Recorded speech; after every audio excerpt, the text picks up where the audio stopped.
Assalamualaikum warahmatullahi wabarakatuh, and a very good morning to everyone. Distinguished guests, respected speakers, ladies and gentlemen, before we start our seminar today, let us begin our session with Umul Kitab Al-Fatiha.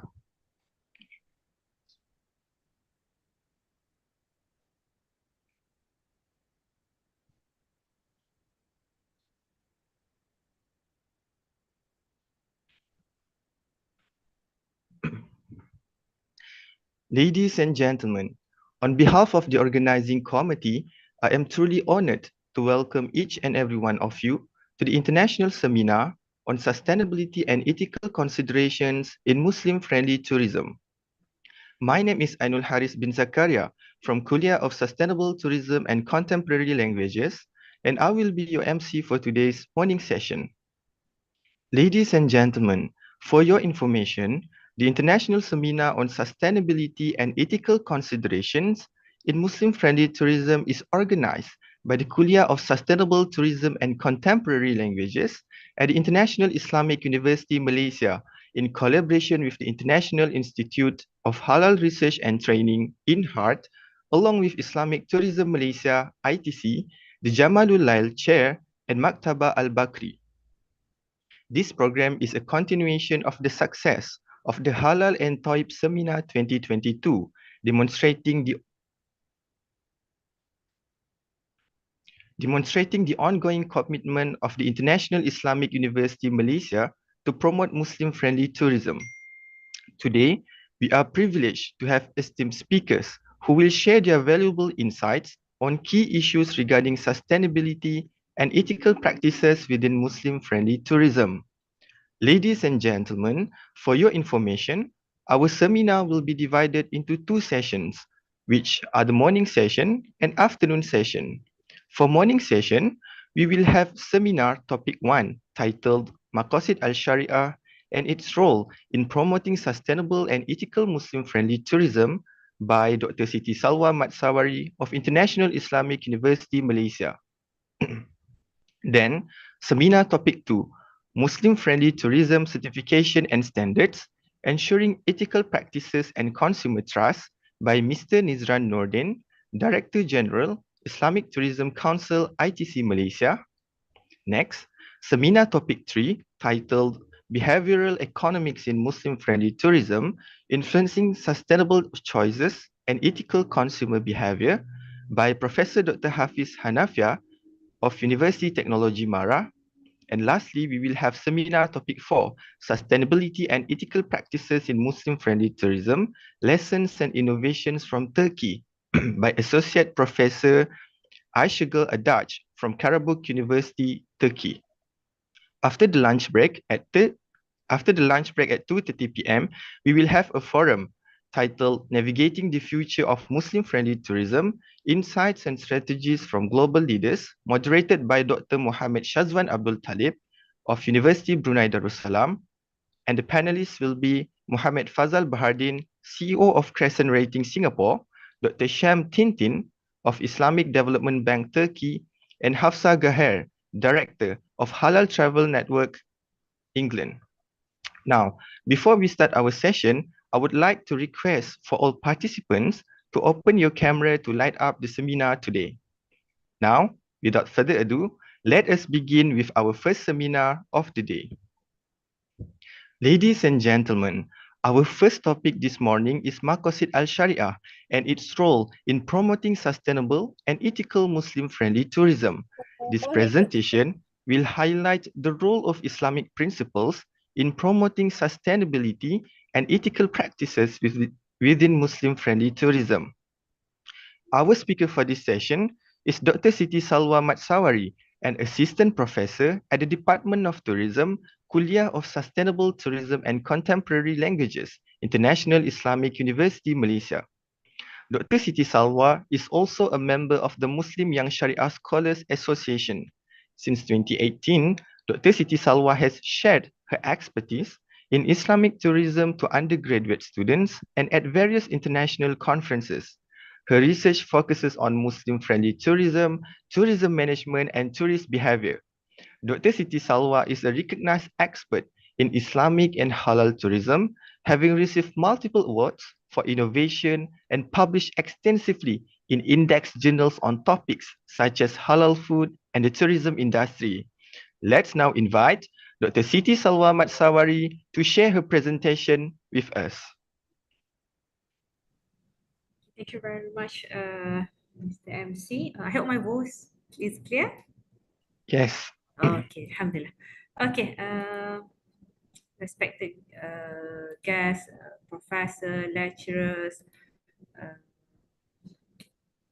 panel, and also guests, representative from industry, national and international. Ladies and gentlemen, Assalamualaikum warahmatullahi ta'ala wabarakatuh. And a very good morning from Malaysia. I believe that you also have an audience coming from other continent of the world, and even last night at 2 a.m. there are people reach me asking related to the event itself, and I believe that there are also people actually watching live in YouTube. Okay, welcome to the session. And for today's session, actually topic given to me for me to share is more focusing on Maqasid al-Sharia and its role in promoting sustainable and ethical Muslim-friendly tourism. So, as briefly shared by MC just now, I'm basically had experience more focusing on research and academic related to Muslim-friendly. Talking about sustainability, actually, this is my first time to have shared on this topic. But I believe that Maqasid al-Sharia itself is something that framework that basically can sustain Muslim-friendly industry. So for today's session, basically, I'm going to share with all of you just a brief introduction, brief more on history side, where actually the concept of Maqasid al-Sharia come from, and some understanding before we're talking about application, we're talking about sustainable, sustain the industry. Let's us understand what is Maqasid al-Sharia is all about. And I would also like to highlight some of the misconception about the topic of Maqasid al-Sharia and further detail the application, the role of Maqasid al-Sharia in relation to the Muslim-friendly tourism industry. And a part of that, I will share with all of you also about some of the key study, successful application we can see that applying Maqasid al-Sharia industry and also talking about in the market and some of the challenges and barrier that in the real we are facing to apply this thing. And last but not least, to the end, more focusing on some of the strategy in promoting sustainable and ethical tourism, inshallah. Okay, talking for the first part of the session, I really also hope that the session is not just one way. If anyone feel that you want to add on or comment in the chat, you will like to ask any question, feel free to do so. Because I believe that the moment that I post the advertisement in the LinkedIn, there are people actually approaching me and saying that the importance of the topic. So seeing from that feedback, I understood that those actually listening to the session is basically somehow those actually have a lot of experience. So I do hope that if you have any comment, anything to add on, please feel free to do so. Okay, talking about historical side part lah, about this topic, Maqasid al-Sharia is fundamentally from where it starts, it begins in 7th century. Where the 7th century begin is the moment that the first revelation come. The moment that Prophet sallallahu alaihi wasallam received the revelation, "Iqra bismi rabbika alladhi khalaq," that's the beginning of Shari'atul Islam. So talking about at that time, that's the moment that the beginning of all of this Maqasid al-Sharia. And that key of Maqasid al-Sharia doesn't static remain that. It's continuous and spread across over the world as continuous Islam start to spread from the continent to another continent until it reached even Malaysia, where you can see that from that the belief of Sharia continuous develop and continues to spread. And this progress continue to see until where we can see that during the 11th century, that's the moment that where there are actually few scholars start to discuss on this matter, and more specific to go to the 11th century is basically Al-Imam Al-Ghazali, whereby at that time he come with this framework of maqasid al-sharia. And for that time, it's not as we understood now, but rather at that time more focusing on wisdom, more highlighting about maqasid al-sharia, focusing on justice. That's the more on highlight about the framework of maqasid al-sharia. And this progress continuous, talking about the objective of sharia itself. Among other scholars, they come up with a lot of numbers of writing. And during the 14th century, we can see a part of where we can see the highlight on the concept of maqasid al-sharia, whereby Ash-Shatibi during this time where he further classify of maqasid sharia into interest of maslahah. So previously, Imam al-Ghazali highlight objective more focusing on the preservation that we understood now, but further classification on 3 level of interest, where you can see that masalah in terms of daruriyah, hajiyat, and tahsiniyat, need, necessity, and complementary excellence is further detailed during this century.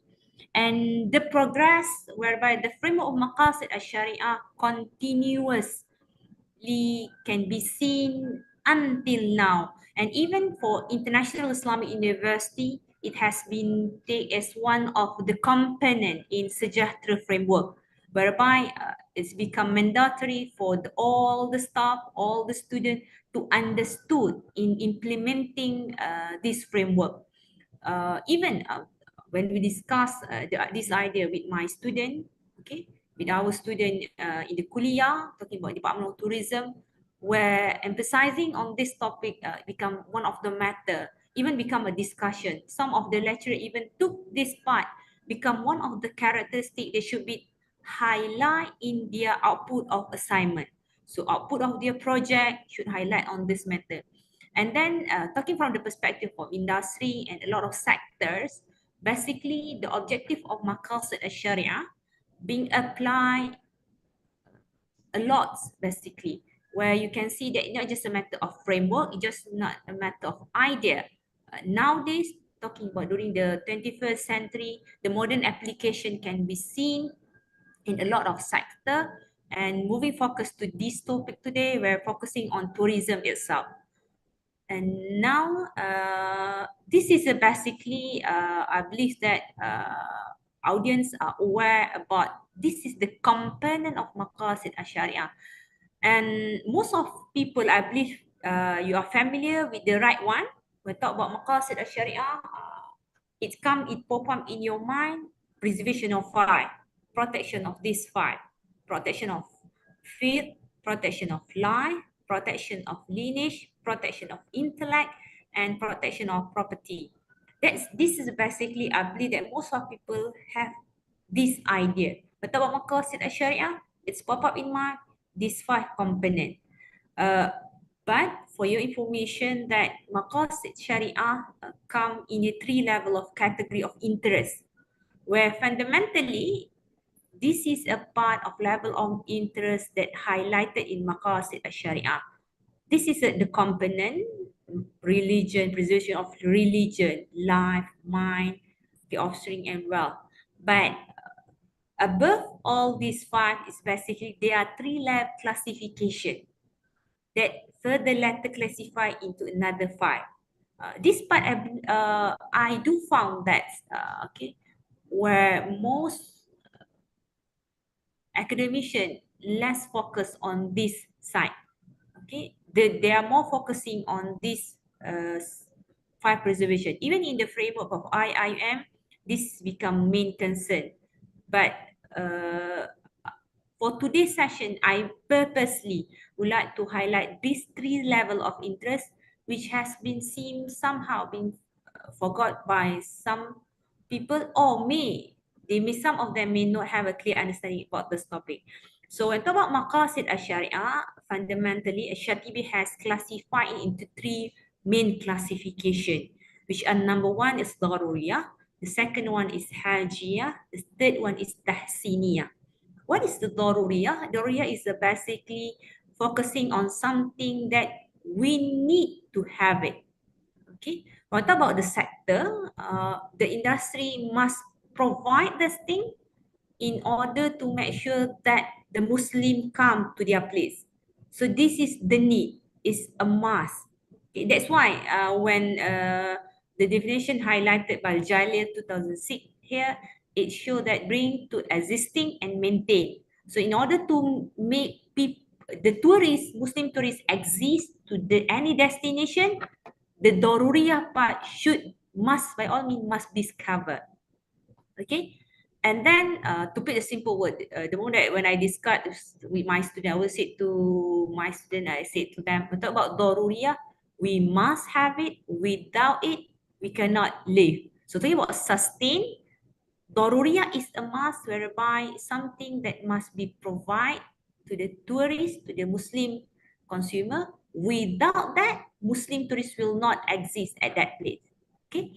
So therefore, when it go to the second level, which is hajiyat, where hajiyat come in the form will remove difficulty, where it become a necessity. So it necessity to have that part of it, where it will make the place, okay, it will make the attraction. Muslim will find comfortable to stay longer, to choose that attraction. And with having this part of hajiyat is basically will remove difficulty faced by Muslim. You talking about this component, the idea whereby the Muslim story still can survive at that place without all this component of hajiyat, but yet it's lead to difficulty. So by sequence, you can see that hajiyat is something that it's still required for Muslim tourists. And the last one is talking about tahsiniyat. Focusing on tahsiniyat is basically highlighting on contemporary and beautification, okay, extra, something that enhancing, okay, the attraction, something that enhance the component. So it will make not only comfortable, it will make people, Muslim tourists become loyal to that place due to this tahsiniyat part being the component being provided by the attraction. So here, by the sequence, you can see that it shows that daruriyah is something that must have. Okay, that's why it considered as a need, what Muslim tourists need. And we talk about hajiyat is focusing on something that necessity to have it. And coming to the last part, which is tahsiniyat, is something that complementary excellent. It become, that complement become a better more. Okay. Moving to the next part, which is misconception. This is a misconception that whereby people understand that where the component of maqasid syariah, preservation of these five, is basically stand as a part, okay, not as a sequence. But the truth is, it is based on the sequence. The protection of religion should come first. That's why when I come up with the diagram, okay, here the diagram start with protection of faith, okay, it's become the priority, and then let us come protection of life, and then protection of lineage, and protection of intellect, and then protection of property. It's not a part whereby, okay, you can cover some part of religion, some part of protection of life, some part of protection of lineage, and you may prioritize mal over life. No, the sequence goes whereby it should start from religion, then goes life, and then goes for akal, okay, intellect, and then goes for lineage, and last but not least is mal. But all in all this sequence goes whereby it can be parked under each level classification. There's a time whereby it's become a daruriyah, and there's time it become also hajiyat. There's a time whereby it's become a tahsiniyat. And another misconception whereby it's in terms of the component itself, where it's understood that once it becomes daruriyah, forever the component will remain the same as the daruriyah. Or the moment that example it is tahsiniyat, forever it becomes tahsiniyat. It's as basically change from time to time based on the need itself. Okay, that is a thing. There is a thing can be seen as whereby at that era it could be become something that hajiyat, and later further discussed it become daruriyah, or maybe in the past it's become a daruriyah but later it become hajiyat. So the position of classifying this component may change according to the further detail of the needs and also back to the dalil being discussed. Okay, there is a thing whereby it remain the same. Okay, there is thing that remain the same whereby it's remain daruriyah forever and ever.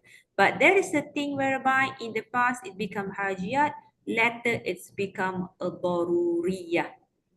Okay, I'm giving you an example whereby place to perform prayer, where to have fundamentally for Muslim, they can perform prayer at any place in the world as long the place considered as clean.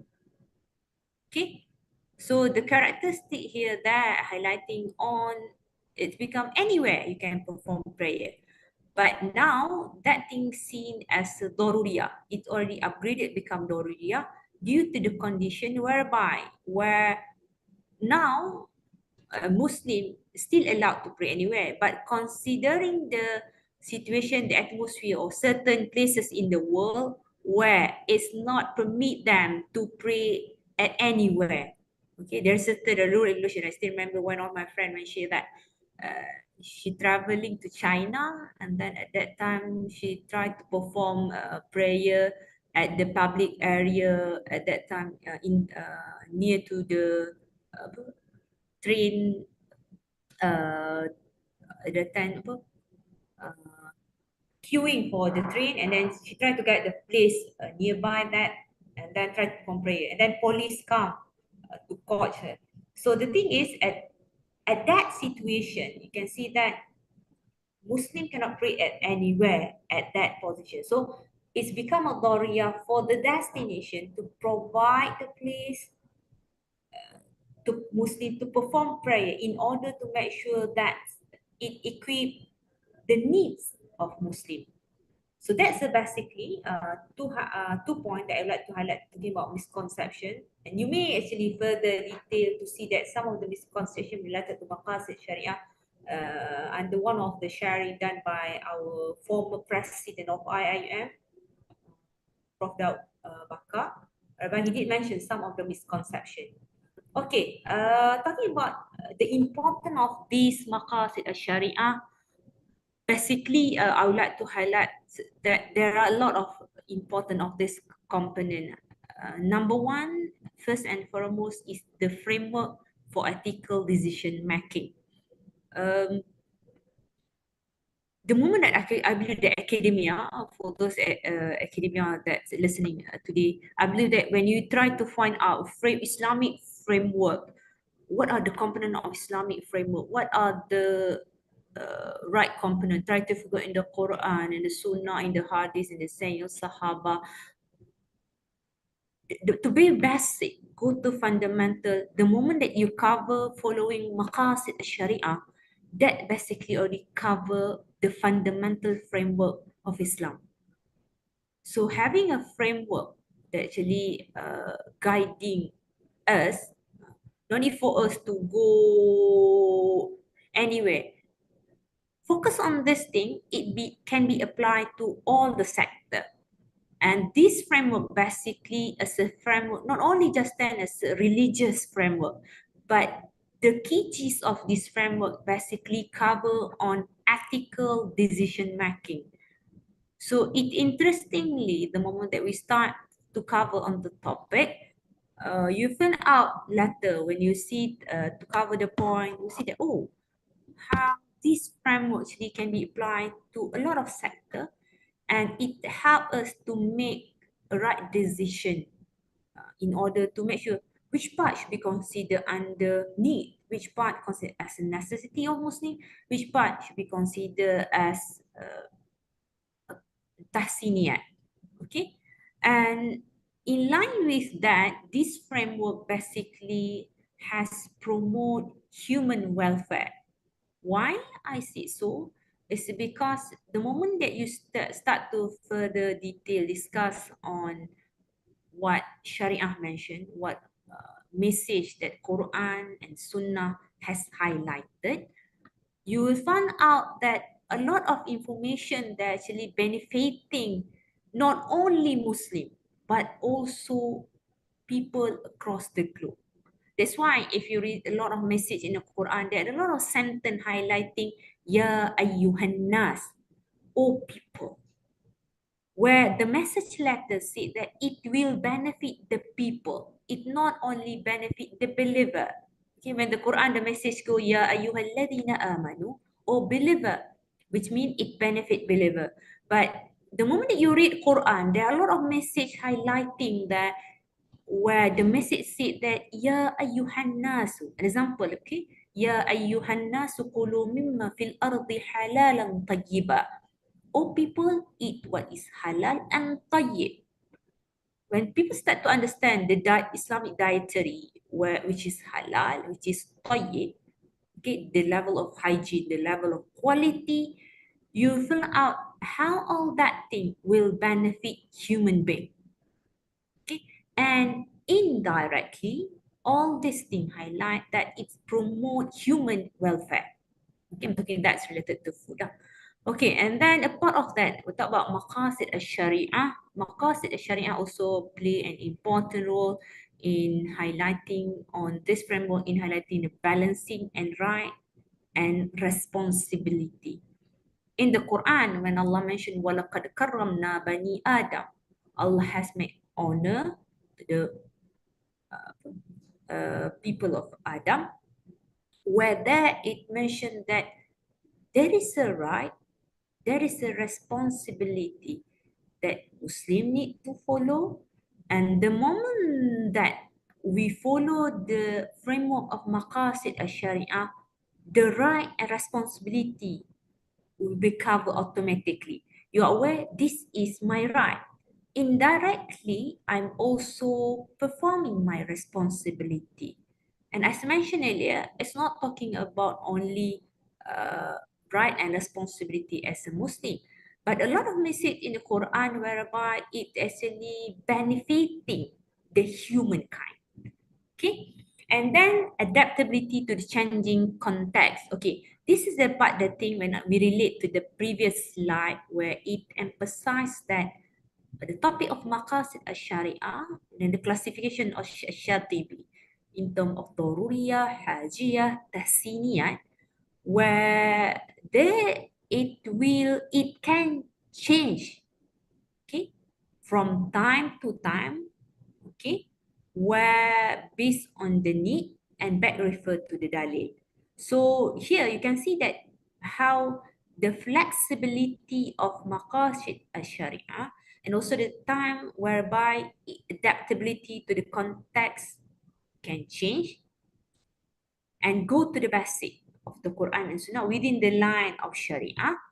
And there, from there, you will see that it's not something that, what we call it, something that's fixed and will not change. So there will not be any adaptability of context. No.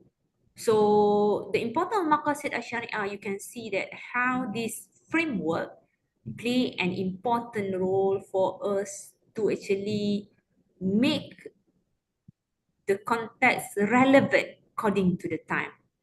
Okay, and then number 4, the importance of maqasid al-Shari'ah, whereby it will protect the core value.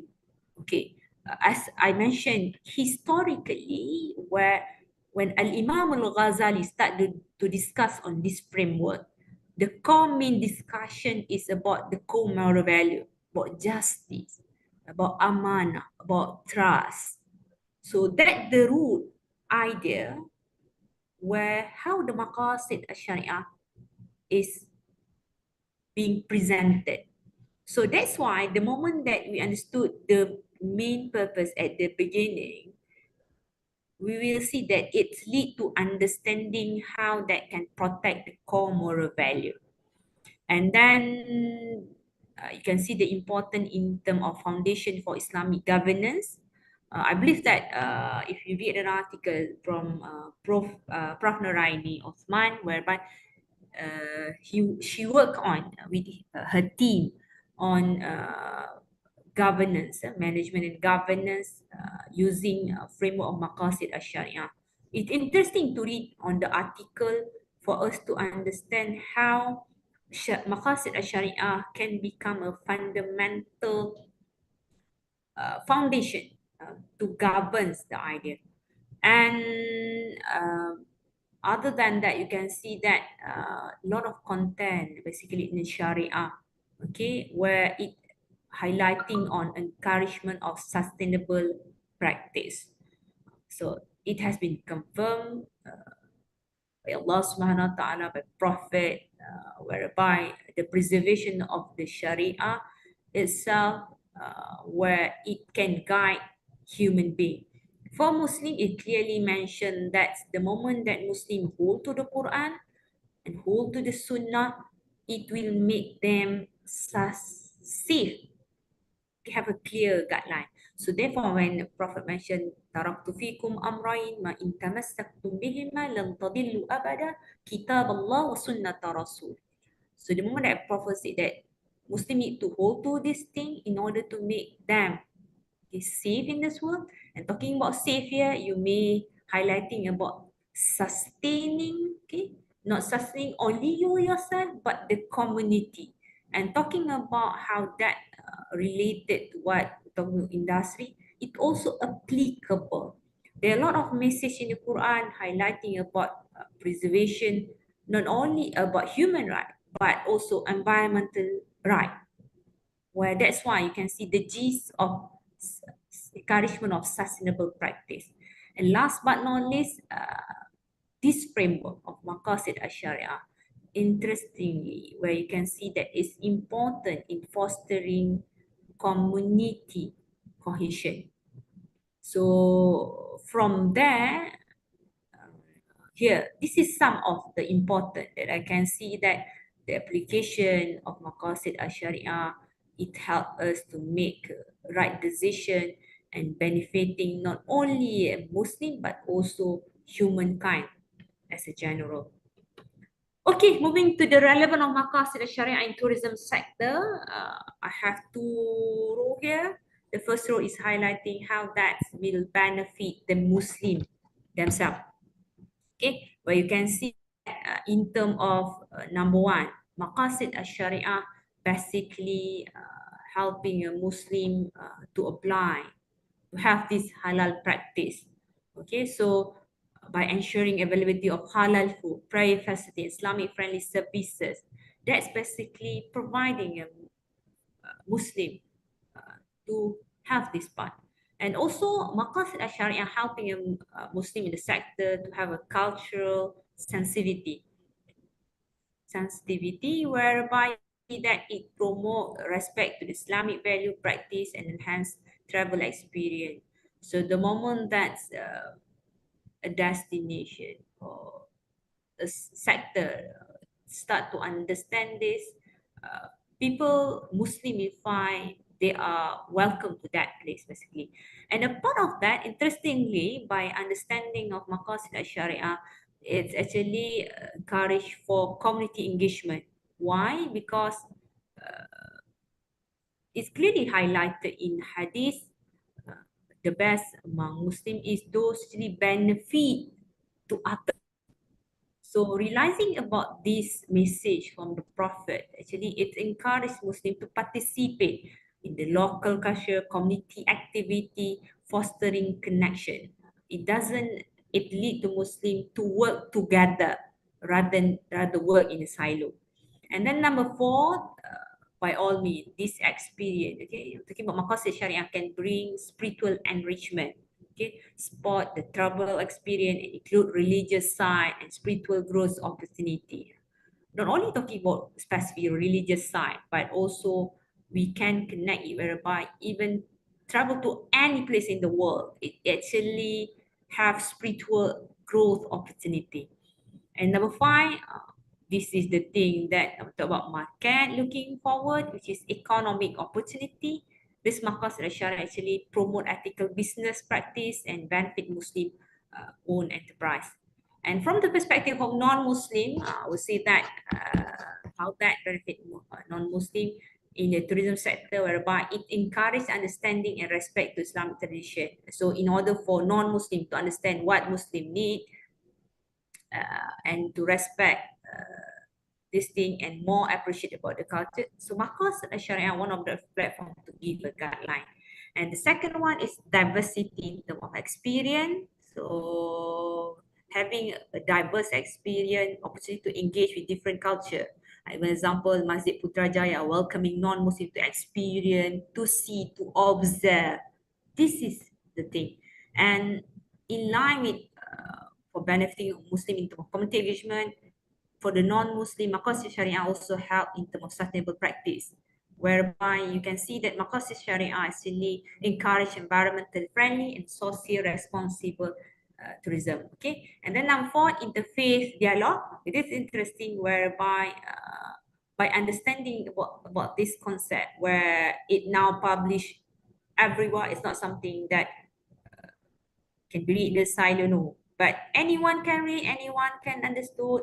So the interfaith dialogue can be done, okay, by understanding the concept of this thing. And last but only, by all means, okay, about inclusive tourism, where it support tourism environment that welcoming, accessible to all people, regardless whatever background. Okay, moving to the application, I'll just cover inshallah within this another 15 minutes to see the application in terms of daruriyat, hajiyat, and tahsiniyat, okay, in a Muslim-friendly tourism sector. Okay, number one, talking about daruriyat just now, where in the Muslim-friendly tourism, where things that daruriyat, what are things that must be provided? Before that, allow me, give me few minutes. Allow me to on the light. It seems that it's a bit dark here.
Okay, sorry.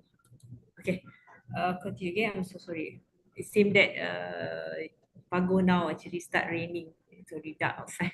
Okay, continue back to this point whereby an application, talking about how application to sustain to make sure that certain destinations, certain in the Muslim-friendly tourism sector to sustain, whereby they must have this thing, Doruriya.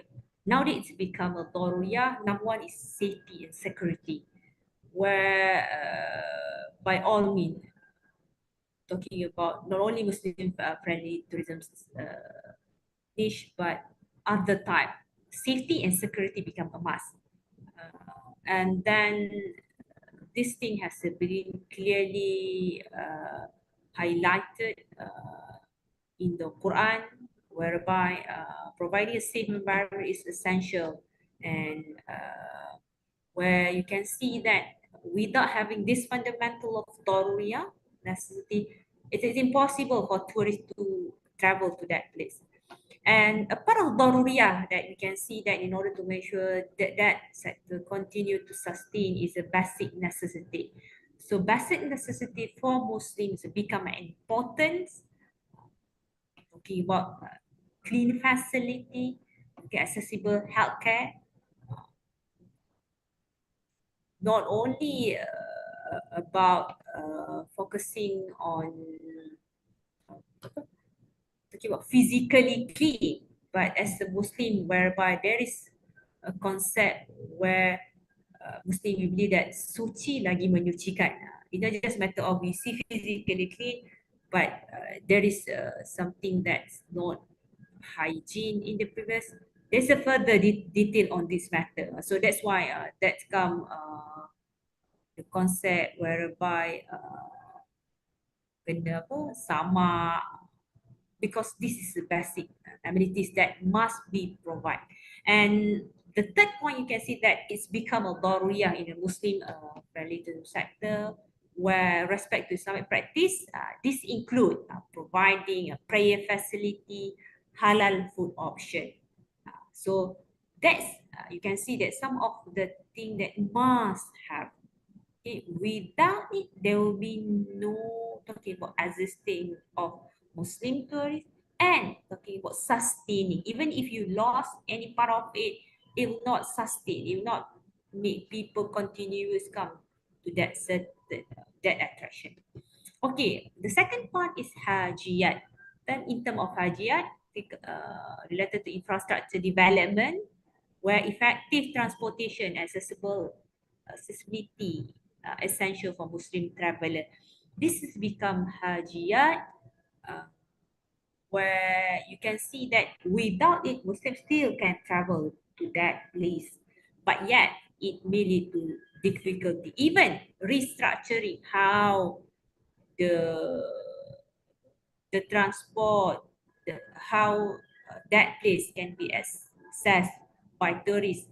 It also redirecting whether Muslim will continue to come to the place. And a part of the thing that interestingly become a hajiyat is eco-friendly practice, where implementing waste management and conservation strategy and reflect responsibility creations. It's become a hajiyat in the Muslim-friendly industry, where you can see that the needs of Muslim basically to implement this thing as a part of responsibility. Because as for Muslim, there is one thing where and it's understood that the concept of Khalifah. It's about Khalifa, they are responsible. In the Dalil, it's mentioned that the world is subservient. It's a created human being and they need to protect it. And by all means, they need to practice this waste management and conservation strategy. And by avoiding this thing, okay, when the people start to avoid this thing, later it lead to the place itself lost not the uniqueness, but rather lost the comfort. It make the people feel uncomfortable. It lead to difficulty. By gist of the definition of hajiyat, it can lead to difficulty. And then last component is tahsiyat, focusing on beautifying the tourism experience, talking about Muslim-friendly tourism experience, where you can see that adding cultural experience, quality services, and ethical tourism practices indirectly a part of tahsiniyat adding to make the experience more valuable, more it's become wonderful experience for Muslim traveling to go to the place. So they become tahsiniyat. It enhancing the experience to make Muslim feel comfortable. An example, you're talking about quality services for Muslim, okay, whereby they have a segregation of male and female place, for example, swimming pool. Okay, it's not something a must, it's not something hajiyat, but yet this can lead to Muslim will feel that they can it lead to the experience where it enhance the experience. Okay, there is thing where you can see that not become a must, but having this will make this experience more better. Okay, in terms of application, I just want to see that what has been classified by Crescent Writing. Okay, and really those in the Muslim friendly sector familiar with this framework, where they did mention about the needs to have, good to have, nice to have, whereby when we connect with that point with the concept of maqasid al-sharia, daruriyah, hajiyah, tahsiniyah. This is the thing. Okay, in the Crescent Writing classification, there's no uh, point highlighting on the maqasid al-sharia, daruriyah, hajiyah, tahsiniyah. But when we start to understand the concept, we can see that, oh, this is daruriyah. Okay, this is the need that need to have in industry, whereby the moment that's attraction, destination are promoting this thing, providing this facility, okay, it will make that sector will continue sustain. What are the things that, as I mentioned by Crescent Writing, as a need to have is daruriyah, is no Islamic phobia. That's relates very much with security and safety. Okay, and water-friendly washroom, that's related to cleanliness just now, and having halal food prior facilities. That's a daruriyah. And what are the things that good to have in relate to hajiyah is basically local Muslim experience, whereby experiencing how Muslim life, like what Masjid Putrajaya are doing. Okay, how Muslim perform prayer. Okay, and then Ramadan services, having experience iftar together with Muslim, Ramadan buffet, experience having of seeing how Muslim perform Salat Tarawih, that also among of the Hajj, and also social cause, where you see that that's lead to something that good to have, despite you may avoid this thing whereby the certain you can see that providing only daruriyah, they still can survive. But having this is something that good to have hajiyat. And last but not least, as I mentioned, the tahsiniyat, where Crescent Writing has classified the concept of nice to have. Okay, where it mentioned that what are the things that nice to have in the Muslim friendly tourism industry, where nice to have recreational space with the privacy and no non-halal services. So when a place declare themselves Muslim friendly, it's nice to see that everything is nice to have. Okay, moving to the next. Okay, this is some of the case study that I would like to share. Basically, success as a Malaysia pioneer in Islamic tourism. Okay, where Malaysia has moving forward to come out with the structure of Muslim friendly tourism framework, known as MFA, where that actually highlighting on the needs to have halal certification for hotel and restaurant. Okay, benefiting local business and community. It's helped the local community. It helped the consumer to have a trust. Okay, because now they're talking about there are a lot of no light, no park advertisement around, but having this standard has actually assist Muslim to have a trust. Oh, I'm confirmed this is for sure halal. So from there, from this experience, ensure that people will continue to actually subscribe, to continue to go to that place. And talking from the experience of Turkey, I can see that how Turkey has successfully promote cultural heritage in terms of Hajj, in terms of Daruriyah, okay, religious tourism, and integrating Islamic value with the sustainable practice has directly shown that how this application of maqasid al-sharia is not something that framework or it's not something that benefiting Muslim, but it gives a better experience to all the tourists. Okay, moving to the end of the session, I would like to highlight some of the challenges to apply this concept. This framework is basically lack of unified global standard certification. we have very standard in the world, halal standard, where somehow it lead to the confusion among the consumer,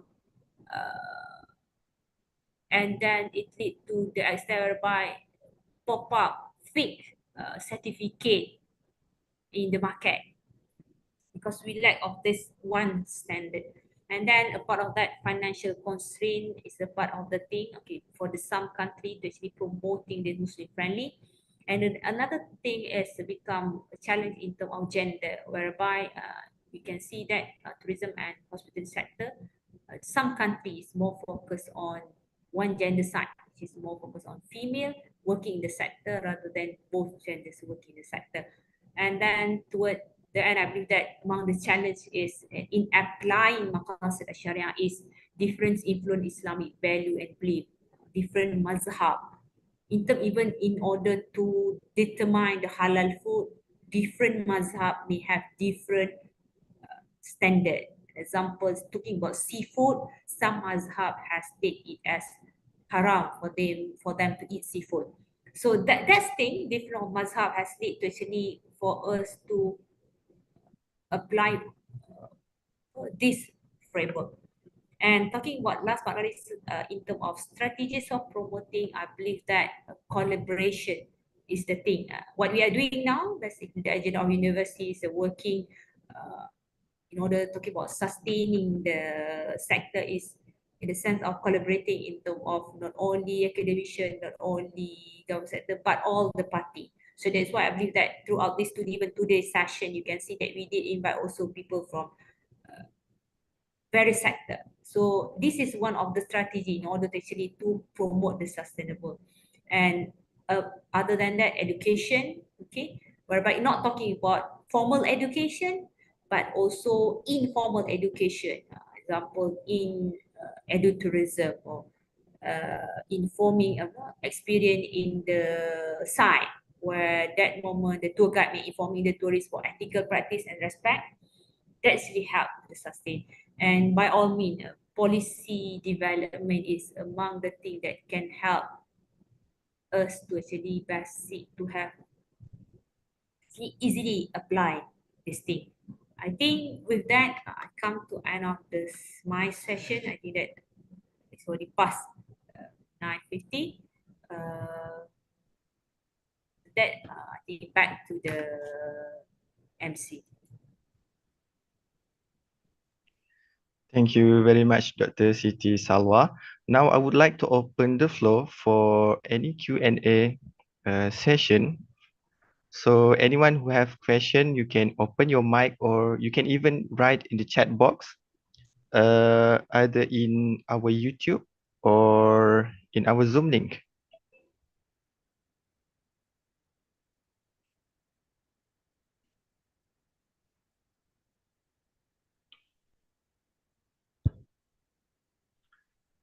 So Hello, actually, okay, ini please.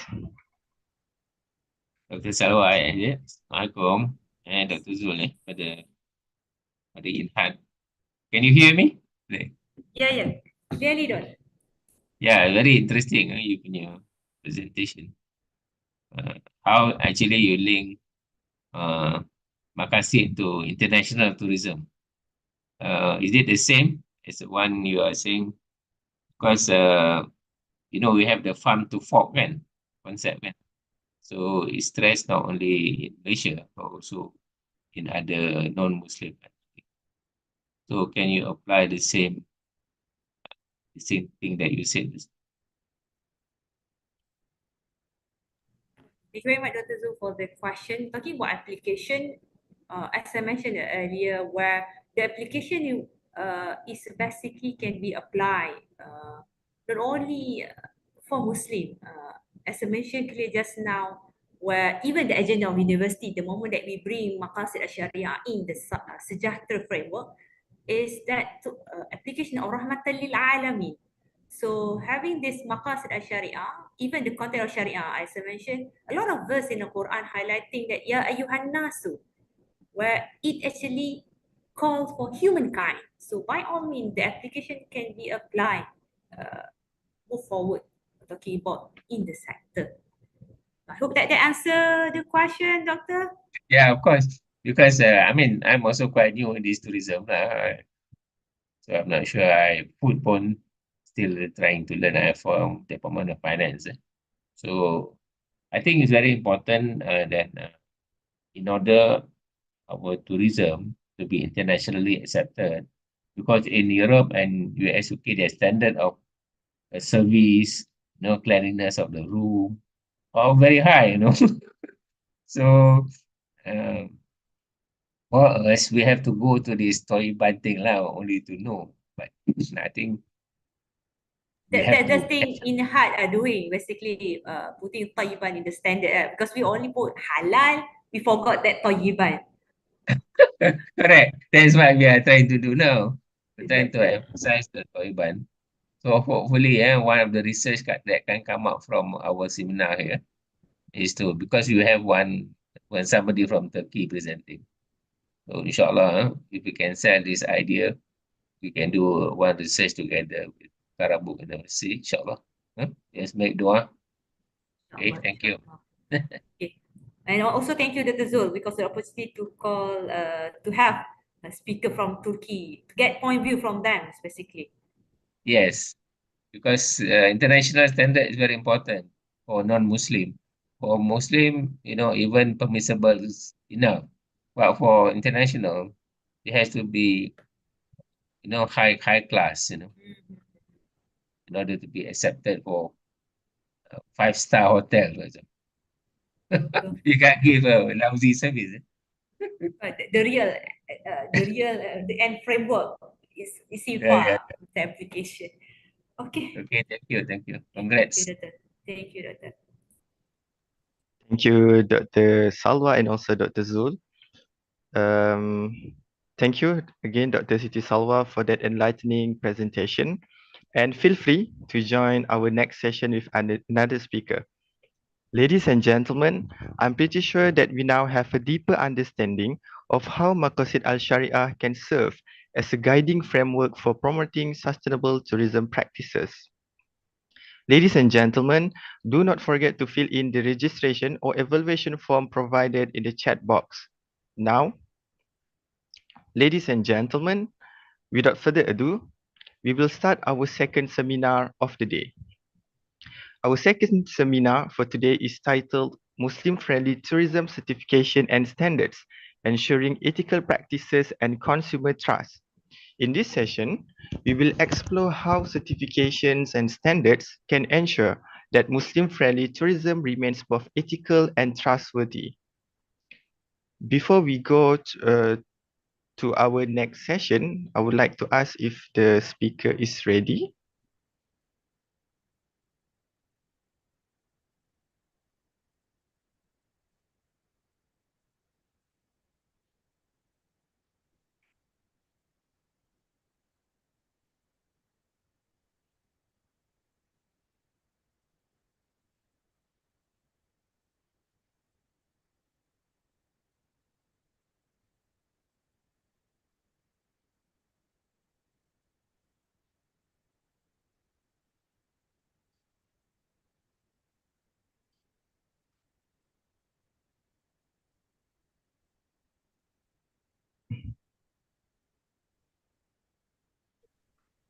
So we will wait for a few minutes for our next speaker to get ready.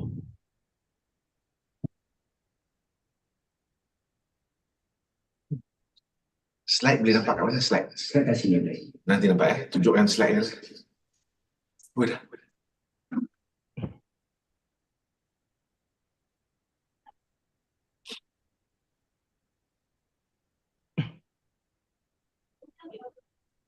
Speaker dah on. Baik. Assalamualaikum. Waalaikumsalam warahmatullahi wabarakatuh. Sorry. Are you Was ready, already sir? on. Okay, Yeah, okay. we just making sure that no, I have a standby glass of water with me. Okay. All right. So I will start by introducing yourself first. Okay, sir? Okay, please proceed. Okay. Ladies and gentlemen, We are privileged enough today to have Mr. Nizran Nordin, the Director General of the Islamic Tourism Center, ITC, with us today. Appointed in July 2023, Mr. Nizran brings over 23 years of experience in driving economic growth and innovation across various sectors, including investment banking, technology, and state government administration.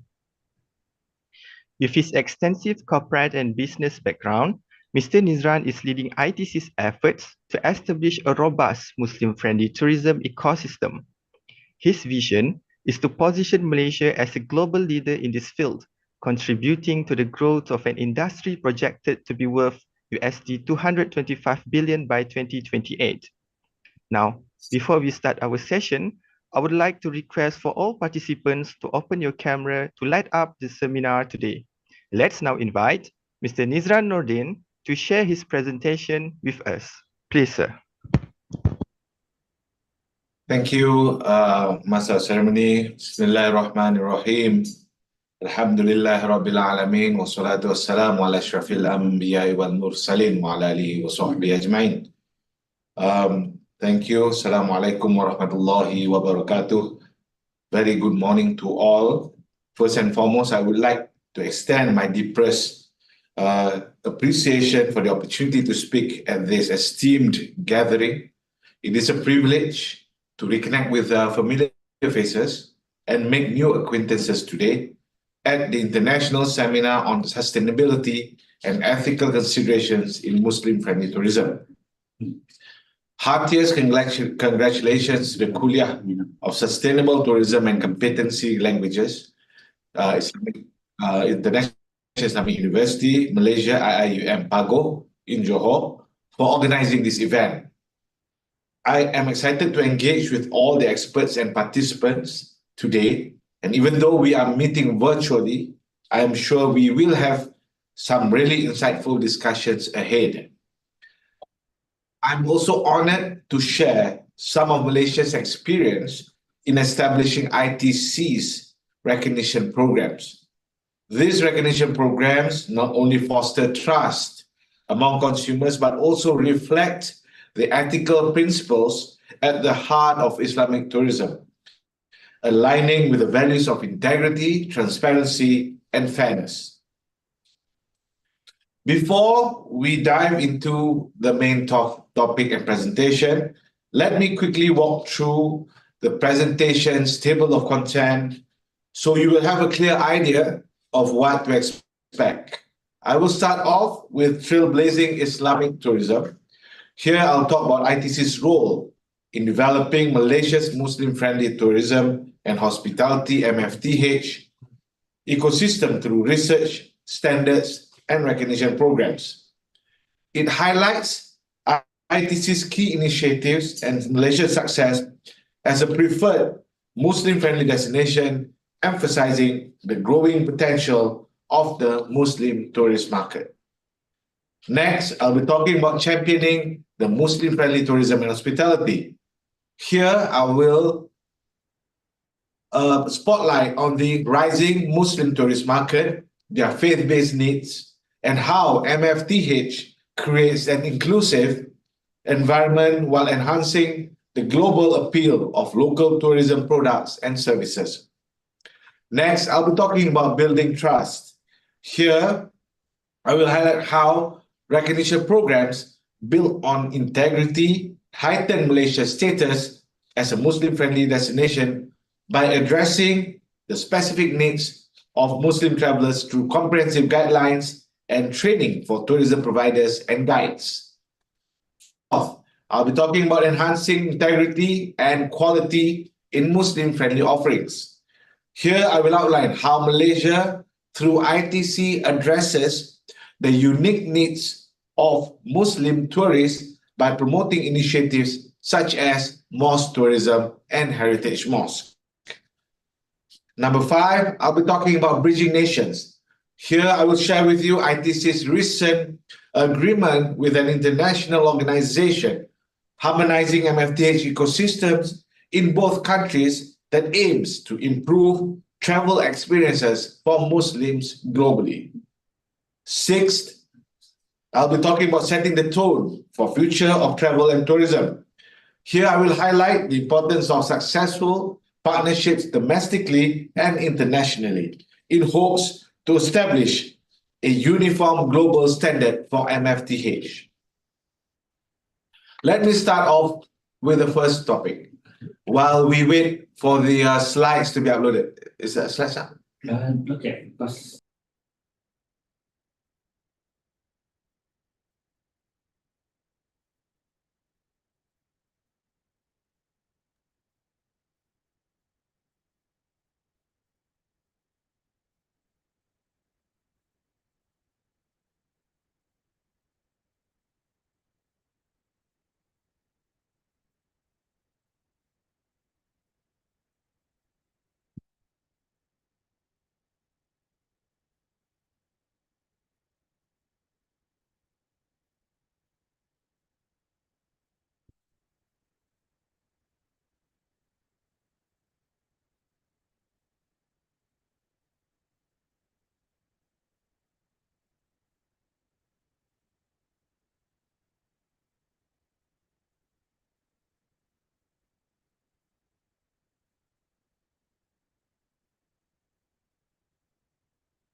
Sorry, Mr. Nizran, I think you are not opening your mic.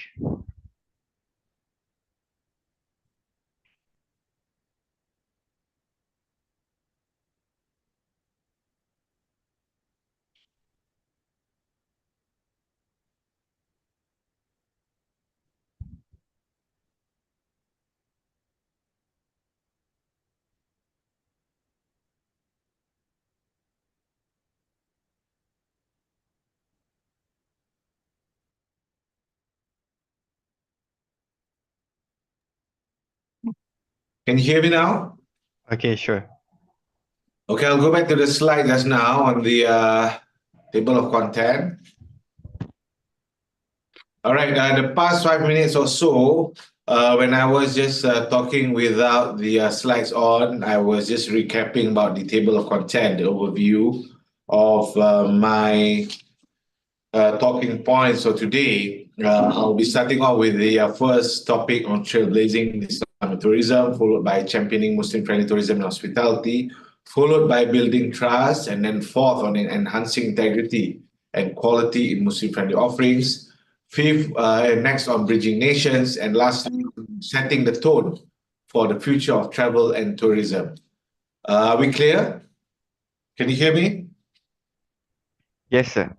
Okay, all right. Okay, we'll start off with the first slide, with the first topic on trailblazing Islamic tourism. So, ladies and gentlemen, allow me to briefly introduce myself and ITC. I am Nizran Nordin, the Director General of Islamic Tourism Center, or acronym better known as ITC. To my understanding, ITC is probably the only government agency dedicated to building and expanding its nation's MFTH ecosystem in the world. ITC is an agency under the Ministry of Tourism, Arts and Culture, set up more than a decade ago, back in 2019.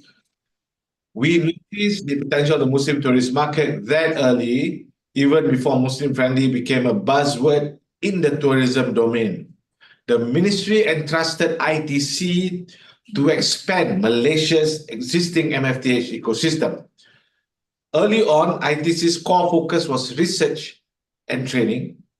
Over the years, as the Muslim tourist market grew, we transformed our research findings into training modules, standards, and recognition programs aimed at amplifying local businesses' appeal to the discerning tourist market. We continue our role in this way through research and collaborations with industry partners and academia, capacity development programs, standard developments and guidelines and recognitions, networking and collaborations, and advisory services to local, regional, and international clients. We realize that certification and standards are crucial in ensuring ethical practices by establishing clear guidelines for MFTH to be practiced sustainably. They also build consumer trust by providing assurance that certified services meet high quality and safety standards. As ITC continues to evolve, we remain committed to upholding the integrity of the standards we develop to ensure quality, ethical practices, and refrain the abuse of the term Muslim-friendly in tourism. Our efforts and initiatives have proven beneficial for the industry as Malaysia's impressive repertoire in MFTH has consistently earned us a top-ranking position on the Mastercard Crescent Ratings Global Muslim Travel Index report, or GMTI, for 8 times in succession since 2015. But why the focus on the Muslim tourist market? Ladies and gentlemen, Muslims, with a global population of over 2 billion people, represent a formidable and growing segment of the international tourism market. Industry projections estimate that Muslim travelers will account for at least 230 million international tourist arrivals, contributing an impressive $225 billion in tourism revenue by the year 2028.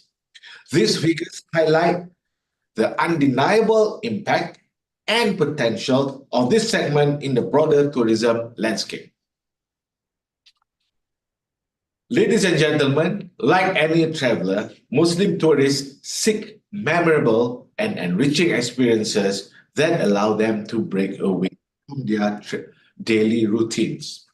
When visiting a country like Malaysia, they may be drawn to explore the rich diversity of its cultural heritage by visiting iconic mosques and historical landmarks, engaging in local festivals, or unwinding at the beach, which is no different from the conventional tourists. However, what sets Muslim travelers apart is their adherence to faith as guided by the Al-Quran and Sunnah. These religious principles shape their decisions when it comes to choosing travel destinations, accommodations, products, and services. This is where the principles of MFTH come into play, addressing the unique needs of Muslim travelers without compromising their religious obligations. As Mufti Menk once said, if you are on vacation, your prayer is not. At the very least, when we are on vacation, our prayer is not on vacation. When we are on vacation, our connection with the Almighty is not on vacation. When we are on vacation, our prayer is not on vacation. Muslim travelers require essential amenities such as dedicated spaces for prayer and access to halal food. This may seem like a simple provision, but they are fundamental in creating an inclusive and accommodating environment.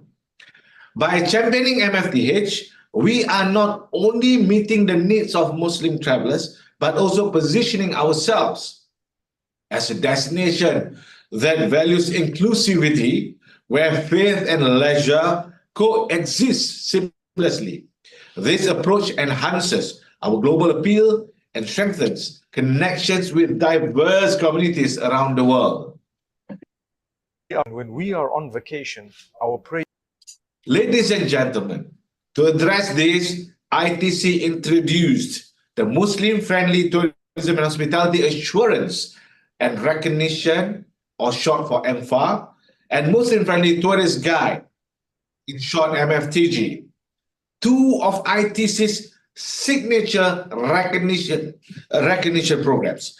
They play a crucial role in enhancing Malaysia's status as a premier destination for Muslim travelers.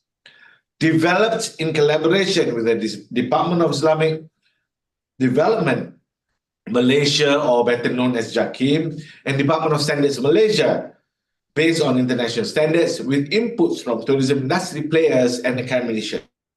These initiatives are designed to ensure that the specific needs of Muslim tourists are met, thereby strengthening Malaysia's appeal as a welcoming and inclusive place for travel.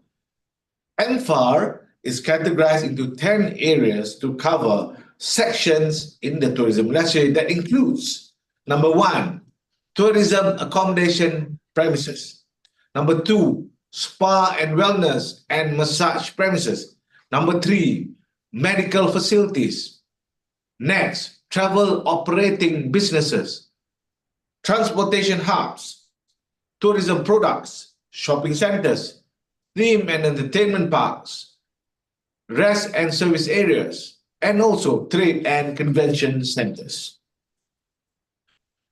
While halal food and designated prayer spaces are some of the key requirements for MFAR, they are not the only ones. The MFAR guidelines look at several elements to ensure that Muslim-friendly tourism products and services are holistic and inclusive in nature.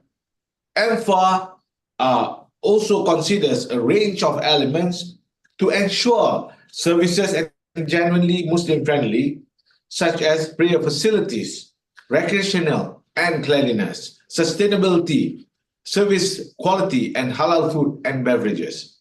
These elements give Muslims access to clean water sources, enjoy halal food delicacies, and engage in memorable activities, ensuring a worry-free and fulfilling travel experience. The beauty of MFAR is that it offers a set of minimum guidelines for tourism industry players to follow according to their capacity and capabilities. Depending upon the degree of their fulfillment of each guideline, tourism premises are then classified accordingly from a platinum status to gold status or silver status. For quality control purposes, MFAR applicants are required to attend and successfully complete the MFAR competency training, which includes a thorough assessment to ensure that they meet the expected level of expertise. Similarly, the MFTG, or Muslim Friendly Tourist Guide, is exclusively awarded to MOTEC licensed tourist guides who have successfully passed a comprehensive MFTG training course and assessment. This recognition demonstrates their ability and expertise in addressing the distinct needs of Muslim tourists. This initiative ensures that our local tourist guides are well-positioned, well-trained, and competitive in attracting the significant Muslim tourist market. To retain high standards, the MFTGs must also complete refresher courses and pass subsequent assessments to renew their MFTG certification. This process guarantees that we consistently provide reliable, well-qualified professionals to serve our Muslim visitors.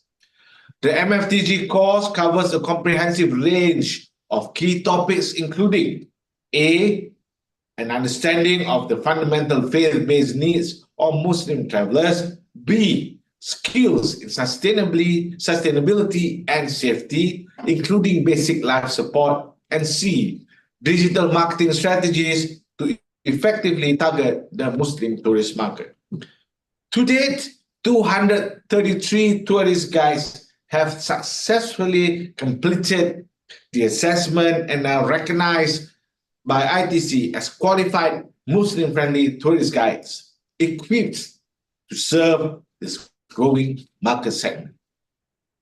Ladies and gentlemen, with the foundations firmly established as presented earlier, including trusted halal certification and the adoption of MFAR and MFTG by tourism industry players, we are able to ensure greater integrity and quality control in our offerings. This allows us to confidently expand and develop more products and services, further showcasing Malaysia as a Muslim-friendly haven.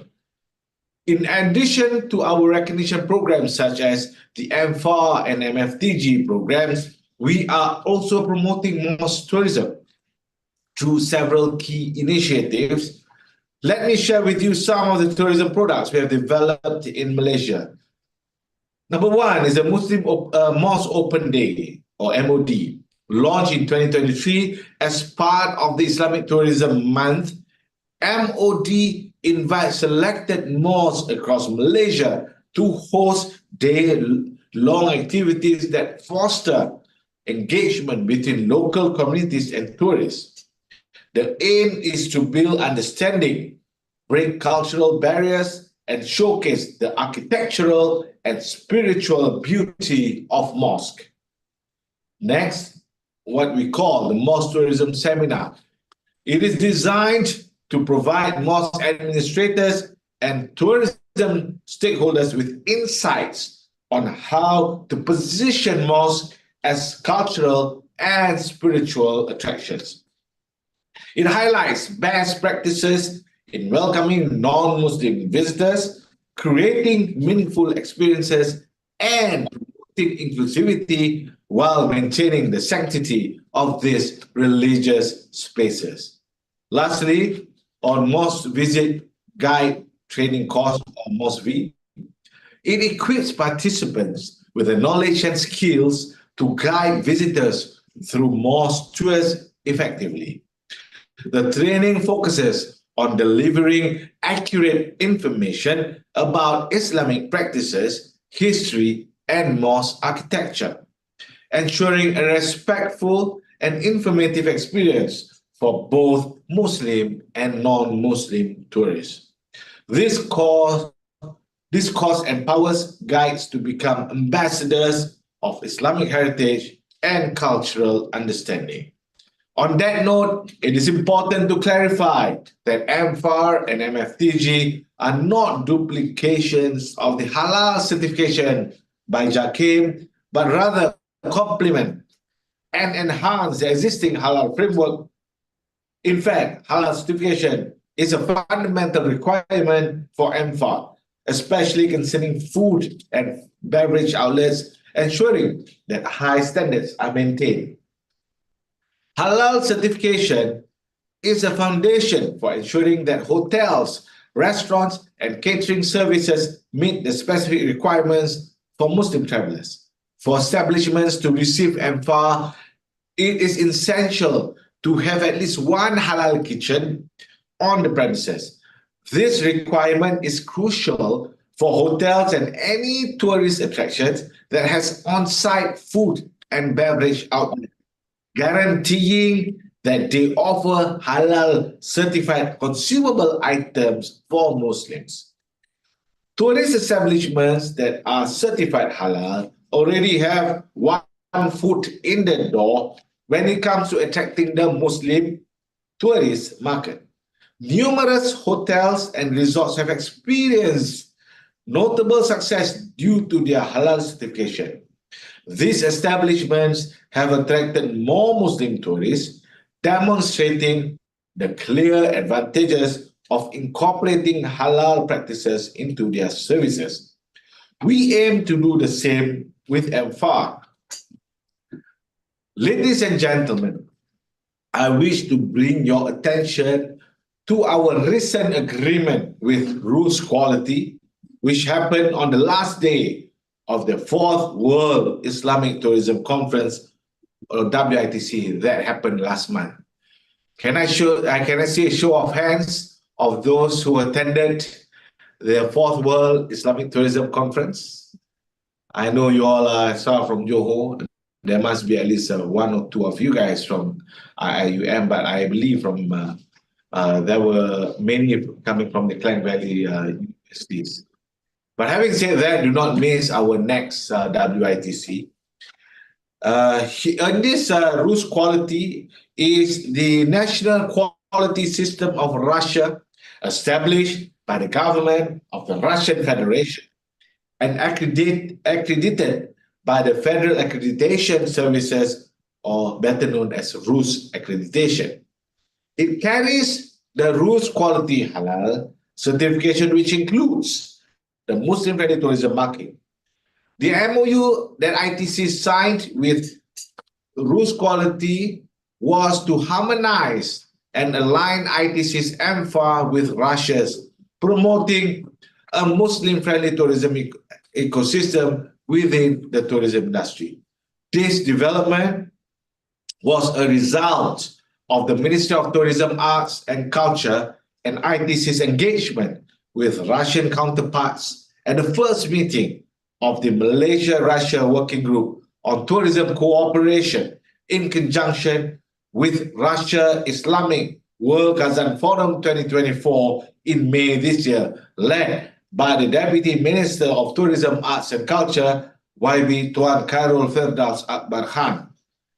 We see the agreement as a milestone, achievement that sets the stage for the alignment of halal and Muslim-friendly tourism and hospitality standards, making travel smoother and more convenient for Muslims everywhere.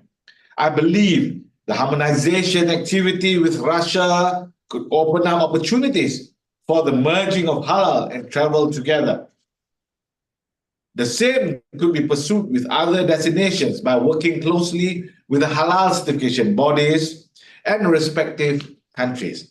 Imagine the opportunities available to a destination when both its halal and Muslim travel, Muslim-friendly tourism and hospitality ecosystem complement each other, attracting increased Muslim tourist receipts.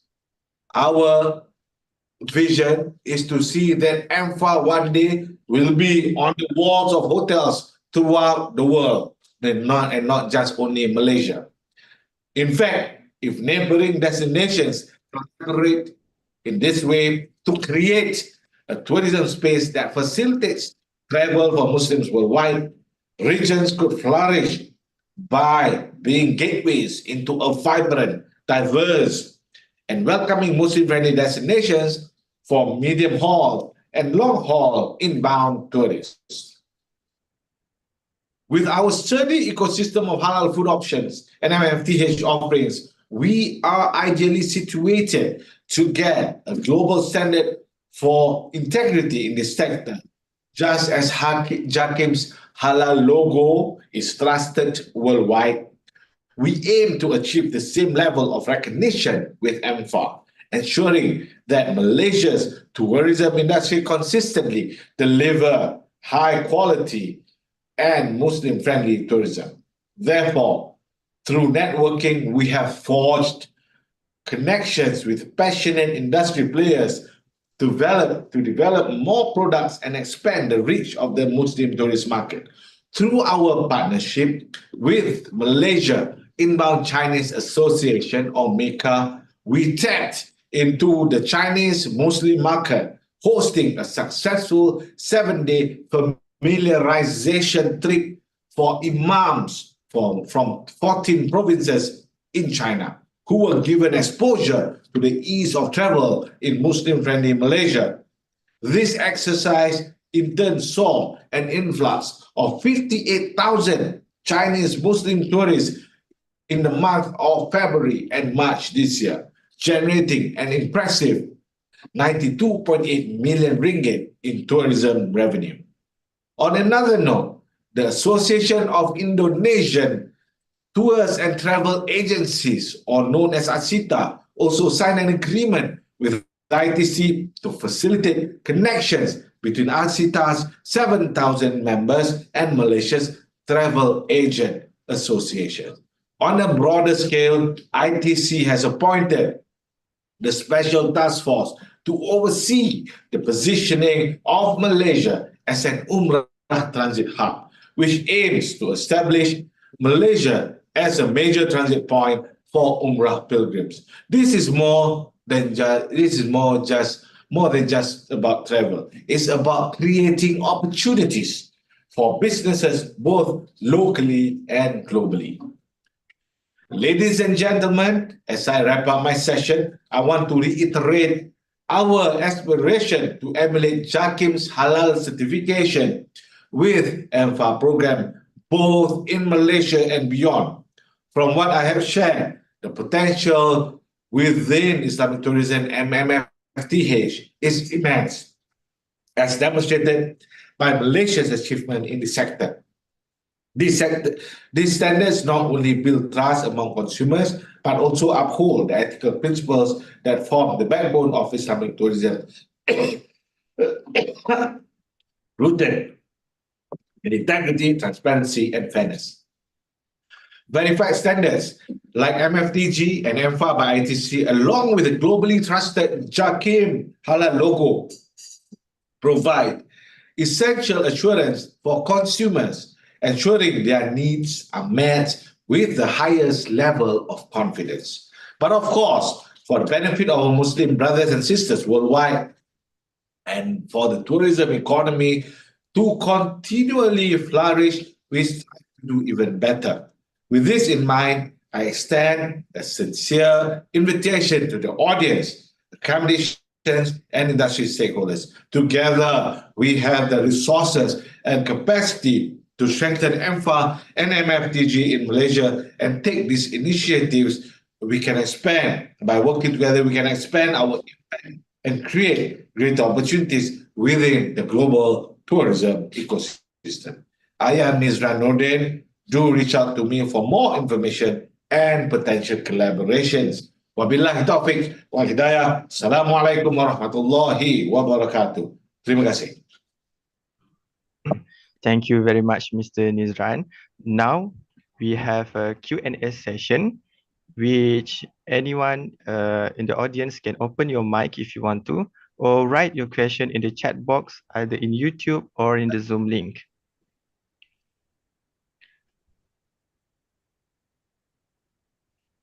So, Mr. Nizran, we actually have one question from the floor. What are the key criteria and processes for obtaining Muslim-friendly tourism certification, and how do these ensure ethical practices within the industry?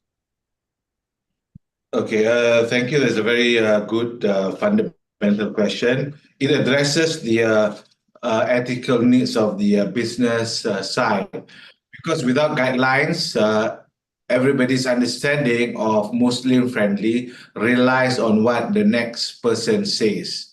Like how the certification of JAKIM is, the MFA guidelines provide a set of rules that industry players have to comply with.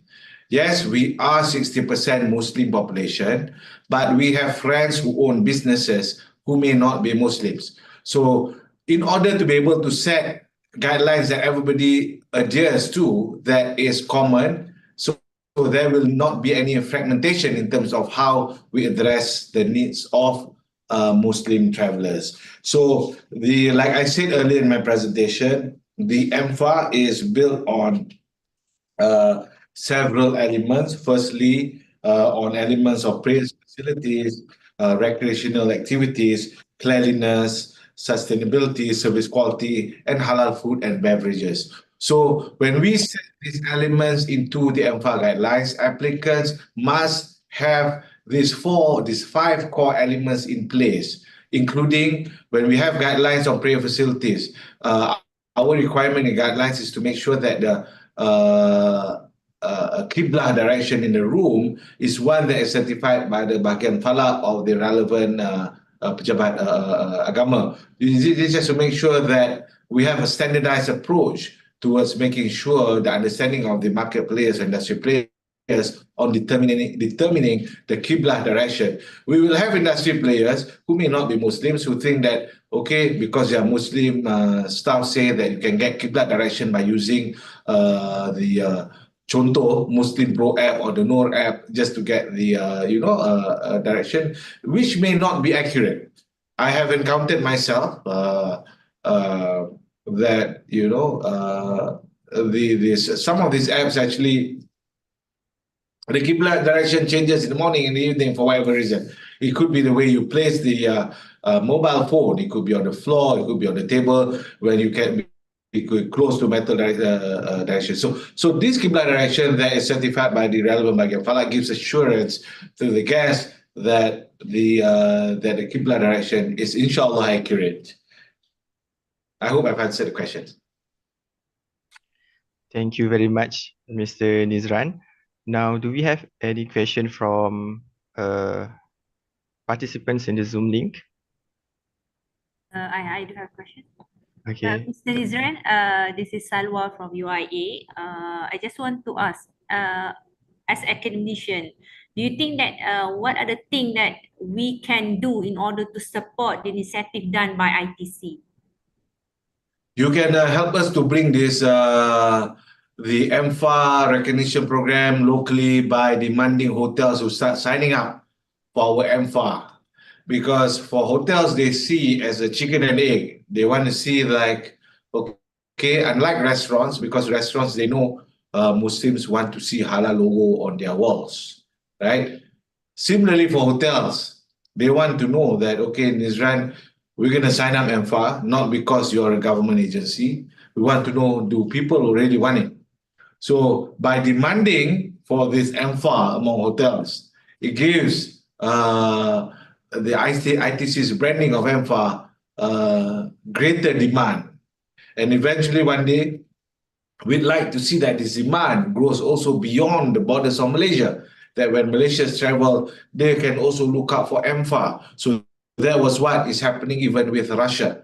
When, I tell the Russian counterparts, look, you want more Malaysians to go, you have to put your hotels with more MFA logo on their walls so that people understand that your hotels are also Muslim friendly. So we are starting first with harmonizing our guidelines with theirs, and eventually probably even having our MFA logos on the walls of their hotels. So maybe with UIA's ever-growing graduates coming out from the industry, they can join us, whether at ITC or even in the industry players, to help us promote the adoption of the MFA logo everywhere. Thank you very much, Mr. Nizran. We actually have another question. What types of research can academics conduct to enhance the Muslim-friendly tourism industry? What kind of research? Yes. Okay, interesting question. Firstly, because MFAR and MFTG has been pretty new in this space, we need validation to really understand the effectiveness of MFAR and MFTG, and maybe we can explore on further enhancement of the MFAR and MFTG recognition programs. That's one area. Secondly, I would like to also welcome, if there are interested parties, to even look at really identifying on how we can the export potential of these recognition programs in other countries. Maybe you can assist us, not just doing research in targeted countries that we can expand these MFA recognition programs to, but also can also conduct, assist us in conducting competency trainings in some of these targeted countries. Lastly, as well, I think we are looking at developing Malaysia into an Umrah transit hub. I welcome ideas and inputs from the academia on really identifying the potential in some of the target market segments to develop Malaysia into an Umrah transit hub. Thank you very much, Mr. Nizran. And I think this is the last question from the floor.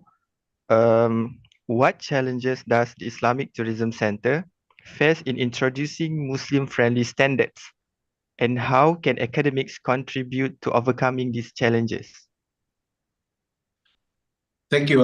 Very good question. The challenges that we face is, of course, the need for the industry players to adopt, because they are understanding that Malaysia is already by default a Muslim country, although we are 60% Muslims. But we admittedly, we have investors of the travel industry who may not be Muslims, and their understanding of what Muslim friendly is may differ from what ITC's understanding is, from what the authorities think it is, and from what they think it is. So it is important to actually educate and promote awareness to them that the guidelines are in place, that they can observe the guidelines by participating or subscribing to the recognition programs. And the amount involved to actually participate in the program is insignificant, but the challenge is to get them to come on board and to assign a relevant staff involved to participate in the program is a challenge. And I think coming from the academia, what everyone could help is one day to get all 800 hotels that are rated by MOTAC to have EMFA logo or EMFA certification on their walls. So I think we really need to work together with the academia on how do we create and solve this catch-22 situation where hotels that come on board would like to see that there are many more people actually demanding for this recognition programs to be on the walls of hotels and other tourism elements. Basically, what academia can help us with is how do I get the word EMFA in the mouth or in the minds of 60% Muslim population in Malaysia. Just like how we remember when it comes to Ramadan month, the jingle in radio, Yusuf Tayyub, while they remember the kurma when it comes to buka puasa. I want that to be remembered by Muslims when they talk about Muslim, when they go out and look out for hotels, just like how they look out for halal logos in restaurants. I want them to look out for EMFA logo in hotels, just like how they look out for kurma Yusuf Tayyub when they hear in the radio Yusuf Tayyub. I want them to know and remember EMFA. It's all about marketing. So I challenge the academia on how you can help us in the marketing, on how to reach the minds of 60% Muslims of the new buzzword EMFA. Over to you. Thank you, Mr. Nizran. We actually have one more question in the Zoom link. I just saw it. If you may. Can see? One more question. Where's the Zoom link? Yeah.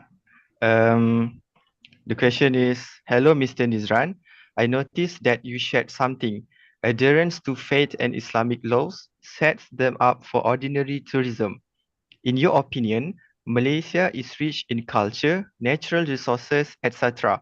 What other program in your plan can you share with us besides mosque heritage tourism? All right. With mosque heritage tourism, we have actually identified over 25 mosques that are more than 100 years old. So my vision with the team is that if Istanbul is known for its Hagia Sophia Mosque, Malaysia hasn't done anything in the past to promote and bring up the status of this heritage mosque.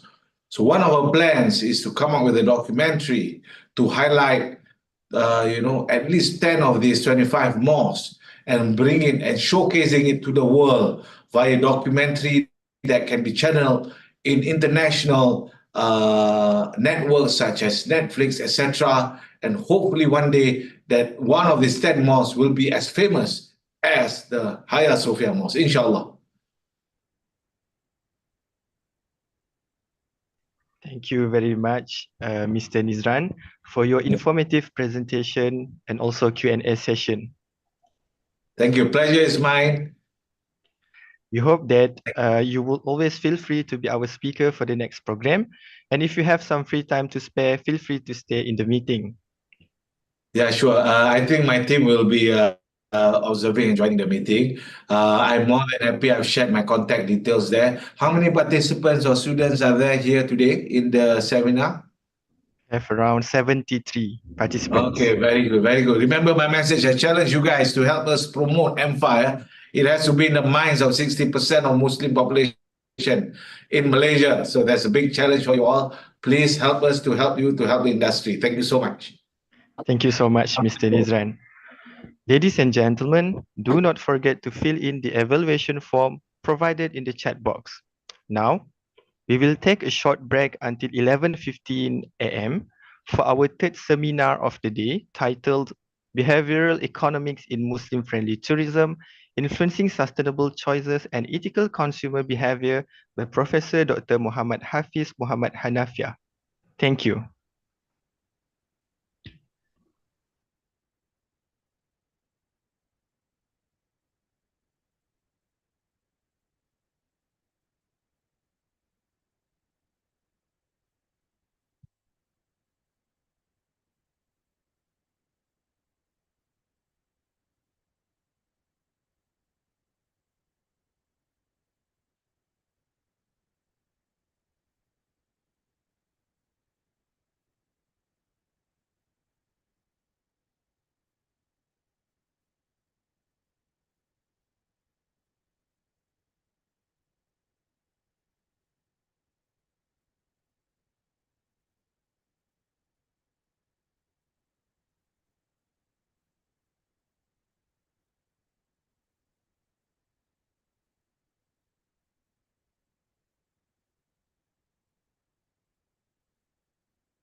Assalamualaikum warahmatullahi wabarakatuh.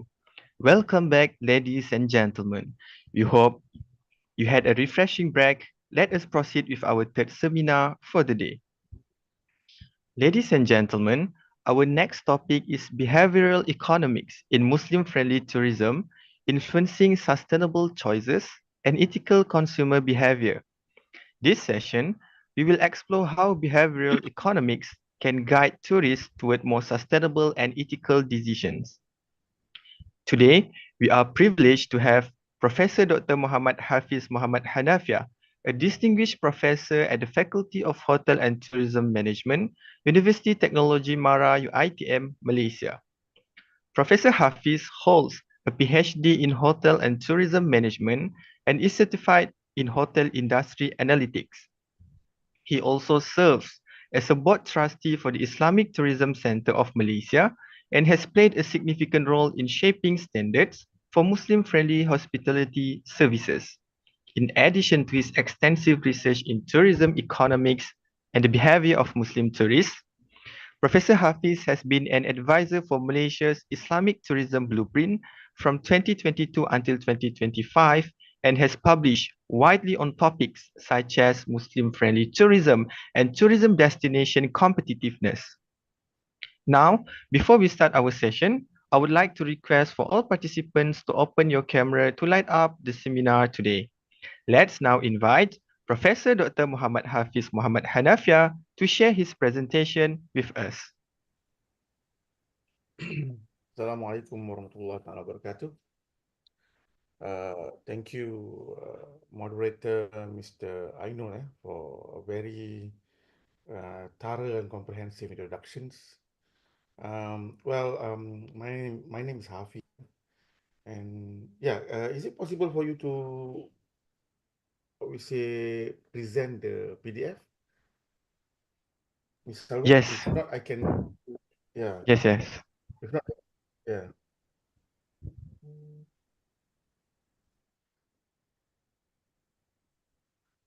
If not, I can share and play the slides from my computer.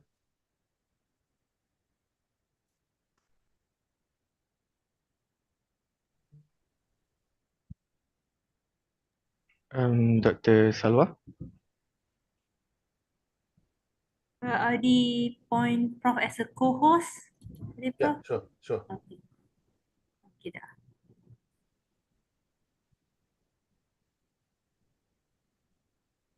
Okay. Boleh, Prof? Okay, sure. Okay, let me see. Can I start the presentation here?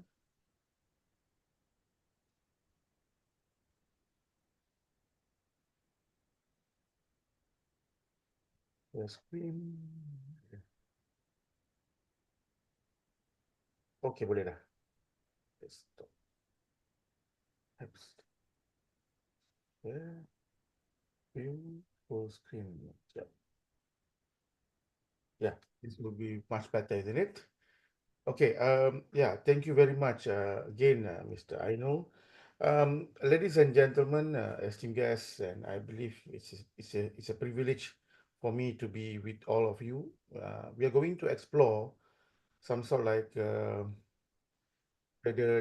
new realm of Muslim-friendly tourism, and I'm going to talk on the behavioral economics perspective. First and foremost, I would like to highlight that this sector is not just about tourism. Perhaps it's actually about understanding, the dynamic and the rapidly evolving culture or market, in which this particular market is rooted deeply in Islamic values, culture, and faith. And as we are going to talk about Muslim-friendly tourism, we need to recognize that the reason why we are here because we are actually addressing the needs and the wants of more than 2 billion Muslim globally. And it is actually a market with unparalleled potential, perhaps. And today we are going to see or examine or assess the layer of this sector and looks on how we as an academia, students, industry leader can actually try our best to fit in or to cater to this unique and yet powerful demographic. But then again, before I start my presentation, it's better for me to define Islamic tourism. I believe the presenter prior to my presentation has actually done that, but again, perhaps it's just for brainstorming, or ice breaking. Well, when we talk about Islamic tourism, we are going to talk about any activities, any events, any experience that we actually um, uh, that are undertaken during traveling that actually adhere or accord to the Islamic principles. It's actually go beyond halal food, you know, having halal serve food or prayer rooms. It's actually about offering a comprehensive experience that actually align with the value of Islam. So that is the keyword, the value of Islam.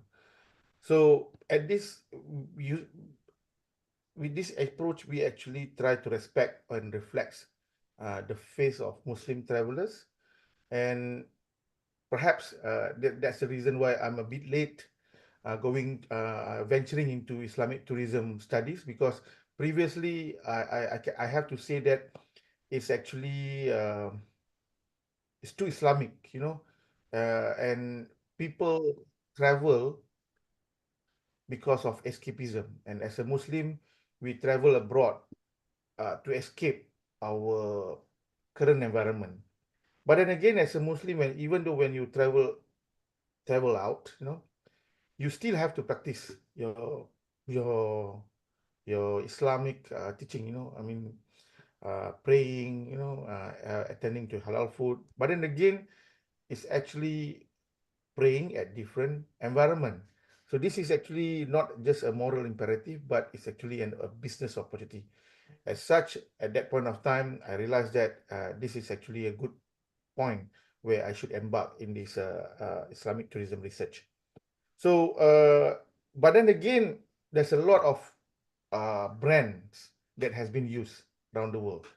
Islamic tourism, halal tourism, you know, Sharia compliance tourism.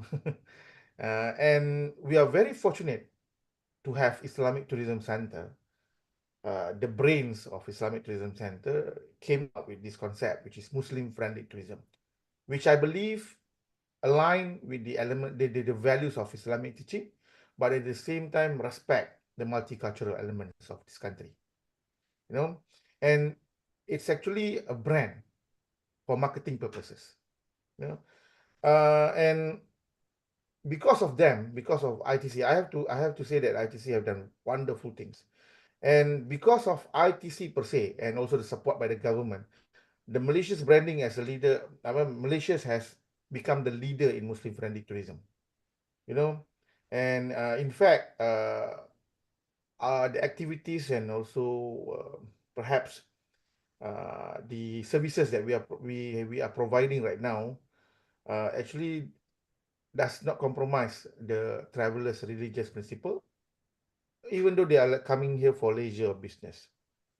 And actually, that's actually a powerful point that we have to ponder. You know, uh, it's actually the core of what makes Muslim-friendly tourism so compelling. It's about creating spaces, you know, experiences where faith and travel meet harmoniously. And as such, we have become a global model because many countries have been getting insights from Islamic Tourism Center and try to bring back to their countries. But then again, uh, branding itself, marketing itself would not be enough without the supply and demand elements. So if you look here, on the supply side, we need to have these infrastructures, transportations, accommodation, attractions, travel agents, and human capital that actually understand the concept of Muslim-friendly tourism, able to conduct the business in within the Islamic values, and willing to offer that services and products to the Muslim travelers. The reason being is because at the end of the day, things that have been supplied must be demanded. And on the demand side, there's evidence that Muslim travelers are motivated because they have the desire to maintain the Islamic lifestyle while even traveling around the world. This is the critical factors. As industry leaders, tourism stakeholders, we need to understand how the equilibrium point between demand and supply, and ensuring that in every touch point, from travel agents to operators, airlines, that the service are aligned with Islamic values. Again, it doesn't mean that everything must be branded as Islam. It can be Malaysian hospitality, but the core values actually align with Islamic values. So this is actually the beauty of Muslim-friendly tourism. But as an academia, I am called to share a little bit about what have been found, research by the academia. So let's have a look on the academic perspective of Muslim-friendly tourism. Well, this is actually a paper of mine together with my students. So what we have found that halal consumption attitude actually rely heavily on the level of religiosity, subjective norm, and perceived behavior control. So religiosity is how religious are you.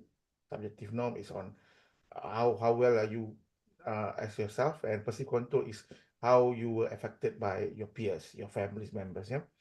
So in for this study, in the simpler terms, we can say that the more religious a traveler be, the more are likely to prioritize halal food and faith-based accommodation. So this is the deal breaker: halal food, halal certification, and faith and halal also faith-based accommodation is very important. And this tells us that trust on your service is the cornerstone of any Muslim-friendly tourism offerings.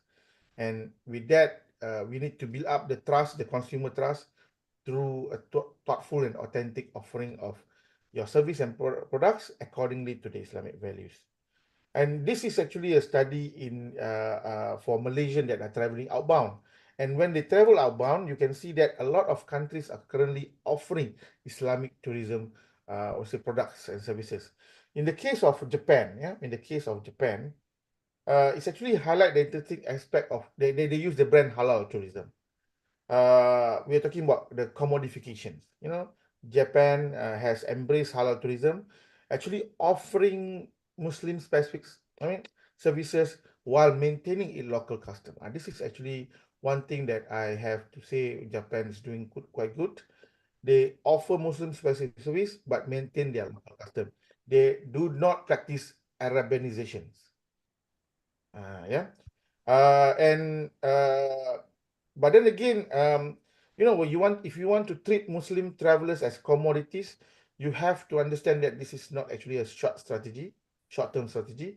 And as you can see that Japan has been trying their best to offer or accommodate the Muslim traveler through a lot of services like halal restaurants, developing praying facilities, and perhaps you can see that Japan actually utilize their custom where they are most of their cities are very busy, and they are using a lot of these LRT, MRT, and they actually the first one who introduced this woman only coach. So they actually utilize this coach for solo woman travelers. Prof, Yes. sorry, are you showing another slide? Because right now we are seeing the first slide. Is it? Oh, it's not moving. Yeah. It's not moving. Oh, it's not moving. Oh, okay. I'm currently moving my slides. See. It's not moving. Right? No, for us it's not moving Oh yet. my God. Just a minute, yeah. Still in the first page. Okay. Now it's moving. I think what I can do right now is I have to share my screen. Yep. Okay, can you see my screen right now? Yeah. It's moving? Yes, it's Oh, moving. good. Okay, thank you very much. Okay. I'm currently at this slides, yeah, on halal tourism as Japanese economic and diplomatic strategy. So yeah, again, talking about how they actually accommodate the concept of women-only carriage at the metro and try to package it as for Muslim women usage. Yeah. Next, I'm going to talk on South Korea. I mean, South Korea is also a popular destination among our Muslim travelers, and uh, it's not something new. It's not something that shocked us because besides their film tourism, promoting their K-pop culture, they actually has made impressive strides, yeah, in accommodating Muslim travelers by publishing their own halal food guidebooks, and in fact improving their public facilities. Making more mosques and also prayer rooms. And in fact, the best thing about Korea is that they understand the context of creating demand through exporting their products. And in order for them to export their products to their food products, to Muslim countries, they actually work together with UAE, Brunei, Indonesia, getting their maybe even Malaysia getting the halal certification. And as their products are in our country, and their restaurants are in our country, it creates some sort of like a demand, motivation for us to actually enjoy their foods in Korea, in South Korea per se. So this is actually, this approach, my friends, sahabat-sahabat, is actually one thing that we can learn from is building bridges through shared value and experience. At the same time, we talk about sustainable. Yeah, Muslim-friendly tourism also can include sustainability, actually practice sustainability. And you can see that besides, when we talk about sustainability, we also talk about the usage of technology. I can say that most of these uh, most of our younger generation is currently into technology, and they seek personalized experience. They rely on smart tourism applications, So many countries right now is looking forward to capture the young Muslim market, and that's the reason why right now we have countries like Taiwan, countries like Middle East right now are trying to open up their borders, making things easy for us to get into their countries, and also trying to what we say capture the needs and wants of the young Muslim market.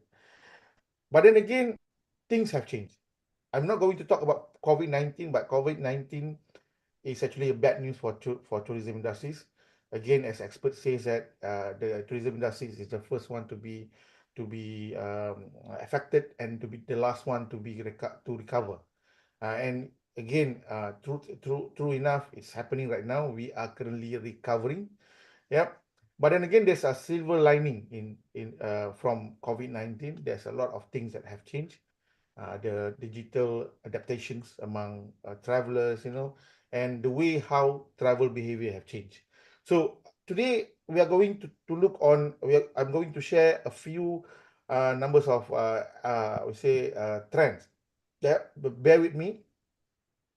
The reason being why I'm going to look, or I'm going to share about this is what we call behavioral economics. We are learning on why people are no longer bound on the traditional patterns of tourism.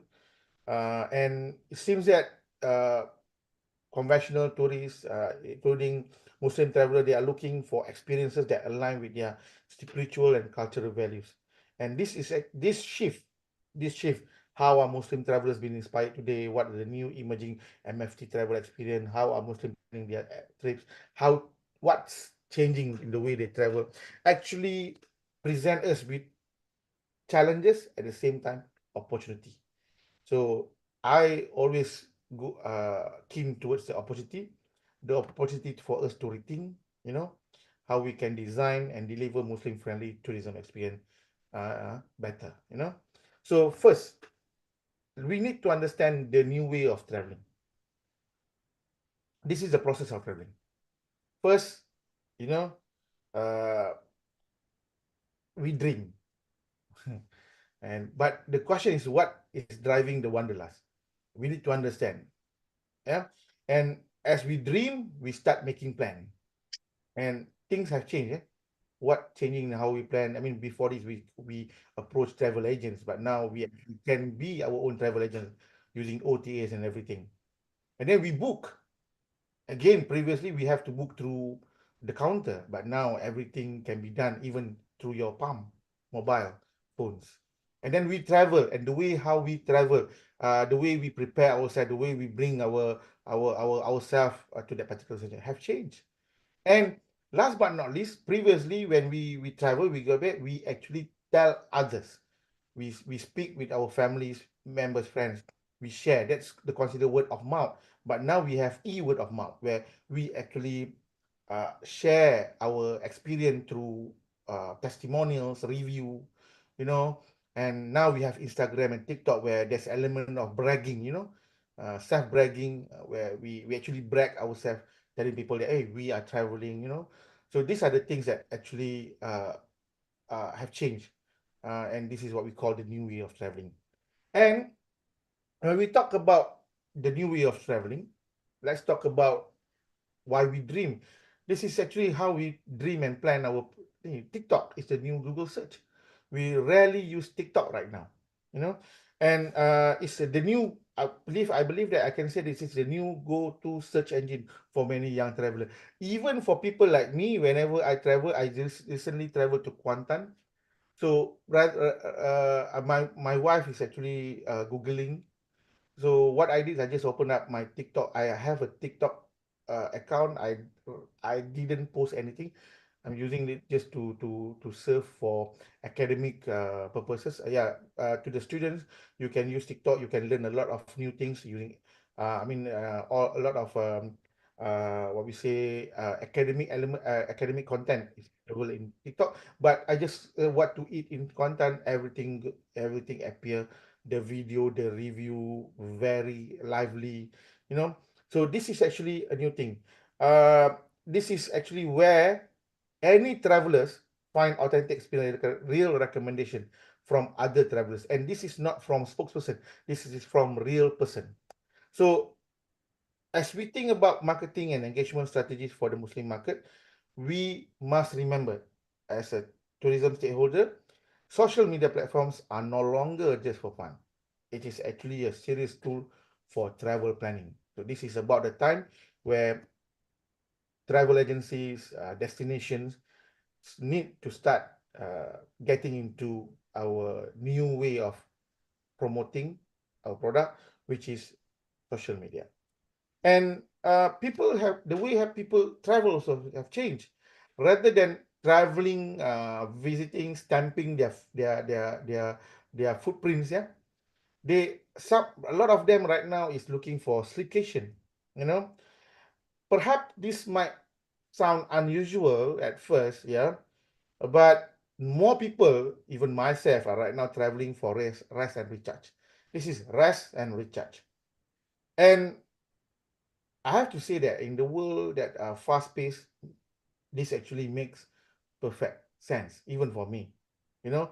And this is actually where, yet even you're talking about sleep, rest, and recharge. As a Muslim, you still have to practice your Islamic teachings. You have to pray. You have your religious obligation. But again, if you look this as an opportunity, we can actually position MFT destination as an ideal location for staycation. Relax, relaxing yourself, doing your praying accordingly, going to the mosque, and we are trying to offer peaceful environment with all the necessary amenities, including halal food and also prayer spaces. Again, we need to think outside of the box. And beside the staycation, we are talking about silent retreats. Right now, there's a rise of silent retreats offering right now. And this is the silent retreat actually offer our Muslim travelers a chance to disconnect from the hectic daily life, again, reconnect with their faith. in Malaysia, there's actually a product like this Pelayaran Islam cruise, yeah, where actually people ride the cruise and they actually relax and practice their religious activities, praying, doing Qiyamul Lail. There's no liquor on the cruise, no gambling. This is actually something that people are looking. It's actually quite popular prior to COVID-19, but I believe things are getting back. Yeah. So yeah, it's perhaps that's cruise, but then again, we can do a lot of things. There's a lot of offering that we can do in the mountain, even perhaps in the sea. Yeah. So silent retreat, I believe, can be a good product for Muslim-friendly tourism. And yeah, traveling for wellness. This trend actually align perfectly with Islamic principle. Islam teach us to maintain health, good health of body, mind, and soul. So perhaps that's the reason why Islamic Tourism Center actually rapidly promotes halal spa, Muslim friendly spa, sorry, Muslim friendly spa, Muslim friendly spa treatments. And right now, there's a lot of spa operator that actually getting into that concept, and it's actually perhaps a place where people travel to rejuvenate, but at the same time, again, going back to the context of Islamic tourism, able to practice their religious activities. And looking at the context of motivation, this is all how we actually plan and dream. But then again, in planning, there's also one element or one context that is actually currently emerging, getting popular, which is AI. AI, like ChatGPT, is actually so wonderful, so powerful. Uh, right now, we can actually ask ChatGPT to curate a 3 days, 2 night, what we say, itineraries, traveling to Madinah, traveling to Istanbul, traveling to Malaysia, Indonesia, Thailand, and where should I, which spend my nights in Islamic hotel or halal friendly hotels. So this is actually things that ChatGPT are able to do. We're talking about planning our trips around halal restaurants, the mosques and other, Islamic friendly services. And so the question actually right now at this point of time, especially for the industry players, is how we can leverage on this technology. You know, and the most important thing about ChatGPT is ChatGPT actually crawl throughout the World Wide Web to get the information. So if your product, your services is not available online, ChatGPT will never, what we say, propose your product or services. So this is actually another way of telling that you need to make yourself available online. If you're available online, you will be considered as one of the recommendation from ChatGPT. Next, when we are traveling right now, we are talking about travel for Malaysia, and even right now, Malaysia is currently promoting the digital nomad path. It's a key trend, that actually promoting people to travel for business at the same time enjoying our product and services. And perhaps I believe that this is how we actually can promote to blend work and faith. Perhaps asking our business players, businessmen and businesswomen, to enjoy their experiences, perhaps in Malaysia, without compromising their belief. And that is DNA trips. Yeah, we're talking about generation demand, where people right now are trying to explore their ancestry and heritage. Even in Malaysia right now, I believe that there's no 100% pure Malay, pure Indian, or pure Chinese. Yeah, there's always a mix. Yeah, and right now the alpha generation, the millennials, they have the ability, the power, the ones to actually searching for, say, to connect back with their cultural and religious roots. So yeah, this is actually a good thing. Yeah, perhaps this can be utilized by many countries that are within the context, within the regions of Asia, because most of Malaysian right now actually have ancestry bloodline from uh, the Arabs, from the India, China, So this is an opportunity, yeah, for us to for tourism operator to promote outbound tourism packages, actually looking on DNA trips. The next is actually inclusivity.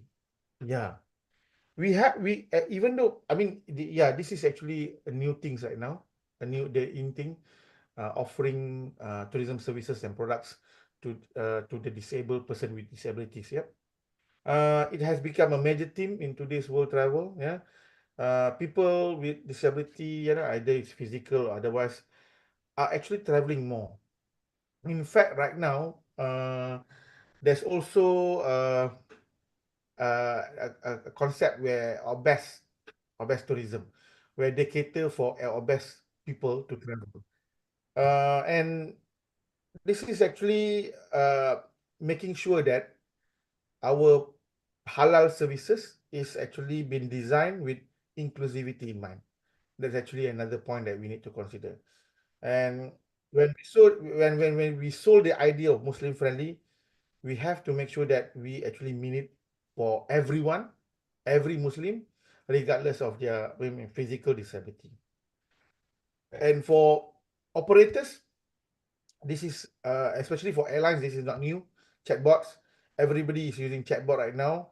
If you want to say, if you want to stay competitive, you need to obviously we say ensure that your services, your products are easily accessible, and perhaps you actually can provide travelers with information that they need accordingly when they need it. Your chatbots allow people to connect with your products and services at any time, anywhere. And yeah, we're talking about traveling for hidden gems. There's actually demand right now for hidden gems rather than going to the popular destination.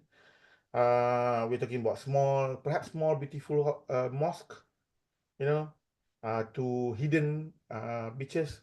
And yeah, again, we Muslim friendly have to start focusing on selling authentic products, and we're talking about authenticity because at the end of the day, authenticity means more money, more profits, because people are willing to pay more for authenticity. And another thing that I would like to share is this spontaneous travel. Right now, there's a lot of demand where people are traveling without making prior plan. They just book their ticket within one day and they start traveling. And this is actually another opportunity for Muslim friendly operators, how to cater to this market, uh, even during within the short notice, again, spontaneous travel can become a major opportunity for Muslim friendly tourism market because it's actually similar with the mass tourism market, where actually you are trying to offer halal food, prayer spaces, and cultural sensitivity, but within the short notice. So if you are able to do that, you can cater to this market. Have a few trends that I would like to add in this presentation. Again, green conscious is not new, yeah, but then again, right now, as a Muslim, we can see there's a lot of demand on, the higher upper market, or in Malaysia we call it the T20. They started understanding the concept of green, and they actually looking forward to actually experience the destination as a green tourist. So perhaps, you know, uh, it is not new in Islam, yeah, because it's actually intersect beautifully within our context of Muslim friendly.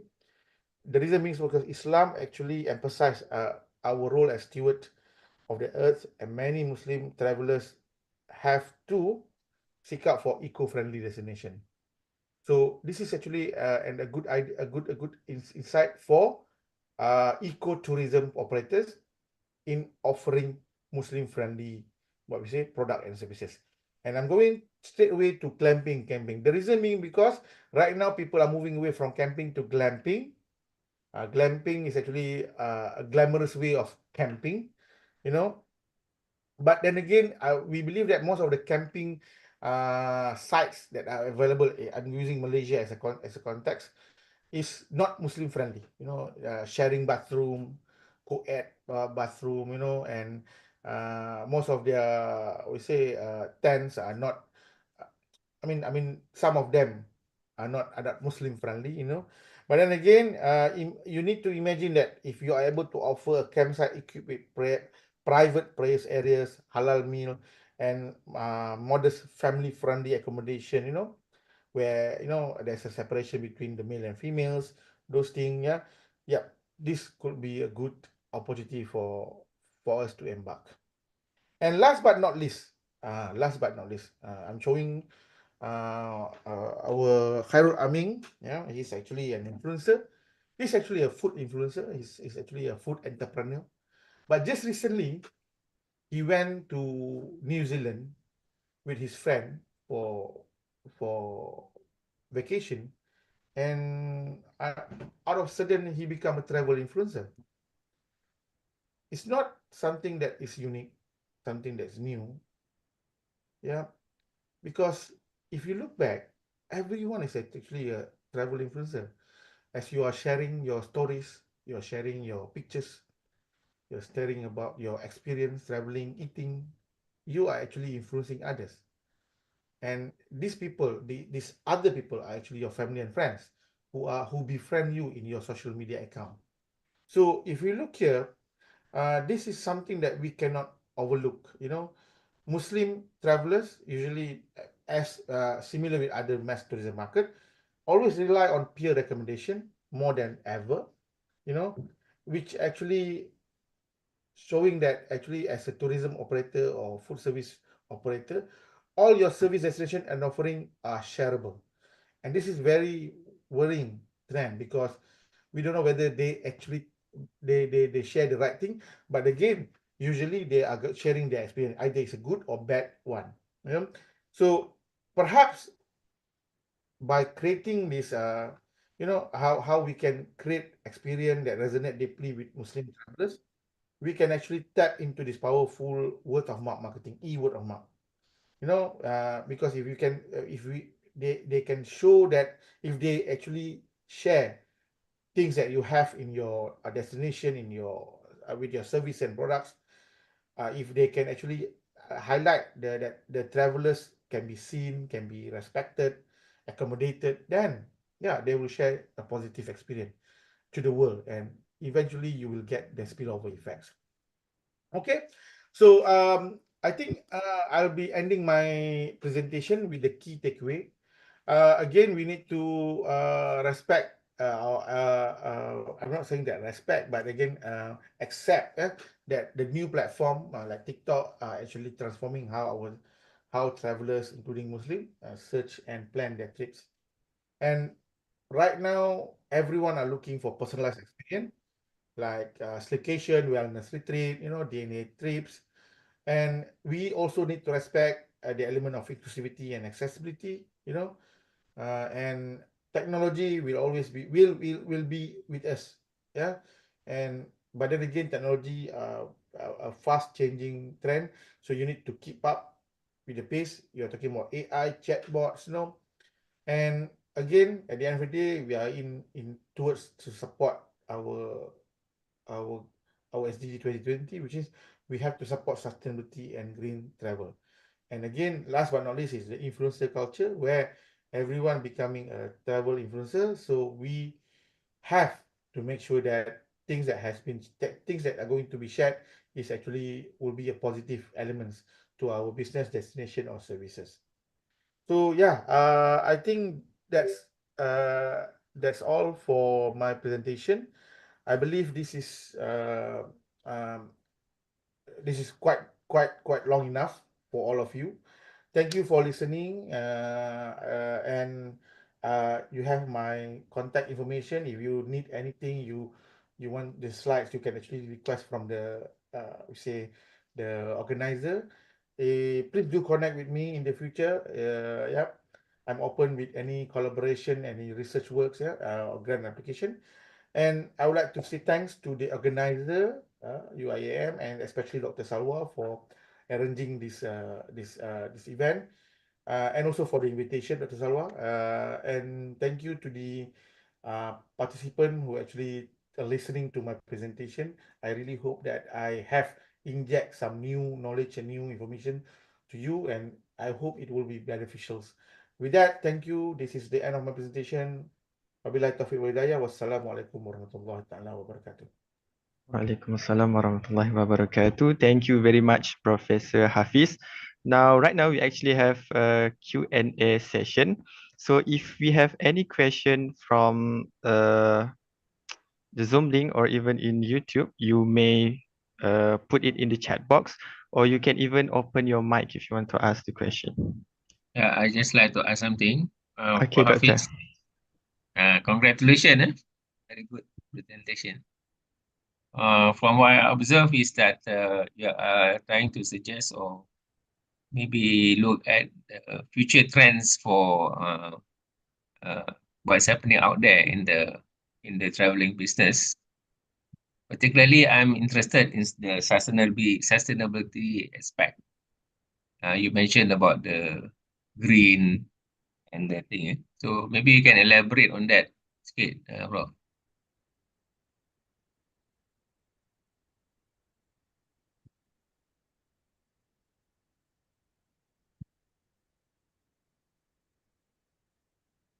Sorry,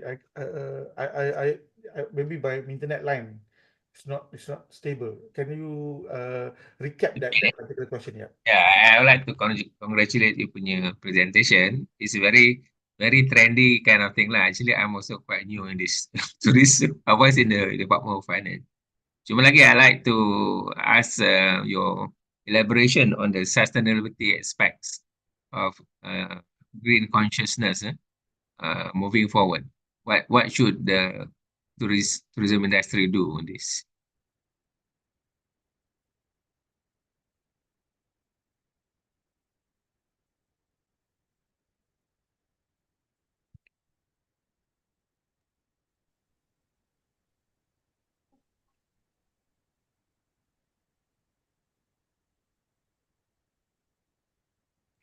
Doctor, Sorry.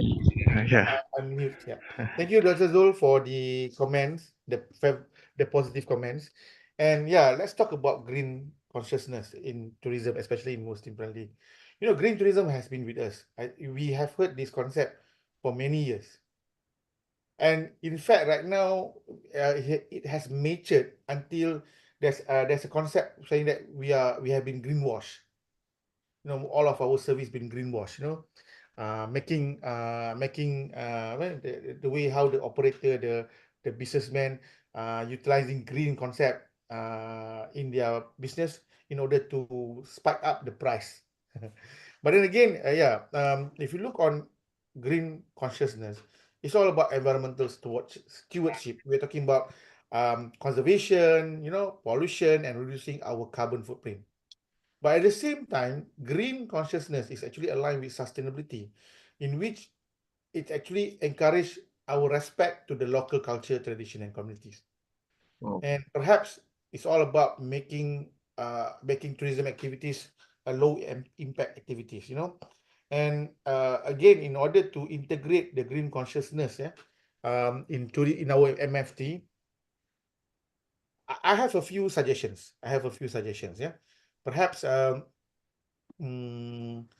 let me think about it. First, how about halal and organic food? You know, halal food is actually a concept that we have already accepted. Perhaps there's a possibility that we can actually offer halal and organic food. And if you look here, when we talk about halal and organic food, you are going to actually capture the non-Muslim market. Because right now you can see there's a lot of organic restaurants that are opening in mega malls, you know, shopping malls. And this is actually a restaurant that are high-end restaurant that have been invested heavily. And another concern on the concept of green is that I believe that I have to open up this discussion.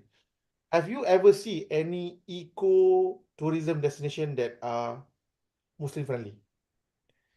You know, they never I would say bind these two concepts together.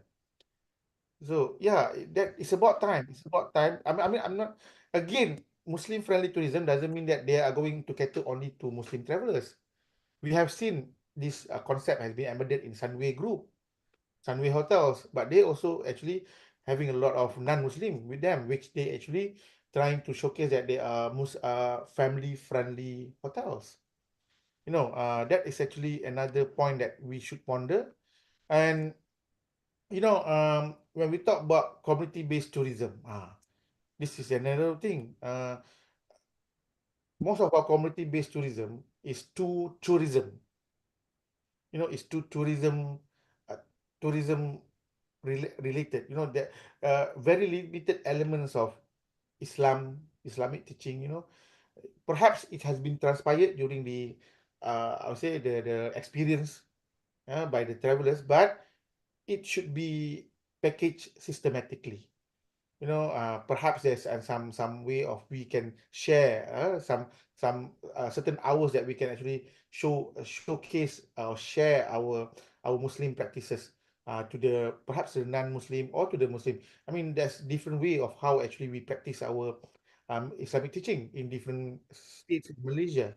Yeah, so that is actually another thing. And yeah, and yeah, there's actually talking about uh uh I don't know whether I think the Salwa will be very familiar with this the concept of Hima and Harim. Yeah, yeah, we're talking about how to preserve water, you know, nature preservation. This actually the concept that we actually have to embed in our Muslim tourism. It's actually a rebranding of what we have. Rather than using the Western context, we actually can try to showcase that actually this Western context with Western concept is actually aligned with Islamic teaching. But then again, there's a lot of things that I can go on and on, but perhaps at this point of time, based on my experience and observation, the the the combination of Muslim friendly tourism and green is still in the in the introductory stage. We haven't yet embed it, apa I say, accept it or utilize it and try to synergize these two concepts together accordingly. That is my point of view. I I think we can add the prof on the local content, like for example, you know, local tourism lah, like you mentioned, community tu kan. So we can tell other people that yeah, you because our we are the regions are Khalifah very of the Bumi, isn't it? So I mean, we but they need to be told, they need to be trained. So this is actually perhaps can things that ITC can pick up lah later, inshallah. okay. Thank you, Rof. Thank you very much, Prof. and Dr. Zul. Maybe we have another question from the floor in the Zoom meeting. If not, there's actually a question. I think maybe only one question for Prof. Hafiz.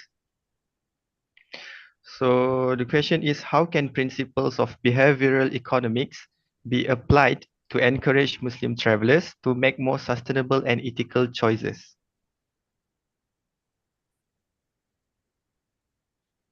Towards ethical, ethical Yeah, towards ethical encourage, consumption. yeah, sustainable and ethical choices. Hmm.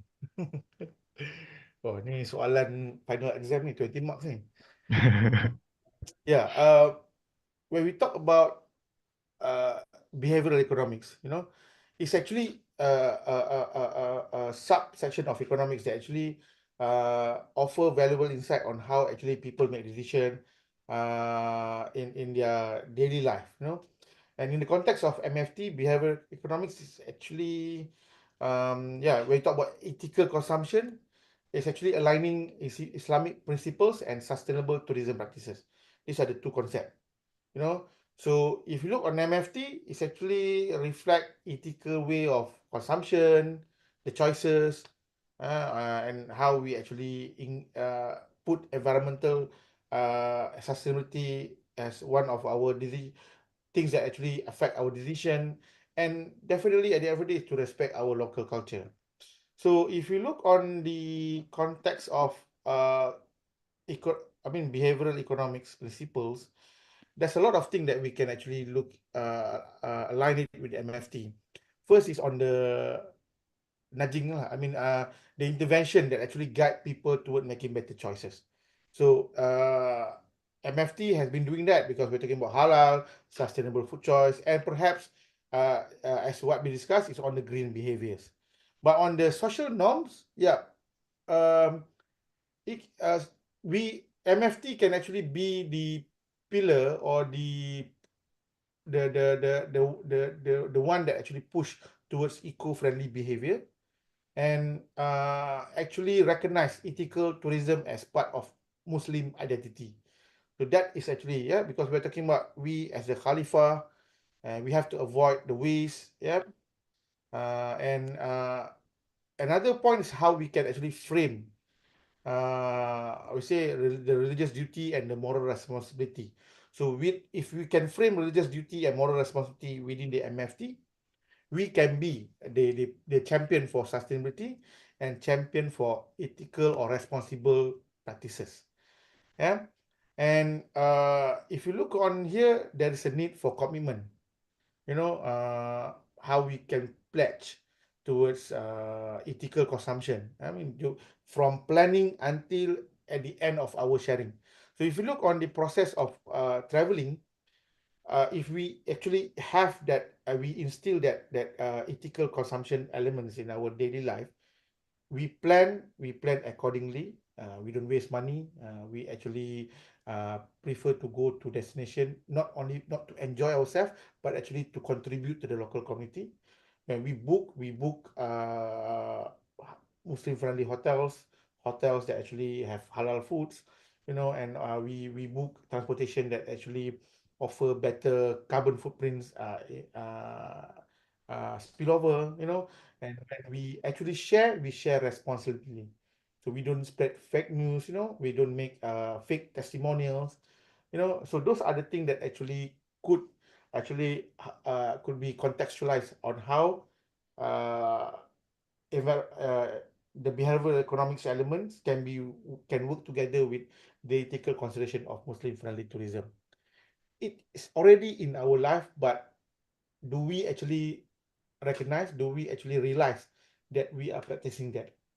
And if we realize and recognize that particular behavior, that behavior that such behavior should be embedded in our families, yeah, among our families, our kids, our children, because at the end of the day, this is actually how we want to improve ourselves as a Muslim, as a responsible traveler, and at the end of the day, to make sure that world is a better place for us to live and to enjoy.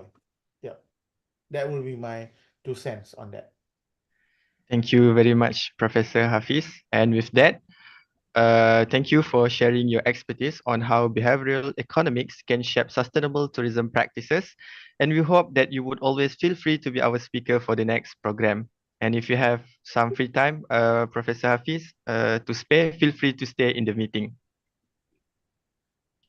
So, ladies and gentlemen, do not forget to fill in the evaluation form provided in the chat box. And now we will wait for the next speaker to prepare before we start our fourth seminar of the day. Thank you.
Assalamualaikum warahmatullahi wabarakatuh, and welcome back, ladies and gentlemen.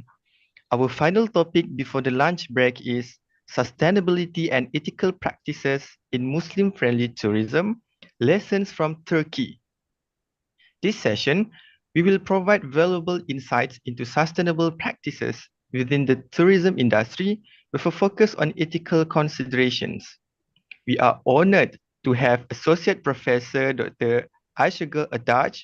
Correct me if I'm wrong, if I mispronouncing your name, Doctor. Yeah, So- it's correct. Perfect. Okay. Thank you.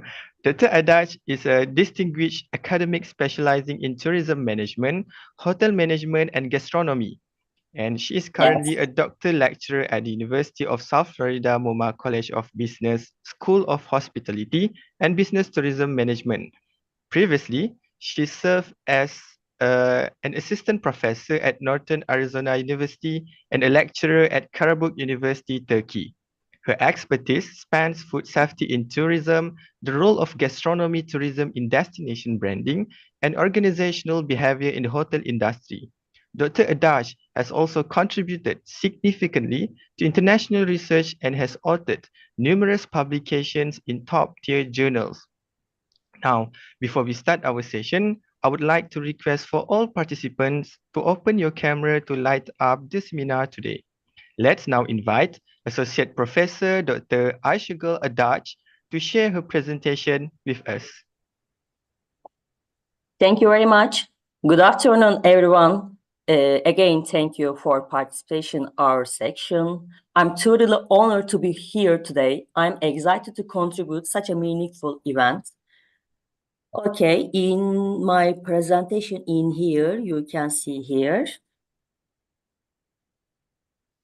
Yeah, this conference brings together a wealth of knowledge and experiences. I'm confident that our discussion will lead to innovative idea and new approach in the field of Muslim-friendly tourism, especially as we strive to balance sustainability and ethical practice.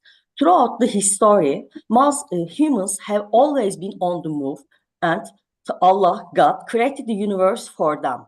People have traveled and explored to satisfy their curiosity about the world.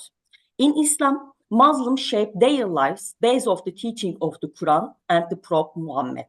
The Quran clearly explains what is allowed and what is forbidden, and it is important for Muslims to know and follow these rules. In many countries, Muslims travel according to their beliefs and take part in the tourism activities.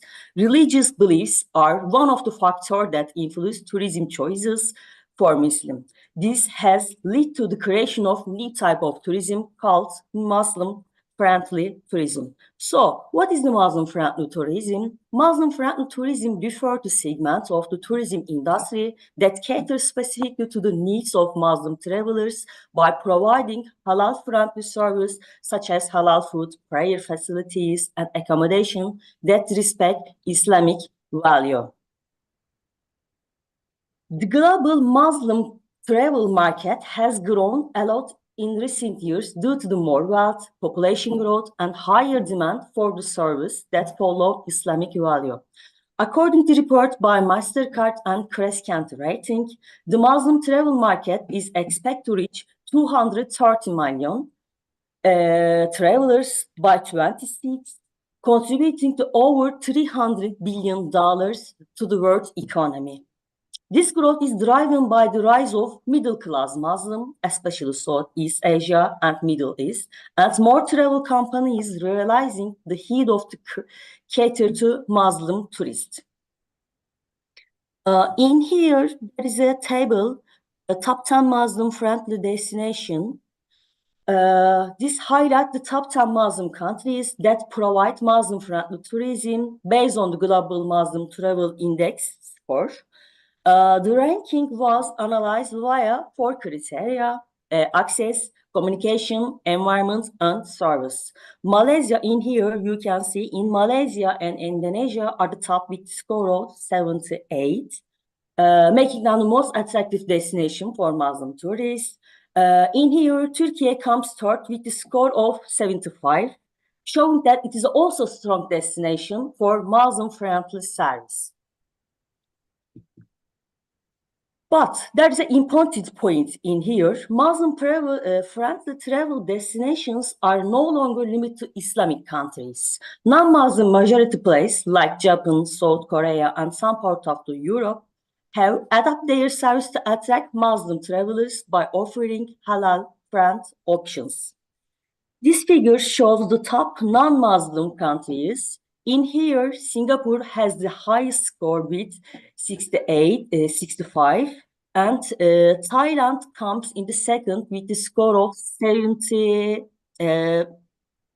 57, while United Kingdom, Japan, Taiwan are tied the third place with the score 53.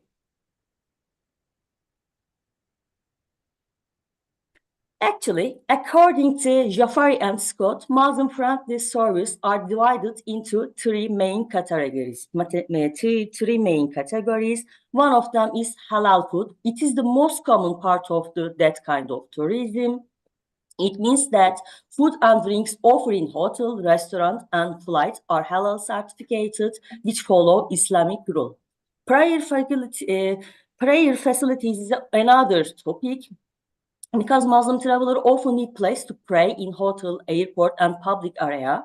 This includes Qibla directors in the hotel room and easy access to mosque or prayer rooms in the facilities. Another one is modest and privacy. This is also important for Muslim families, especially women. Muslim-friendly tourist accommodation offer things like separate swimming pool, spa, and beach area for men and women. There are also modest dress code in the public place. But one important part of Muslim-friendly tourism is showing respect for Islamic value and being sensitive to different cultures. According to Henderson, Muslim-friendly tourism is successful when tourism industry include Islamic principle in a way that does not change or harm the culture of destination. Muslim-friendly tourism is not just about offering halal food or prayer space. It is about understanding culture and social needs of Muslim travelers. Destinations that want to attract Muslim travelers should make sure they create a welcoming environment that respect Islamic practice. For example, Maldives. Maldives has done this well by offering private village with halal certificated food, prayer space, and separate leisure area for men and women. They have done this while still being known as a luxury destinations. But there are challenges. It is important to make sure Muslim-friendly practice are not just for business or profit, but in a way that it is authentic and respectful. If destinations do not understand Muslim culture well, it could make Muslim travelers feel uncomfortable. This is especially important in countries where most people are not Muslim. In this place, there is a higher risk of misunderstanding or effort that feels fake. Sustainability is the important issue in the Muslim-friendly tourism. Sustainable tourism considers its economic, social, and economical impact, both new and in the future, focusing on the needs of investors, the industry, the environment, and local communities. In that kind of tourism, sustainability involves balancing economic growth and social responsibility and environmental protection for a long-term development. Just a minute.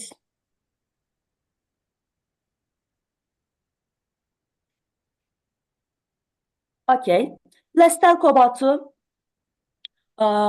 environmental sustainability aspect of Muslim-friendly tourism.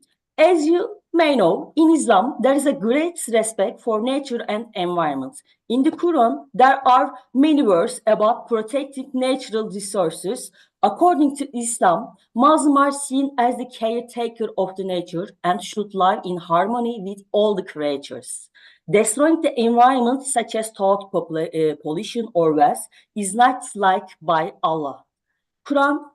In the Quran, it says, they strike throughout the land corruption, and Allah does not like corruption in Maida 16:4. This idea is also at the heart of the Muslim-friendly tourism. For example, in an academic research made by Cox in Bangladesh, showed that the religious belief of tourists helped them to act more responsibly toward the environment. Muslim tourists can help protect the environment by practicing sustainable behavior and contribute to the well-being of the local communities.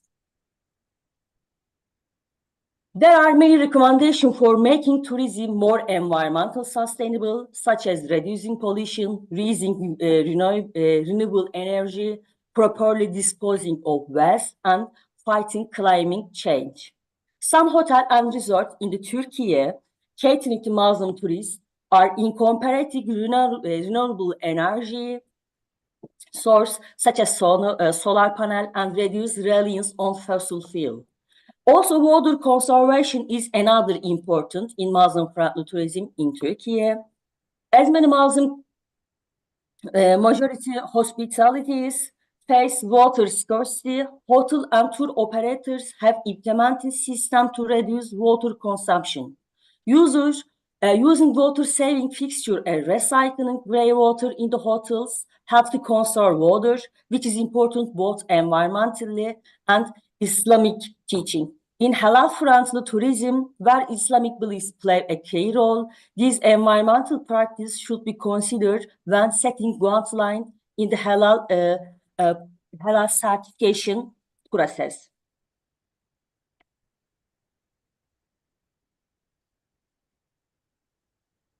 A great example of eco-friendly and Muslim-friendly hotel is the Bayram Tree Al Wadi Resort. You can see in the picture. These resorts offer halal food and prayer space, which are very important for Muslim guests.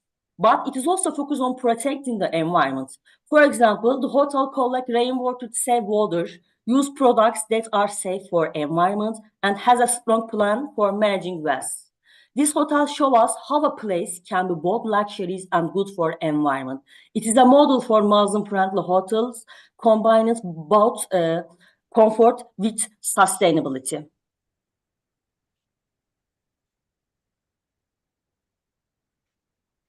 But eco-friendly practices are not limited to energy and water conservation. They also encompass waste management and the preservation of local systems.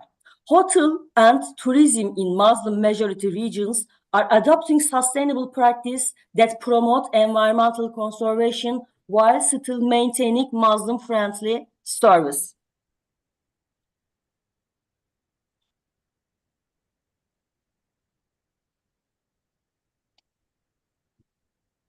In Islamic view of sustainable development is about finding a balance between economic and social development while acting ethically toward the environment. In the Quran, God says, I will make a rule on earth. This shows that humans have a responsibility to manage resources by giving Allah. In the context of Muslim-friendly tourism, this means investing in the right opportunities, creating jobs, and contributing to the economy in a way that benefits everyone. Sustainable tourism, especially in Muslim-friendly tourism, can support local communities by creating, improving infrastructure and rising living standards in Turkey. In fact, Muslim-friendly tourism should not be limited just about religion. It is also meet global demand for clean, safe, ethical product and service. The strict requirement of this kind of tourism, like clean production, minimizing risk, make it competitive advantage for destination. By focusing on halal practice, tourism can help create sustainable economy.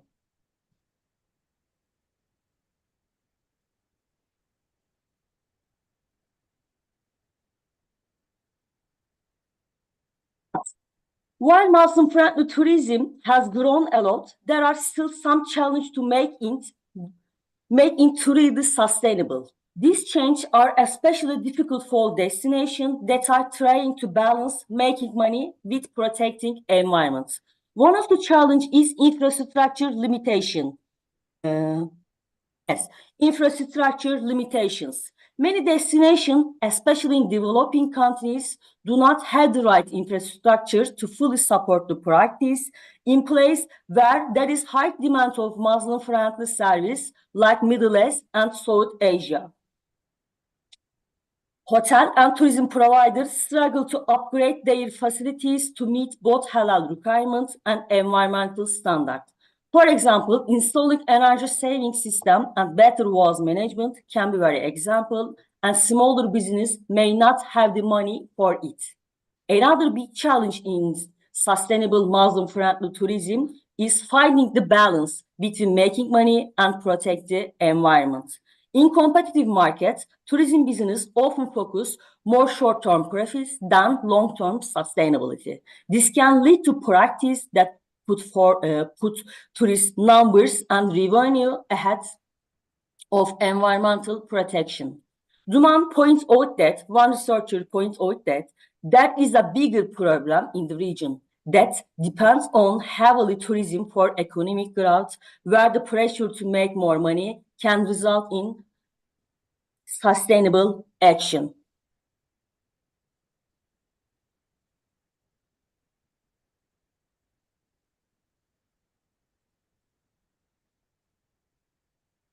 There is a key component of ethical practice. Some of them is respect for local culture, adherence to Sharia principle, positive traveler behavior, facilitation of interfaith dialogue, economic and cultural benefits. Respect for local culture is a vital component of ethics in Muslim-friendly tourism, guiding the behavior of travelers and promoting positive, sustainable interaction between tourists and host communities. In Muslim-friendly tourism, travelers are expected to act in a way that respects both Islamic value and culture of the place they visit. This meaning being careful about things like how they dress, what they eat, and how they behave in public, making sure respect to local customs. By showing respect for the local culture, Muslim travelers can have more meaningful experiences and help support the communication. This approach encourages kindness and support for local business and activities. When travelers respect the local culture, it helps create a deeper understanding between people. This cultural exchange benefits both tourists and local economy, helping locals feel proud of their heritage. Another one is adherence Sharia principle is cornerstone of ethics in Muslim-friendly tourism, especially in Turkey. Several key aspects how Sharia compliance shape ethical behavior in the context. One of them is guides for conduct. Sharia principle help guide how Muslim travelers should act. This principle teach respect, humility, and kindness, which are important values in Islam. Ethical tourism in this kind of tourism involve the careful selection of halal food, accommodation, activities that comply with Islamic law. This helps Muslim travelers follow their religious duties while enjoying their trip. While following Sharia, Muslim travelers are also encouraged to respect the cultural norm of destination they visit. By doing this, tourists and local can build mutual respect and understanding. Sharia also encourages Muslim travelers to act with honesty, integrity, and social responsibility. This makes traveler experiences better and also benefit local community. Sharia also focuses on protecting the environment and treating people fairly. Muslim travelers are encouraged to make choices that support the environment and the well-being of the population.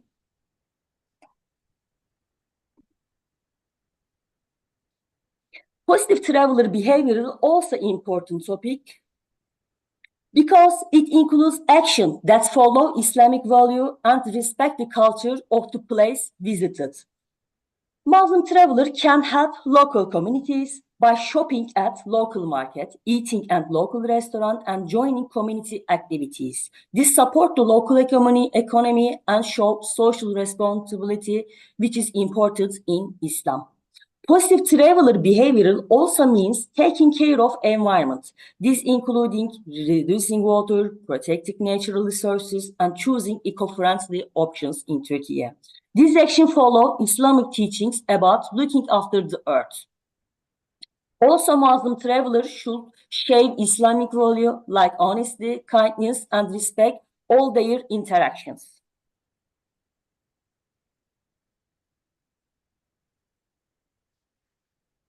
Interfaith dialogue in Muslim-friendly tourism is important part of this kind of tourism because it helps create understanding and respect between people of different religions and backgrounds.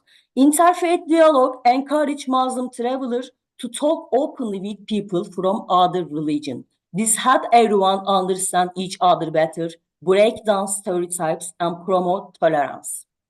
When Muslim travel engage in interfaith dialogue, they can share their culture and religion with others. This makes travel experiences more meaningful and help people appreciate each other's belief, practice, and thoughts. Interfaith dialogue builds connection between communities. This connection can lead to working together on important issues like social justice, environment, and community development. More important, Muslim-friendly tourism also provides chance to educate non-Muslim about Islam. This helps clear up misunderstanding and promotes a better understanding of Islamic values.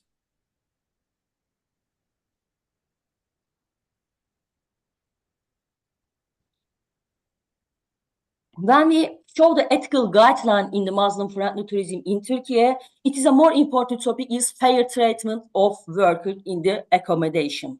Islamic teaches stress fair and just treatment of workers. Tourism industry is often criticized for exploitative labor practice, but Muslim-friendly tourism offers an ethical alternative by adhering to fair wage, providing sustainable working conditions, and ensuring that workers' rights are respected. As notices the researchers, Islamic ethics require business to respect dignity of workers, which can be seen in Muslim-friendly hotel sector, where labor law align with Islamic principle of fair treatment. Another topic is halal certification play a key role in ensuring that all goods, especially food and beverage, meet Islamic ethical standards in Turkey. Beyond their religious requirements, halal certification also ensures that goods are sourced ethically, meaning animals are treated humanely and there is no explanation involved in the production process. As researchers highlight, halal certification has expanded to include ethical standards like environmental care and fair labor practice, making it not only religious but also a moral guideline for sourcing in Muslim-friendly tourism.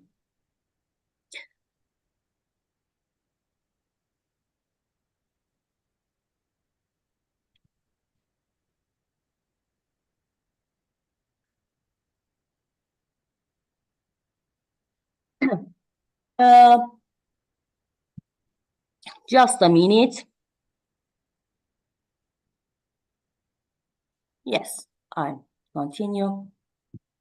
In Turkey, Muslim-friendly tourism started in Turkey during the 1990s and grew quickly in the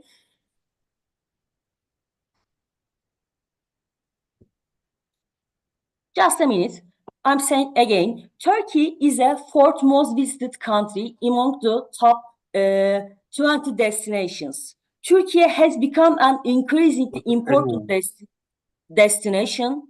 Sorry. Turkey is the fourth most visited country among the top 20 destinations. Turkey has become an increasingly important destination for Muslim tourists. Some of the reasons for this include its proximity regions with a high Muslim population, the global trend of increasing Muslim population, and the growing income level of middle-class Muslim population worldwide. When we see the developments in the Muslim-friendly in Turkey, Muslim-friendly tourism started in Turkey during the 1990s. The first Muslim-friendly hotels were opened in Turkey, Didim and Konya, which is a city in the Turkey. These hotels were called halal hotel, family hotel, or non-alcoholic hotel. However, there are not enough national statistics to show the full growth of the Muslim-friendly in Turkey, but in 2014, some researchers report that Turkey had 152 Muslim-friendly hotels. But in 2022, another researchers found that the number had decreased to 81. Halal Booking is important platform that help people make reservation for these hotels. Muslim-friendly hotels are supported by organization Standards and Metrology Institute for Islamic Countries, Association for the Inspection and Certification of Food Supplies, and World Halal Union in Turkey. In 2016, Turkish Standard Institution created a halal management system for Turkey called TS 13683. This is very attractive for Muslim tourists because of its rich Islamic history and culture. Reports from Kres Catering and MasterCard show that Turkey is becoming more important for Muslim tourism market. But Turkey still needs to improve its infrastructure and strategic development and fully grow in this market.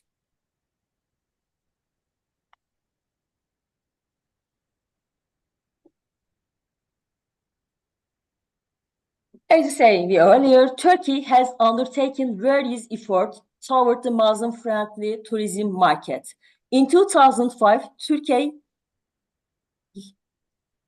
hosted the first Islamic countries in tourism fair. In 2010, Turkey means Türkiye is a new country name. Turkey established the Institute of Metrology and Standard of Islamic Countries in Istanbul to conduct scientific and economic studies in the field of Muslim-friendly tourism. In 2016, the World Halal Summit was held in Istanbul, and the first and second Halal Tourism summits were organized in 89 and 2060 and 2080 in Sarık, Antalya. The first and second International Halal Tourism Congress were held between 27 and 28.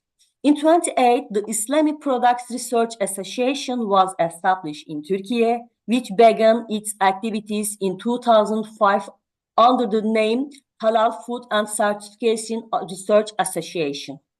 In 2014, the Turkish Standard Institute began providing halal cosmetic certification service in Turkey. In June 2014, during the third Tourism Coordination Committee meeting of the Organization of Islamic Cooperation, Minister of Culture and Tourism, it was decided to implement the Islamic World Tourism Capital Initiative. In this context, Konya was selected as the Islamic World Tourism Capital for 2018. In 2017, also Halal Accreditation Agency began operations in Turkey.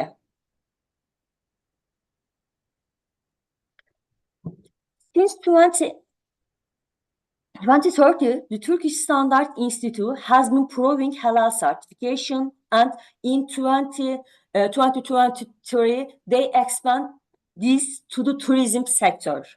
Turkish Standard Institute is accredited by Halal Accreditation Agency and follow the standards set by the Standard and Metrology Institution of Islamic Countries, which are adopted as a national standards in Turkey.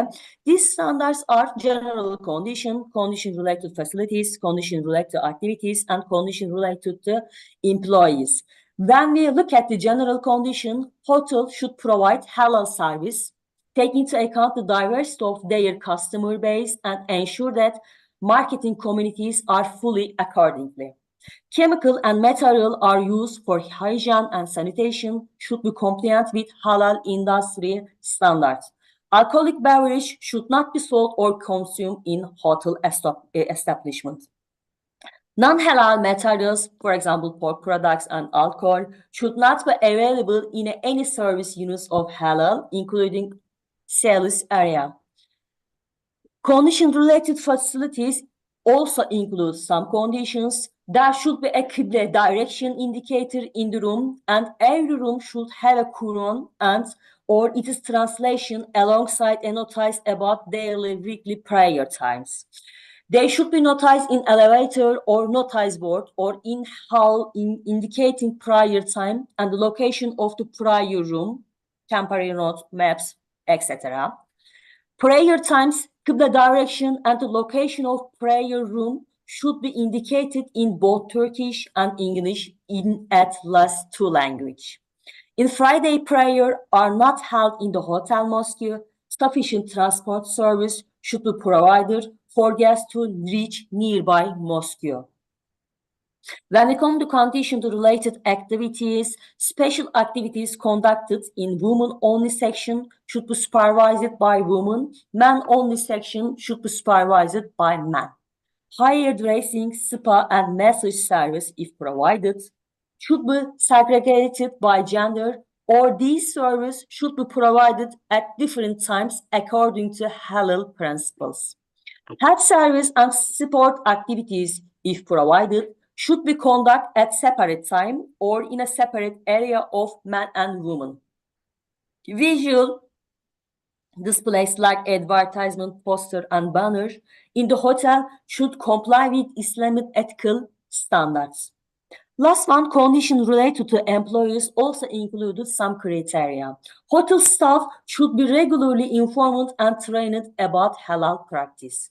Hotel employees' clothing must adhere to Islamic ethical standards. The behavior and conduct of employees should comply with Islamic ethical standards also. Turkey ecotourism projects offer a blend of sustainability and Muslim-friendly service, reflecting the nation's commitment to environmental conservation while meeting Islamic ethical standards. Some case in the Turkey, eco-friendly and Muslim-friendly projects is that Kaz Dağları is the fourth example. In Kaz Mountains, ecotourism project have been designed to preserve biodiversity while promoting responsible tourism. Many ecologists in this area offer halal certificated service catering to Muslim travelers who seek both ethical tourism experiences and environmental conservation. These lodges use renewable energy source, practice water conservation, and implement waste recycling programs, aligning with both Islamic value of environmental stewardship and the global movement towards sustainability. Another example is Kaçkar Mountain. Kaçkar Mountain ecotourism initiative focus on providing tourists with immersive natural experiences while minimizing their environmental impact. The area offers halal-friendly accommodation, including ecology that adhere to ethical principles. This initiative highlights how Islamic tourism can coexist with eco-friendly practice, offering hiking tours, wildlife conservation program, and organic locally sourced halal food options. There is some innovation in Turkey's Muslim-friendly service. One of them is halal travel application. One of the most prominent innovations in Turkey Muslim-friendly sector is the development of halal travel applications. This application helps Muslim travelers located halal certificated restaurant, prayer space like mosque, Muslim-friendly hotels. For instance, apps like Halal Booking allow users to search for accommodation that meet their specific religious requirements, such as gender-segregated facilities or halal-certificated dining options. This innovation ensures that Muslim travelers have easy access to information that allow them to make informed and ethical choices. Another one is tailored tours for Muslim families. Many tour operators in Turkey now offer tailored tours designed specifically for Muslim families. These tours focus Islamic heritage sites like as the Blue Mosque and Hagia Sophia in Istanbul, as well as historic Islamic centers like Konya, home to Rumi Mausoleum. These tours are designed with family-friendly amenities, included halal dining options, prayer breaks, and modest dress code for women. This personalized approach has allowed Turkey to attract more Muslim tourists while maintaining high ethical standards in tourism. There is some future opportunities in Muslim-friendly tourism, especially in Turkey and all around the world. The rise of Gen Z Muslim travelers is important. Gen Z, digitally savvy and socially conscious generation, is poised to reshape the landscape of Muslim-friendly tourism. This generation places a high value of sustainability and ethical practice and expert travel service to align with their environmental and ethical values. According to are particularly interested in eco-friendly travel options, responsible tourism, and immersive cultural experiences that respect their religious belief. This creates an opportunity for the Muslim-friendly sector to innovate, offering sustainable travel experiences that cater specifically preferences of younger Muslim tourists in Turkey. Adapting sustainability trends is also innovation, future opportunities in Muslim-friendly tourism. To capitalize on these trends, Muslim-friendly operators must adopt more sustainable practice, including eco-friendly hotel, carbon neutral tour, and the use of digital technology like halal food application to provide transparent information about sustainability efforts. Digital platform can also help connect travelers with ethical business, making it easier to make responsible travel choice. As some researchers suggest, the future of the Muslim-friendly tourism lies in the ability of the sector to integrate ethical tourism principles with technological innovation that meet expectation of modern Muslim travelers.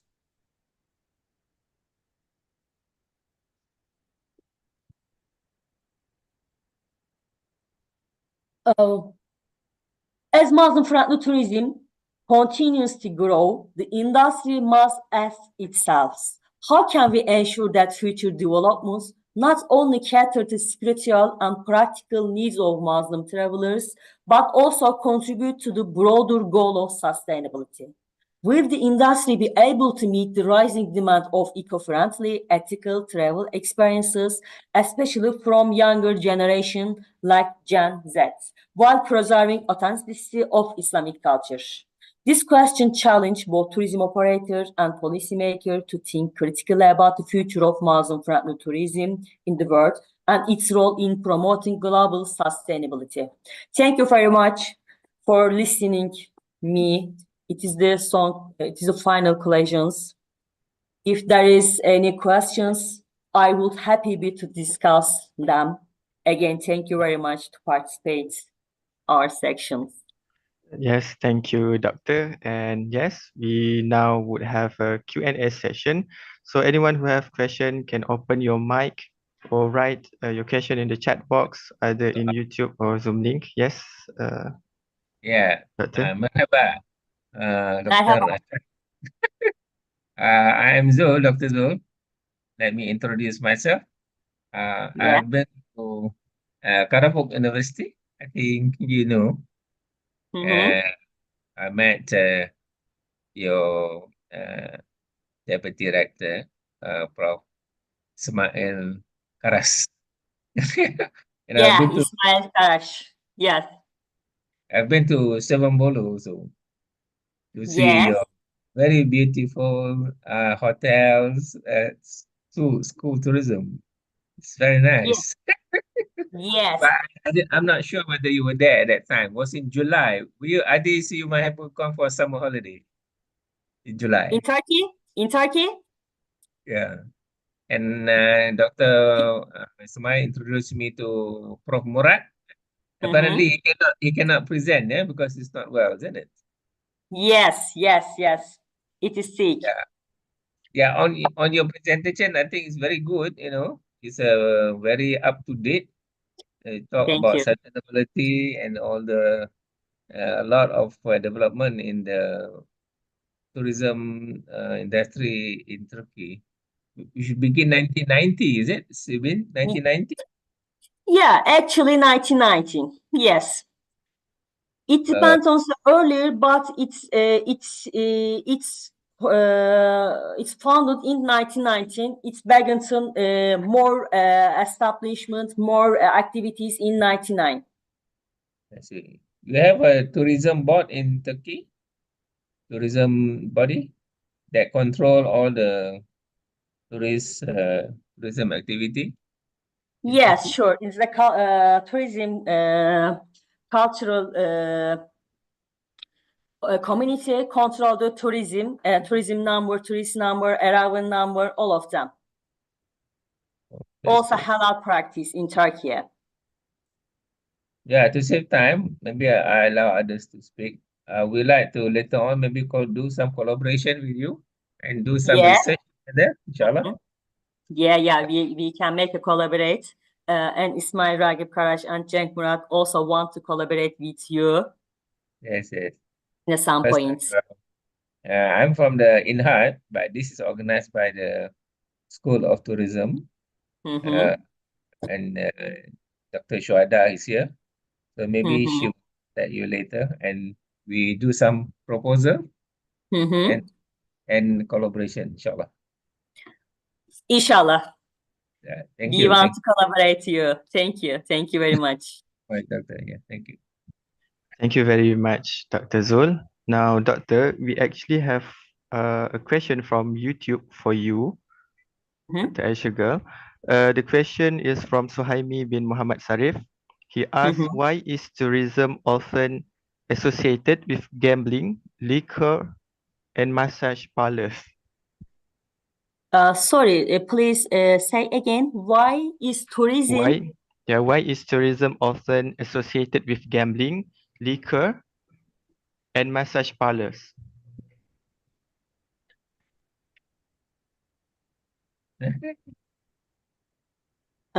Please write in the chat box. Sure.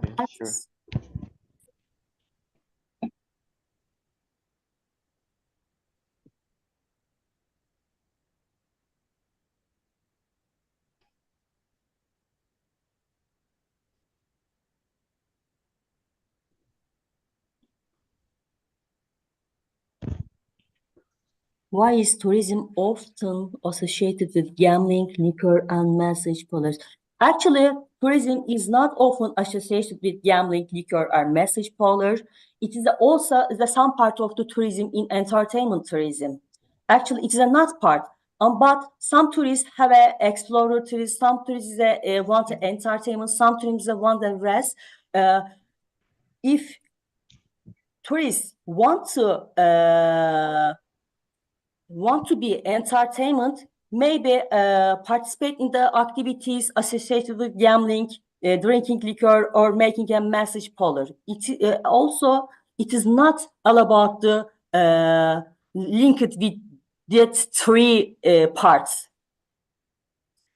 Also, tourism is associated with resting, swimming, visiting cultural heritage sites, all of them, but not interrelated these three things. It is not a true thought. It is a not true thing about this.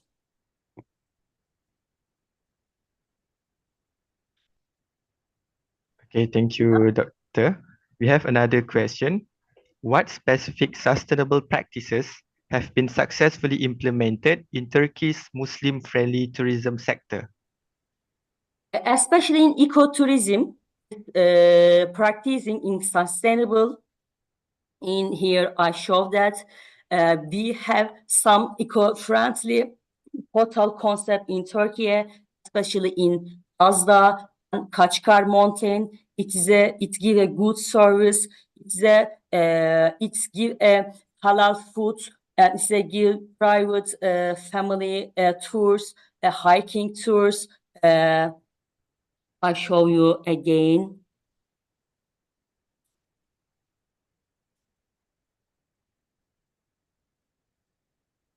Yeah, in here. In the Kaz Mountain in the Turkey, we implement a eco-tourism project with integrated the Muslim-friendly tourism. In here, travelers who seek both ethical tourism experiences and environmental conservations, it make a hiking tours, wild conservation program. It includes wild conservation program and organic, locally sourced halal food option. Customers have all of them. Mostly Muslim-friendly tourism associated with the eco-friendly tourism and eco-friendly tours in Turkey.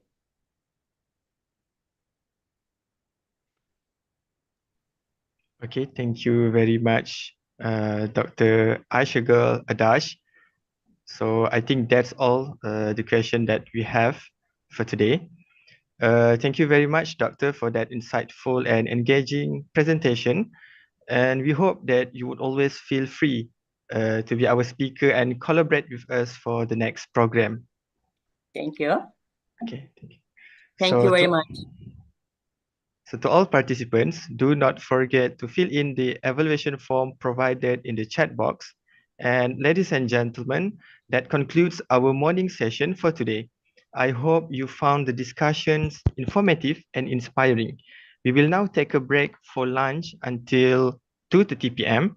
And after the lunch break, we will have a forum titled Navigating the Future of Muslim-Friendly Tourism, Insights and Strategies from Global Leaders, moderated by Dr. Muhammad Shazwan Abdul Talib of University Brunei Darussalam, with the panelists Muhammad Fazal Bahardin, CEO of Crescent Rating Singapore, Dr. Sham Tintin from Islamic Development Bank Turkey, and Hafsa Gaher, Director of Halal Travel Network, England.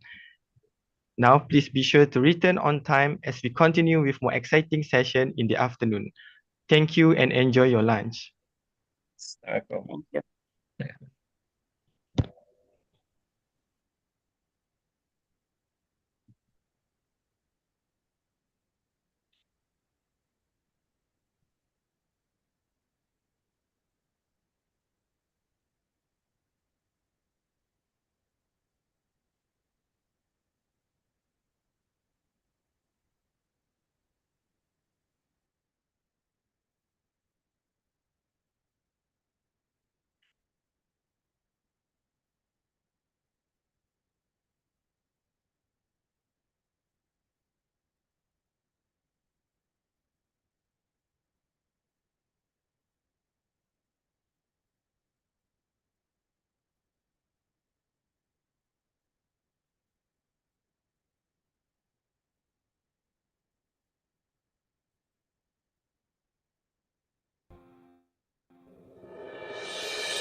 Hello, Assalamualaikum everyone, and welcome back.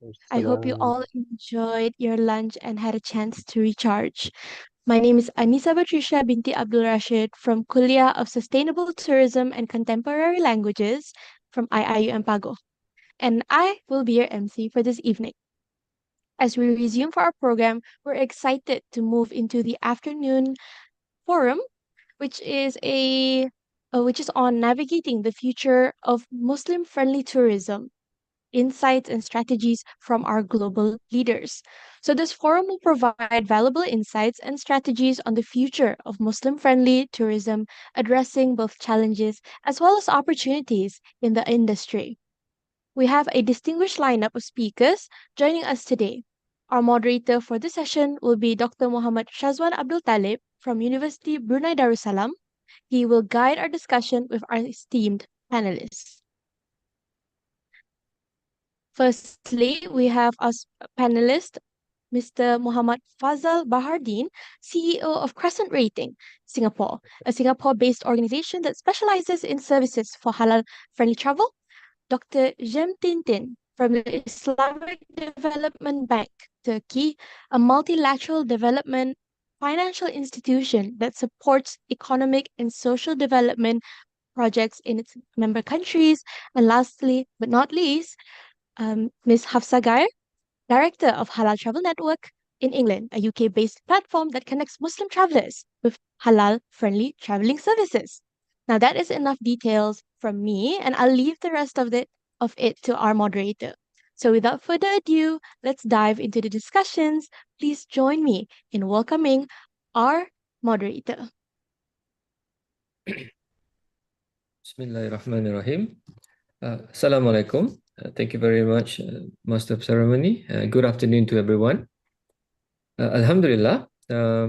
Thank you for tuning in and for taking the time out of your busy schedule to join today's seminar, which is co-organized by the Kuliah of, let me get this straight, Kuliah of Sustainable Tourism and Contemporary Languages, and of course, the International Institute of Halal Research and Training of the renowned International Islamic University, Malaysia.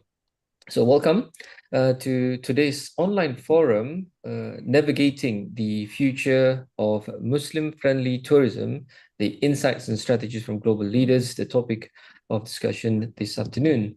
I'm Shazwan Talib from University of Brunei Darussalam, and I'll be your moderator for this session, inshallah. And along with me, just like the Master of Ceremony mentioned earlier, we are fortunate to be joined by three distinguished panelists who are prominent figures and thinkers in the Muslim-friendly tourism industry. So we have with here today in this forum, Brother Fazal Bahardin, the founder and CEO of Crescent Rating. We have Sister Hafsa Gair, the director of the Halal Travel Network, and of course, Dr. Jem Tintin, an economist from the Islamic Development Bank. So Alhamdulillah, the panelists that we have with us today, together, collectively, they bring a wealth of knowledge and experience that will help us better understand the challenges, the opportunities that lie within the Muslim and halal tourism sector. Now, without further delay, let us kick off our discussion for today. Now, as an opening remark, I'd like to throw in a couple of questions to all the panelists. Now, maybe you can tell us, what do you do in your respective organizations, and how does your work and your organization contribute to the developing and promoting Muslim-friendly tourism? How about we begin with you, Brother Fazal, inshallah. Bismillahirrahmanirrahim. Assalamu alaikum, everyone. I hope you can hear me. Is it? Yeah, can you hear me? Yeah, alhamdulillah. So first of all, thanks to the organizer, IIUM, and for organizing this and inviting all of us here today. I hope the sessions in the morning went well. As Dr. Talib introduced, I am responsible for two brands. One is Crescent Rating, which started in 2008, about 16 years ago, and Halal Trip. So Crescent Rating has been really 100% focused on helping the industry to understand the Muslim travel market, develop capacity, capability to cater to the Muslim travel market, and also help destinations to promote the destination to the Muslim travel market. So we have been doing that for 16 years. Some of you probably know what the work that we do. We also do a lot of research reports. We rate hotels and other services. That's how the Crescent Rating name comes. We do a lot of work with a lot of tourism boards around the world, alhamdulillah.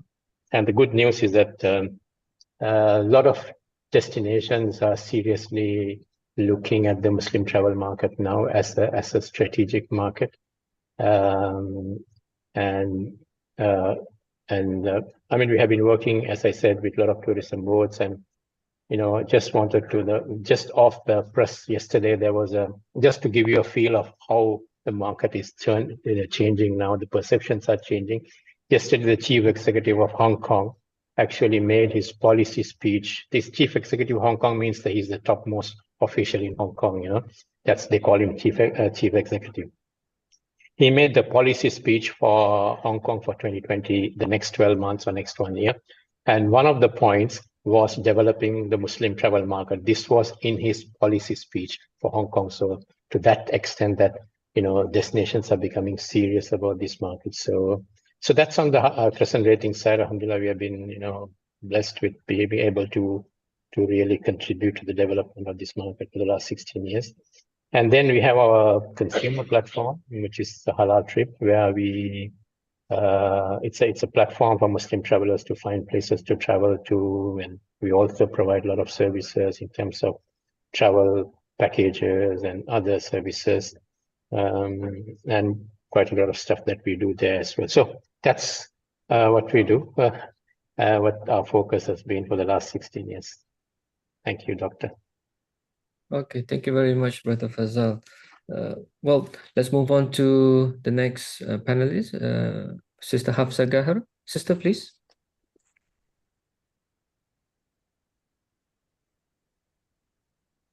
I think you need to unmute. Yeah, apologies.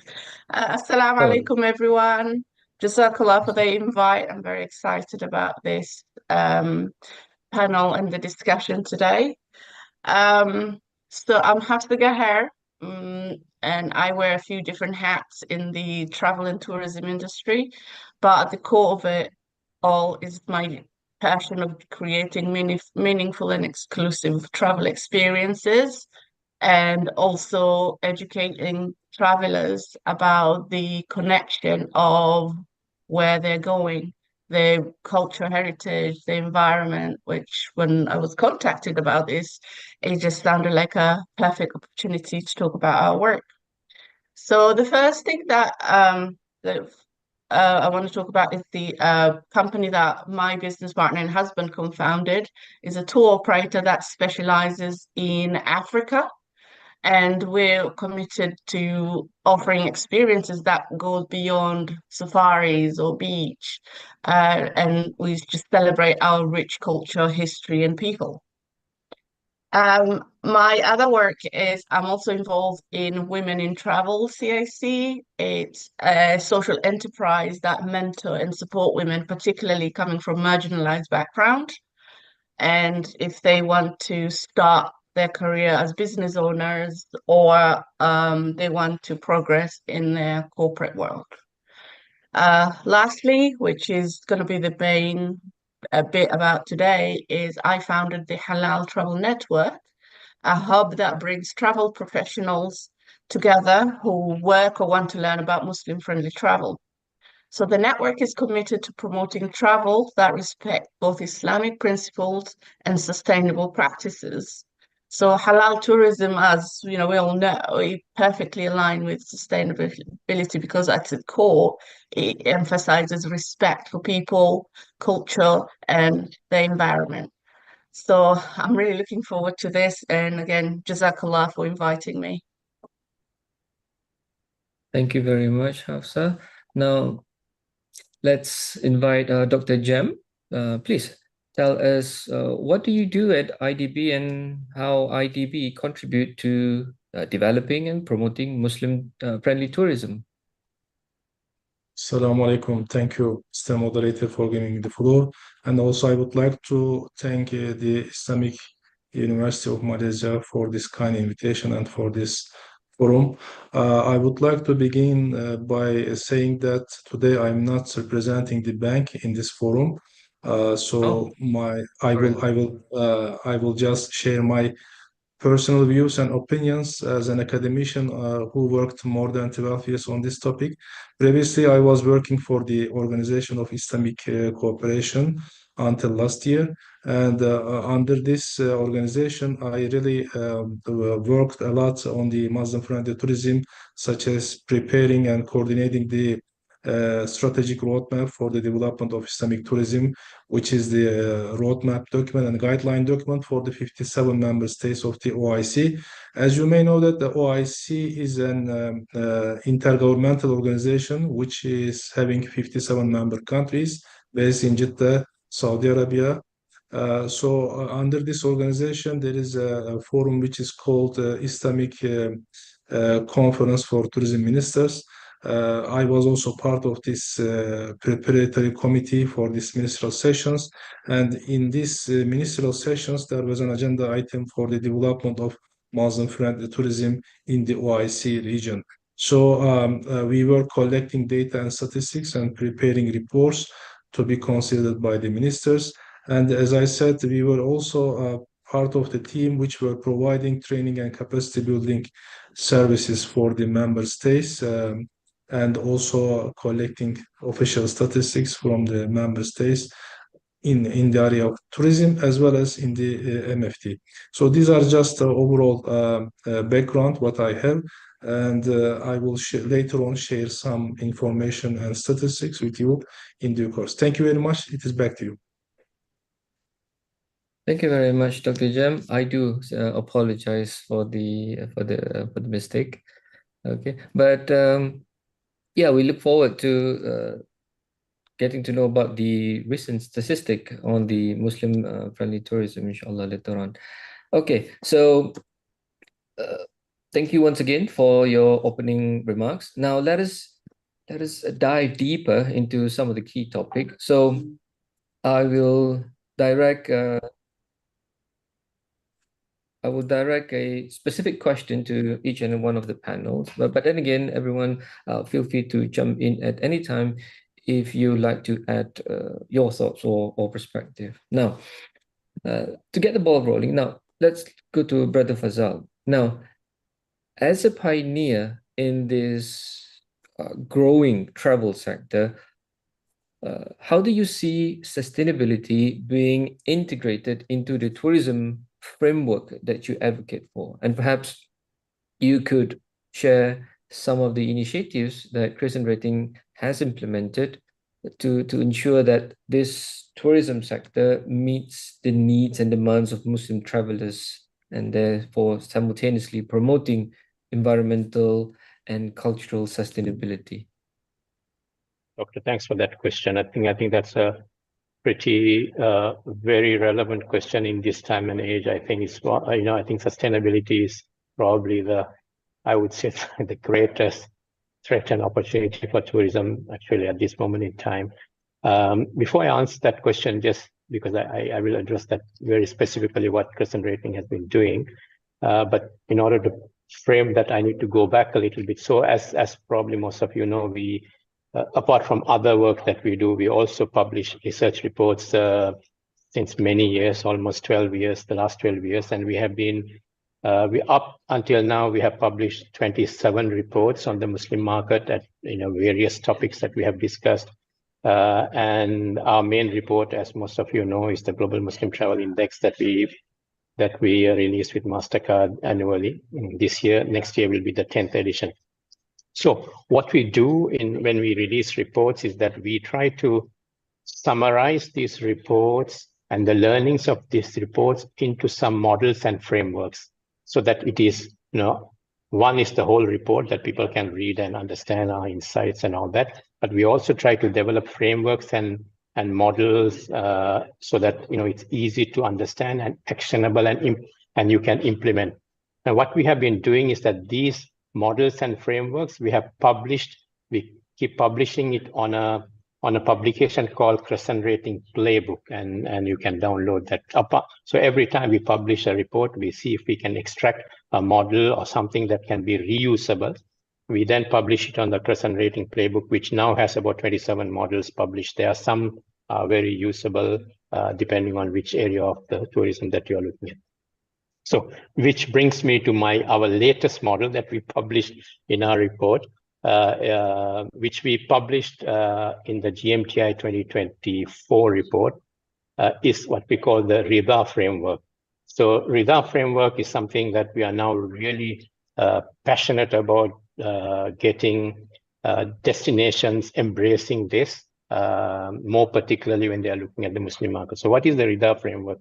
RIDA framework is we want and this is based on all the research studies, the observations that we have been observing during the last few years.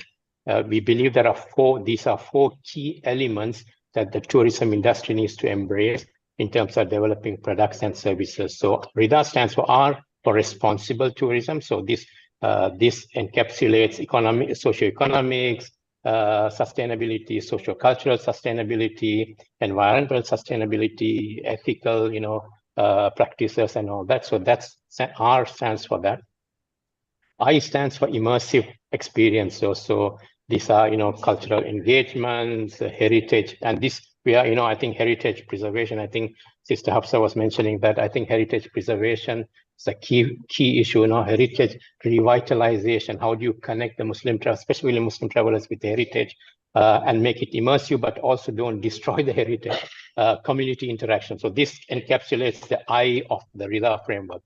And the D is for digital. So digital is, how do you embrace technology in all what we do? And it is almost imperative that we embrace technology in everything that we do now. And the A stands for assured. So how do you, in terms of Muslim travelers, how do you assure that they are Muslim friendly, safety concerns, quality assurances? So that's how we have built the RIDA framework, and we have published on Global Muslim Travel Index. Why RIDA? RIDA is also an Arabic word, as you know, and it symbolizes, contentment, happiness. So we want that this whole four dimensions, when the services and destination embrace all these four dimensions, it will bring about happiness and contentment to the traveler. So we are really passionate about this model that we actually started developing this model last year, and then we published this about 4 or 5 months ago. Now we are writing a lot of work. We are now actually doing a project with the INSEAF University in Malaysia, who are now developing. What we also want to do now is not just develop the model, which is published and we have written a lot about it, but we also want to understand how much a service has implemented these four dimensions in a service. So what we are now working with the INSEAF students who are doing a project is what we call the RIDA impact score. So we want to see how all these four dimensions are integrated into a service. So that's the work that they are doing now. So that's what we are doing, Doctor. So we are really want to encourage destinations to embrace all these four dimensions, and then we also will, inshallah, in the next few months, we'll also provide some tools to understand how well they're integrating these four dimensions. Just to get started, that's my our work on the pushing the responsible tourism part, which is for us is a part of a whole ecosystem of other areas as well. Thank you very much, Brother Fazal. Now, RIDA, contentment and happiness, responsible, immersive experience, digital and assured. Now, how does the RIDA framework interacts or collaborates with local communities, to ensure that the tourism development is culturally sensitive and at the same time beneficial to those communities? Yeah, so I think that's the real challenge. That's why I think the responsible and immersive, the R and I part of it is so crucial. And I mean, all these four are very crucial, you know. So I think there is a lot of, so I think when it comes to local communities, there are a couple of things. One is that I think and I think we published this last year as well. You know, we talk of responsible tourism a lot, right? I mean, it has started some time ago, but what we realized is that, you know, if I ask a Muslim traveler, just like, you know, you and me, okay, you know, what will you do as a responsible traveler? Not many people will be able to answer, you know, what are the 10 things that I will do when I travel as a responsible traveler? So what we did last year in the GM, and we published this in GMTI 2023, what we call Halal Tourism, Halal Trip Responsible Tourism Framework, which now becomes part of the RIDA framework, is that, you know, these are practical things that you need to do if you want to be a traveler, because that was lacking in our, you know, in our opinion. So, you know, you make intentional spending. So you make sure when you spend in a place, you try at least as much as you can to see that where you are spending goes to the community, you know, as much as possible, to the local community. You know, I think those are the things I think we have been encouraging to do. And coming to the heritage part of it, I think there is a lot of two issues. First of all, I think Islamic Muslim heritage is not complete here. In many cases, not properly managed worldwide. The stories behind this heritage is not really told. You know, we take for granted these heritage places, and it's you know, they are broken down, and you know, their stories are lost in many places, in many countries. I think, and I think I made some other topic, some other forum, I talked about it as well. I think there's a huge opportunity to really bring back this heritage, resurrect these heritages, tell the stories behind it. And in this age and time, you know, Muslims, especially younger Muslims, want to reconnect with their heritage. I mean, not just in Andalusia, not just in Uzbekistan, I mean, other places as well, you know. So I think there's a huge opportunity. And unfortunately, this is not happening enough still. We are not, you know, we're not taking care of our heritage. We're not telling our stories. We're not telling the stories behind the heritage. So I think that's a huge area to look at. I mean, of course, Malaysia does well, probably Brunei does well as well, but in many parts of the world, this is really some work has to be done in this area. All right. So thank you very much. Thank you very much, Brother Fazal.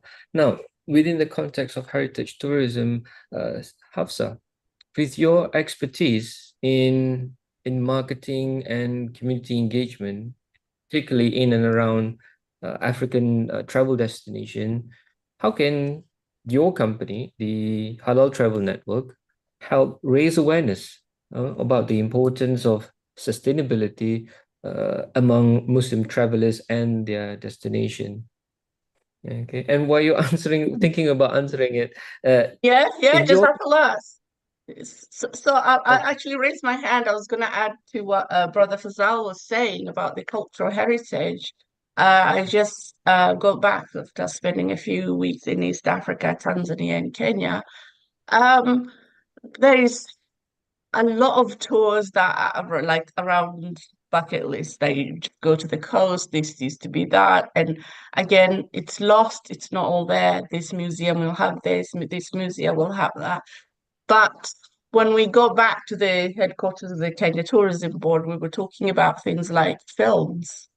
You know, countries like Turkey have done so well and then there's always a disclaimer, this is not the 100% depiction of what happened. And that really helped, bringing the tourists to go and connect and learn about this culture, the history there. And also, it actually made the government look for and the local people there look for the true story, what actually happened. There's more research that's done now. So there's a way of going about it. And inshallah, if, you know, bit by bit countries that do that, inshallah, we are headed to the right direction. Going back to your question about our company, the first thing that we do is because Halal Travel Network is a B2B and it's a member-driven network, and we practice what we preach, first of all. So we try to put everything in place for us to do, and then sort of enforce that to our members, to travelers, and to our operators. So things like the main thing that's everywhere now, with greenwashing, it's like environmental sustainability, which is a core part of our operation. We actively encourage our members to promote things like eco-tourism, where they're staying, and where, how to improve little by little on their properties, if it's a chain or small hotels. And the main thing with any training, with anything that you want to be ready for, is being as transparent as possible and show your journey. Because the journey to being market readiness for anything already is that continuousness. You improve yourself.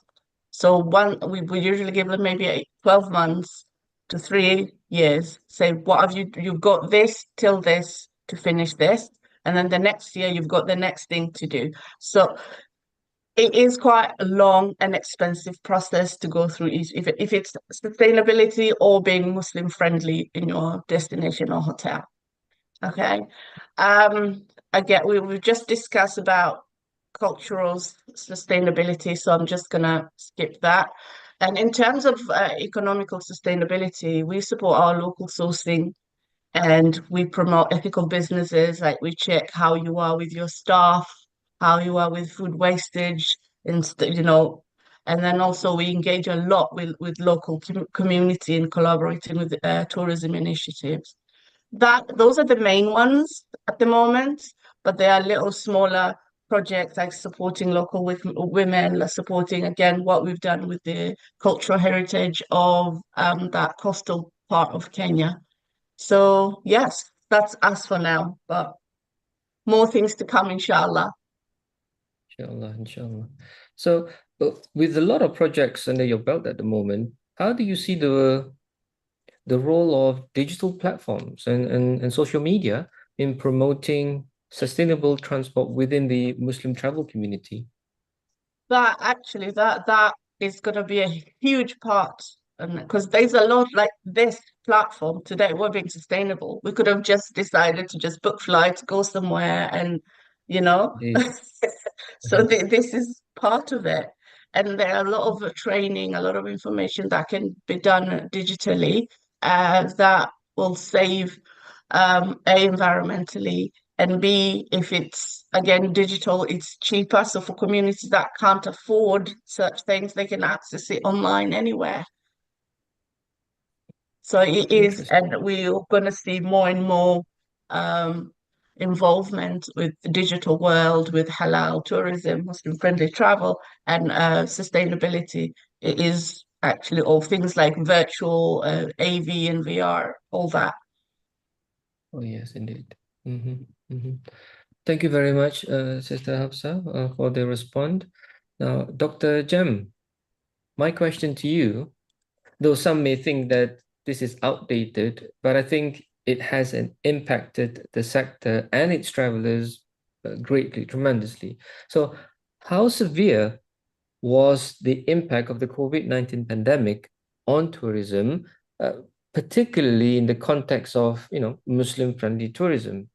Has there been any emerging trends post-COVID, like solo travelers, ecotourism, or digital nomads, for example? Can you elaborate?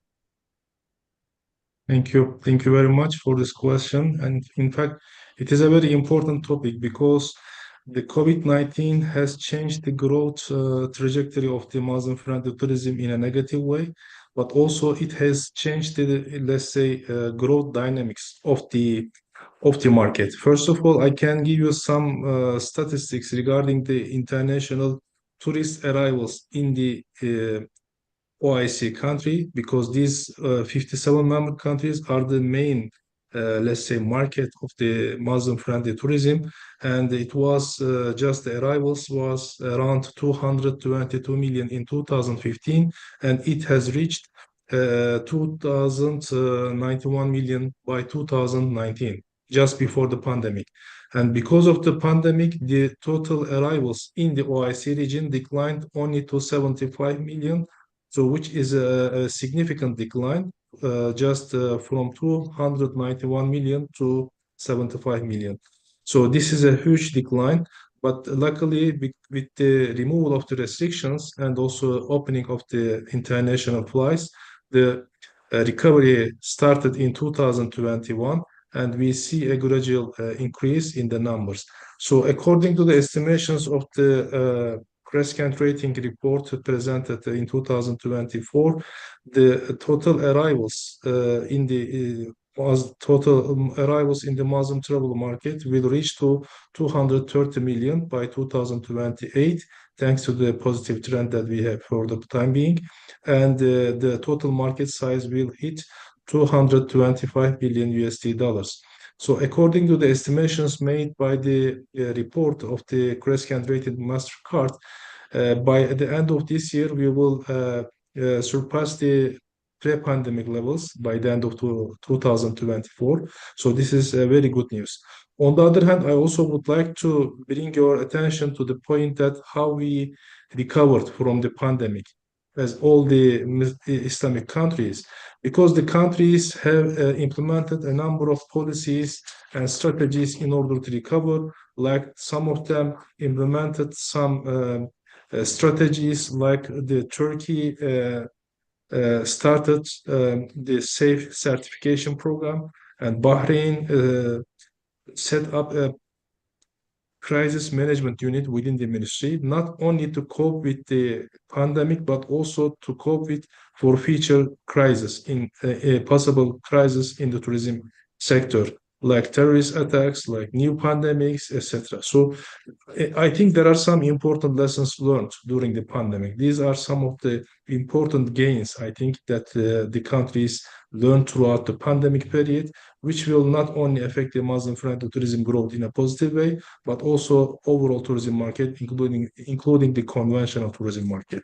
In addition to that, I also would like to emphasize the new trends in the Muslim-friendly tourism following the pandemic. Like, as you mentioned at the beginning, now we see that increasing number of Muslim people who are interested in Muslim-friendly tourism would like to take these trips either alone, which we call that solo travelers, or with a small group of number of people. Before the pandemic, we were seeing some big number of people as a group tend to travel together, but now this is a new trend because of number of reasons. Like one reason is hygiene, the other one is the comfort level with a small group or solo traveler is better. So there are different reasons. Another, let's say, trend is the increased use of technology, AI, social media, not only during the trip, but also before trip, in the planning phase, during the trip, and even after trip. Suppose after you return back to your home country, you start your social media postings, you share your stories with your friends and colleagues. So there is an increasing tendency to use more internet, artificial intelligence, etc. So this is another important trend. Another important point is, as you just mentioned before this question, the sustainability aspect, because now we see that increasing number of tourists interested in Muslim-friendly tourism are also paying more attention to the sustainability issue. They are trying to be more environmental friendly, trying to not to make any harm to the people, to the animal, to the planet, etc. So this is very important.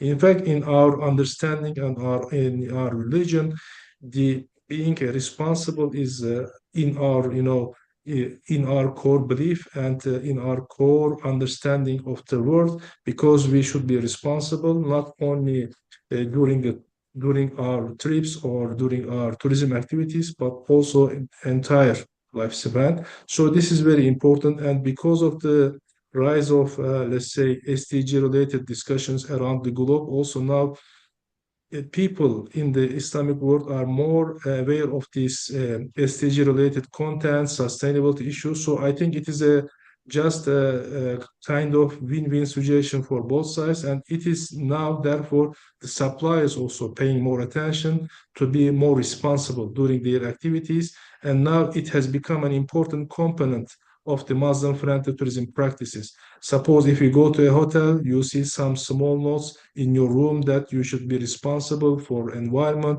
please take care of water use, etc. So these are some new trends which we were not seeing before, and I think we are going into the right direction because it is important not only for Muslim-friendly tourism but also to protect our planet and to protect our world that we are living in, and also to be more responsible. So these are some important aspects that I wanted to highlight.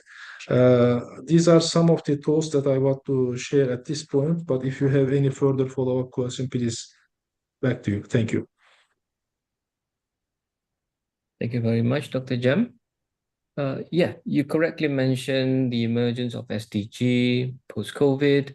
Now, apart from the solo travels, the ecotourism, and also the digital nomads, have you noticed any trends or any shift in consumer behavior driven by online engagement as an aftermath of the COVID-19 lockdown? Yes, you are right to mention that now we see that more use of internet, AI, social media. So there is a growing, let's say, tendency to be interact with others, not only among the consumers or the tourists, but also with the local people. So because of this issue, the rise of the increasing use of technology and also the internet and social media, now the people are more interested in the local culture and also to trying to interact with the local people before the trip to just get a sense of what is available in the culture in the country, and also they are interacting with each other. Suppose if you are planning to visit Malaysia, and suppose you are departing from Turkey, you try to connect with your friends or people like you, just to try to understand what you can explore together in Malaysia. So you don't need to be in the same group or in the same tourist group, for instance, but maybe just through social media, you start posting that I'm traveling to Malaysia to explore such as mosques available in Kuala Lumpur. So you just start, the posting, and you start getting replies, comments, and you start to interact with each other. So this is also creating a kind of momentum and new energy and synergy as well. Suppose after your arrival to the destination, you can also organize a small group with people like-minded, and you start exploring the area. So this is also some new trend because previously people tend to tend to rely on the information provided by the tourism companies or tourism agencies a lot. But now they can reach this information directly through the internet and people to people. This is very important. And I also would like to I noticed in my notes, another emerging trend in Muslim-friendly tourism is a very important one, is the growing interest of non-Muslim countries to the Muslim-friendly tourism, like Singapore, Japan, Korea, Switzerland, UK, etc. So these countries are paying a lot of attention to this market, especially after the COVID, because they now see an, let's say, economic value of Muslim-friendly tourism is getting more important, and they are heavily, let's say, not the states, but the, let's say, private sector is paying a lot of attention to the growth of the Muslim-friendly tourism practices. And of course, in some of the countries, even the tourism agencies providing some basic information guideline, and also trying to provide an enabling environment for the Muslim friendly tourists. So this, I think, will change the picture in upcoming years. Why? Because now the OIC countries will see a more, let's say, increased competition from others. So now they don't only need to compete with Muslim countries to attract tourists, but also compete with other non-OIC countries. So this is a very important trend, and I think the policymakers in the OIC region also should pay attention to this dimension. Thank you very much. Thank you very much, Dr. Jam. Well, and thank you to all panelists for sharing their valuable insight. Now let's jump into the second round, shall I say, of the forum, because so far we've talked about your respective roles and how your institution contribute to the overall development of the halal and Muslim-friendly travel sector.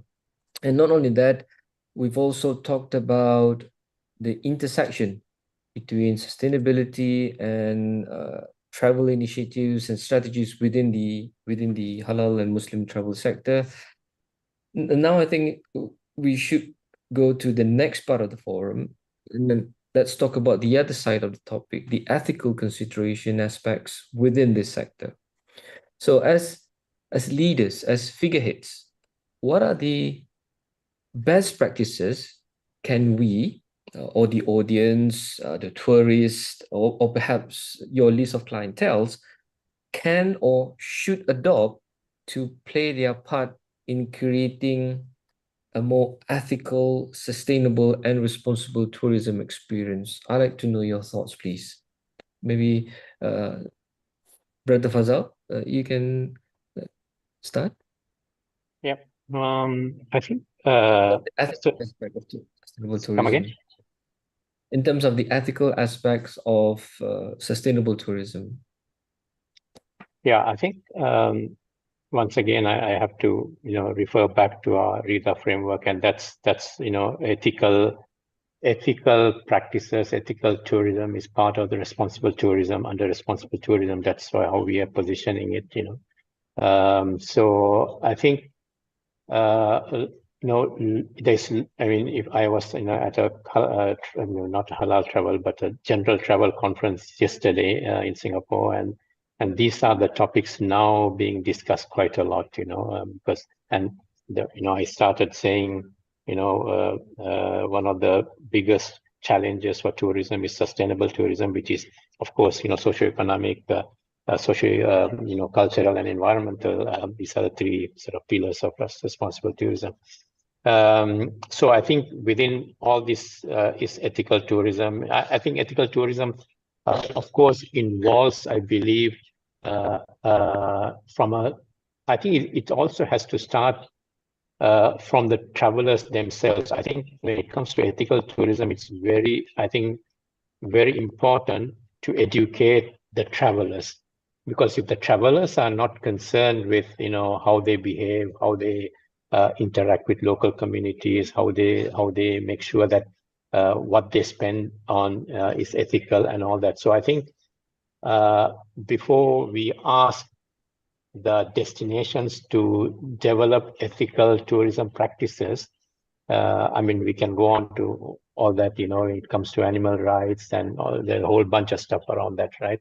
But I think the biggest challenge, I think in all these areas, responsible tourism in general, I think the biggest challenge is that, in my opinion, I may be wrong, is the level of understanding and education the travelers have in what we should do. Either we don't know what we should do, or we are really not aware of what we should do. So I think that's I feel that's the biggest challenge. So I think all of us together, I think we need to educate, in our case, the Muslim travelers on how to be ethical travelers, how to be responsible travelers.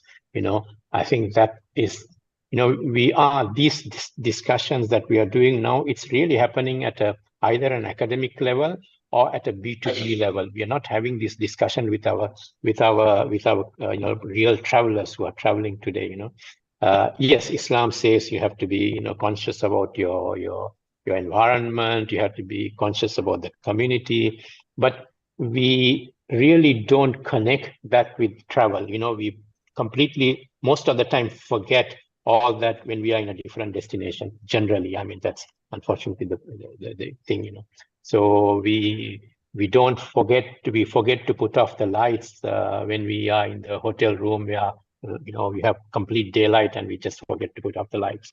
You know, so and you know, when we can spend you know, in a local souvenir shop, we probably still go and buy it from a big mall.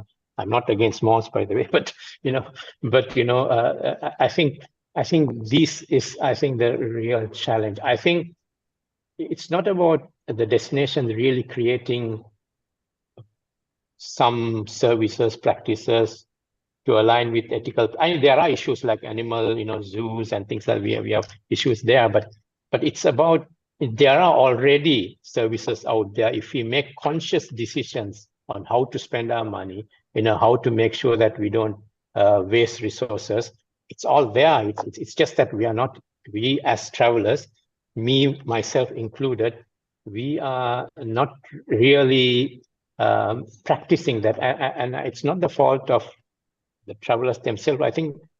I don't know how to do it also. You know, we try our best to publish reports and, you know, these are the 10 things that you should do when you travel and all that. But I think there has to be a constant education to the travelers on how to make sure that they are responsible and ethical travelers, which is, you know, which is an Islamic principle anyway.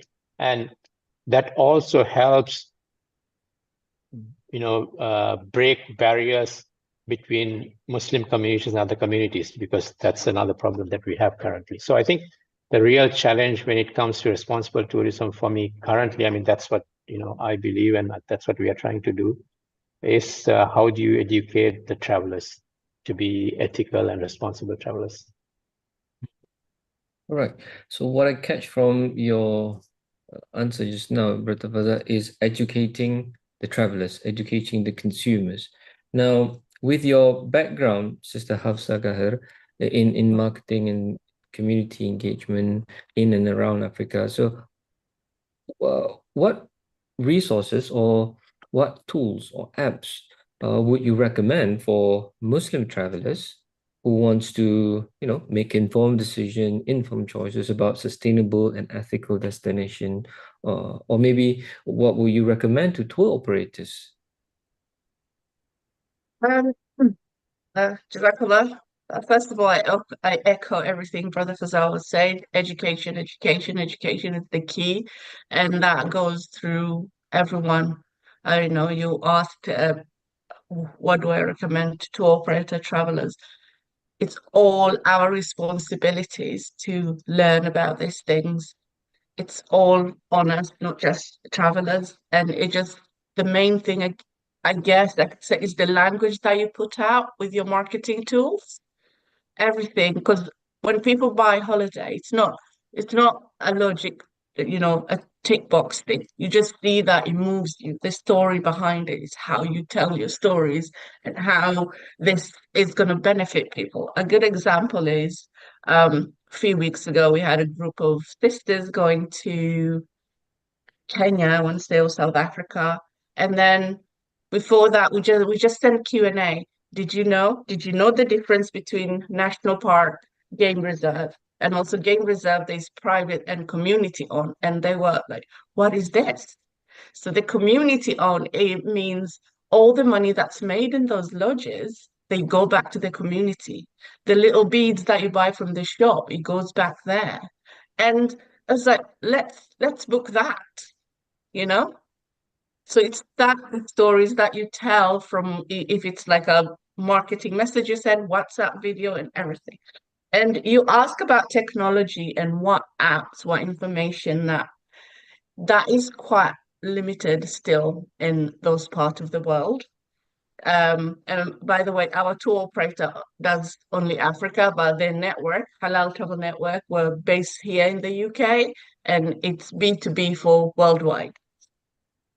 I just thought I'll put it out there. So that really is it. It's echoing what Brother Fazal said, education, and it's not only down to travelers, it's down to all of us, from academic, from the message that you send out.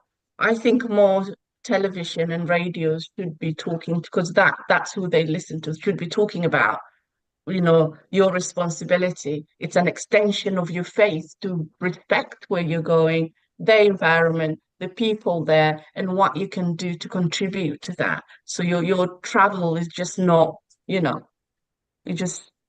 it should mean something. Oh, that's very insightful. Now, yeah, that's so. In your experience, are there any particular destinations or regions that have been more receptive to integrating awareness, technology, and also ethical tourism together with the halal and Muslim-friendly tourism sector? Yes. So some countries, example with one of the brothers we mentioned Japan.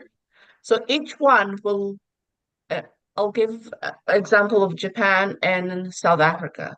So each of these countries, they have their strength. Japan is very advanced in tech and all the information that you can find in terms of Muslim-friendly, sustainability, anything you want really, from the airport, where to pray, food. And then South Africa is not as advanced as technology, but it's got the culture, the history that, let's say a city like Cape Town has got 25% Muslims there, and they play part in that really, really well. There's a little area that used to leave Malaysians there. It's like a little Malay. Even hotels with big brand that go there, they become Muslim friendly. There's a really old mosque. There's sisters there who, when you book tours there, you could just go in and cook halal food, a mix between South African and Malaysian infusion.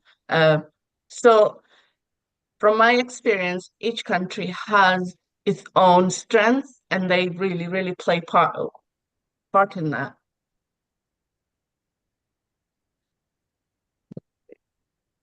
Thank you very much, Sister Hafsa. Now, back to you, Dr. Jem.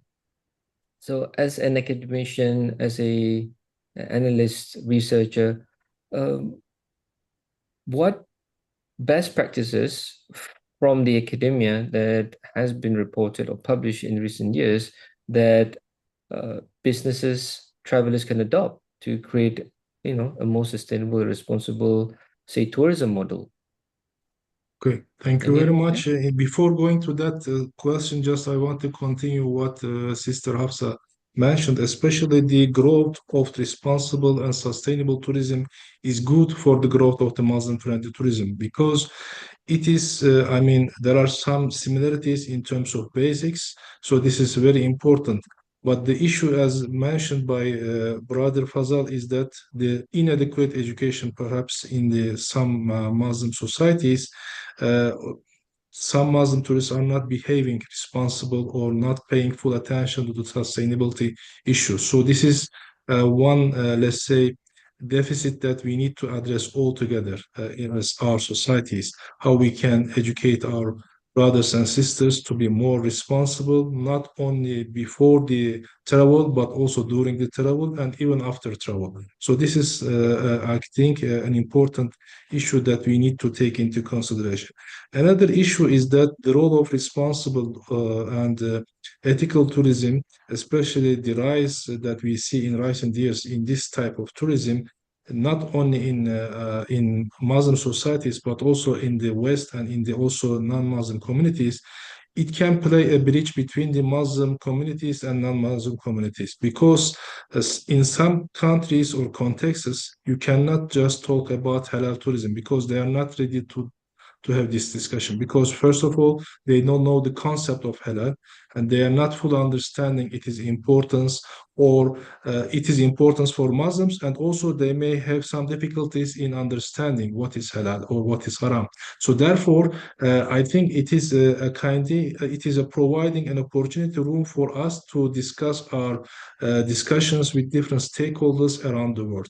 The rise of ethical tourism and sustainable tourism, I think, can also be used as a kind of, let's say, entry point for discussions, and also perhaps to do some joint activities, and to also to organize some raising awareness campaigns, etc. Even in some in Muslim countries, because of the rules and regulations or constitutions, because they are secular, for instance, in their constitution, you cannot easily use the Muslim-friendly tourism concept or halal tourism concept in your campaigns or marketing, branding, etc. So therefore, some companies therefore choose responsible ethical tourism, this type of, let's say, branding strategies. So this is another dimension. In terms of academic research, what I want to say is that the academic research has shown that there are some studies that the Muslim-friendly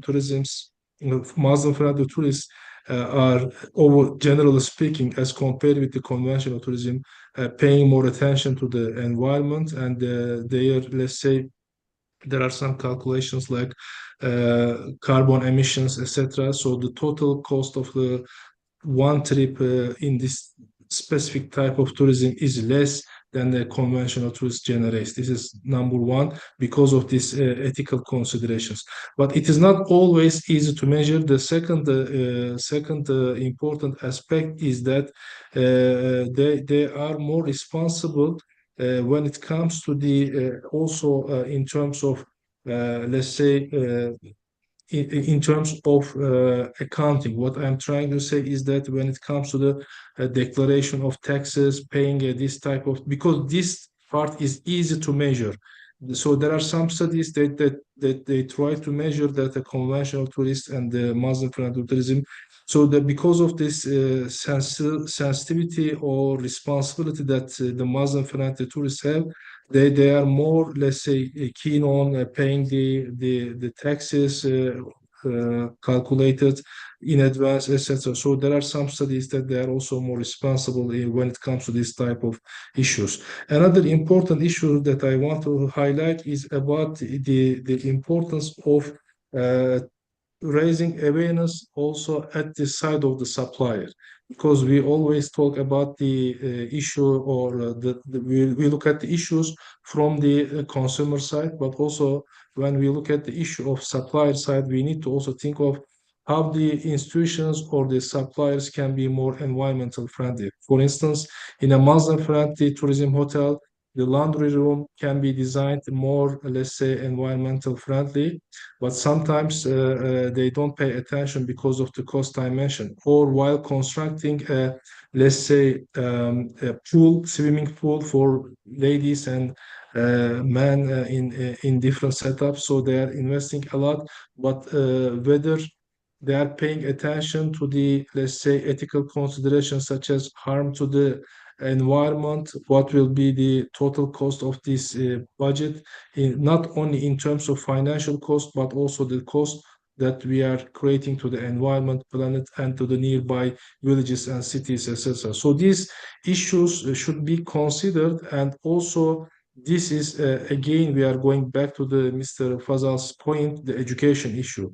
So we shouldn't just not only educate the travelers or tourists, but also the suppliers, and even the policymakers as well, because there is also limited knowledge or, let's say, limited awareness on these ethical considerations and environmental issues, sustainability issues at the policymaking level as well. So these are some of the points that I wanted to share with you. Thank you very much. Back to you. Sure. So thank you very much. Great insights and input from all the panelists. So we are halfway through our session. So let's talk about the future of the sector. So looking ahead, to all the panelists, what innovations or trends do you anticipate that will transform the Muslim-friendly tourism sector over, say, the next 5 years? What about you, Hafsa Gahar? Well, can you pitch in?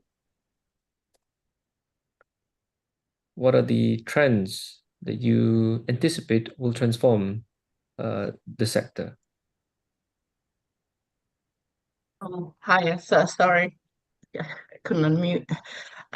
So the first thing is really everything that we've been talking about here, but it's just going to be even more advanced. Things like artificial intelligence and data analytics, more of awareness, because more younger and younger travelers now are going to come into working age, so eco-friendly and sustainable travel option.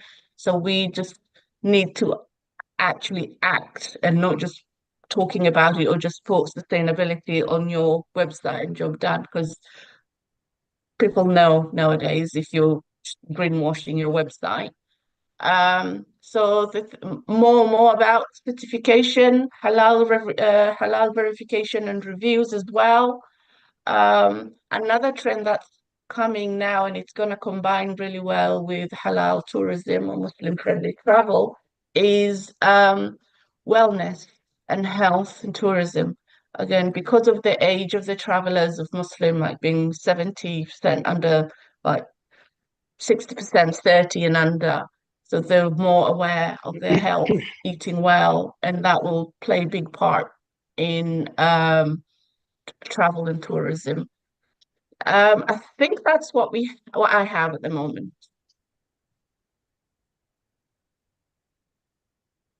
Brother Fazal, Yeah, I do think you good see question. emerging travel trends? Yeah, if I have all the answers, I'll be well off now. But I think what we have tried to do is, once again, sorry, I'm going back to our framework. So we actually did this exercise some time ago, late last year, and probably we haven't published that paper yet. We looked at the Rida model, and for each of those 4 areas, we wanted to look at what's the trend. I mean, nowadays predicting 5-year trend is almost impossible. I think probably we are looking at 2 to maybe 1 to 2 year trend is probably still manageable, especially coming after the pandemic, right? You know, I remember in my corporate world, we used to do scenario planning of what happens in 10 years time. I think those are days gone by, we cannot do anymore.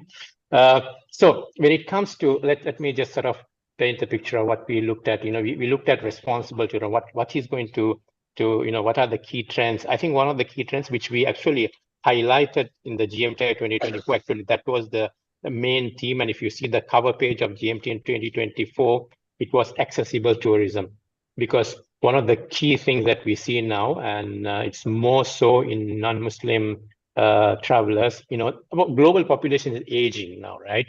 But what we call we are going into a scenario where we're going to have active seniors. So these people are not like, you're 60, 70 years, they're not going to stay in their houses anymore and not travel. They're traveling now. In my presentation at GMTI, when we launched, I gave an example, sometime earlier this year, I was going to Turkey actually for a conference. I was at the airport, and this is the very first time I saw in my whole traveling, I've been traveling for the last 40 years, where I saw almost 25 wheelchairs lined up to get into the plane.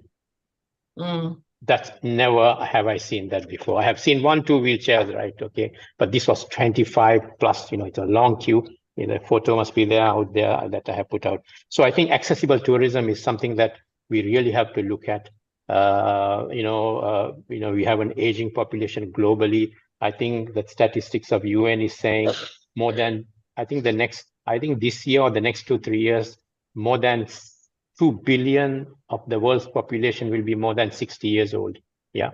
Of course, we have on one side Muslim population, which is very young. Of course, 70%. We published that all the statistics in GMTI 2024. 70% are under 40. Even looking at 2034, 67% of the Muslim population. But if you look at the overall population, it's an aging population. I think accessible tourism is going to be one of the key focuses, has to be actually. So, I mean, I have other stuff on there, but then, managing over tourism is becoming a huge issue in some places in the next couple of years, Of course, not in this part of the world. You see all the news around Spain and other places in Italy. Community-based tourism, probably. I mean, we have talked about it.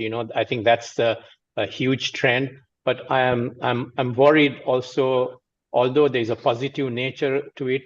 We are already having a negative impact on the cities. We don't want the travelers to go to the second, third tier cities, community-based tourism and have a negative impact. So how do we still make the travelers immersive in terms of their experiences, but still protect the local communities? I think these are going to be a huge challenge. I mean, it's very easy to say, look, let's get immersive experiences and all that, but immersive has to be done in a way that it is responsible. And I can't see clearly how this could be done when people are, really getting immersive in the third, fourth tier cities of places and communities going to communities which are not really touched by travelers. And how are we going to still protect those communities? I think that's probably some of the trends and challenges in the responsible part. I think the immersive part, immersive and responsible, I think there's a lot of interaction between that.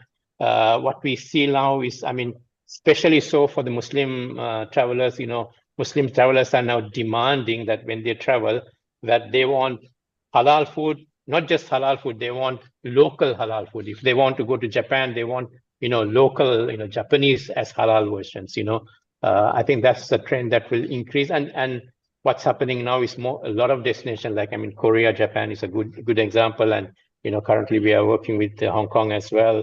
And Hong Kong is now trying to make sure that the Chinese restaurants in Hong Kong are going halal.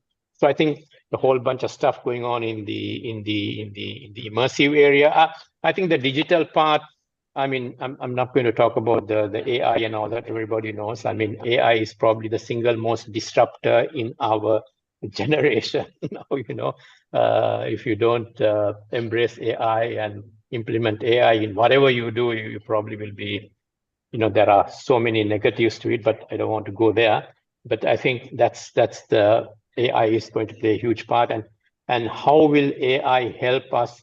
VR, AR, all that buzzwords, how will that help us to better understand the halal assurance? I think that's what is probably, what can digital technology do to help us to get better information on halal assurance? Because halal assurance is still a challenge, huge challenge, although it has improved massively during the last 10, 15 years in many countries, but it's still a huge challenge in some countries. So I think that's on the digital part.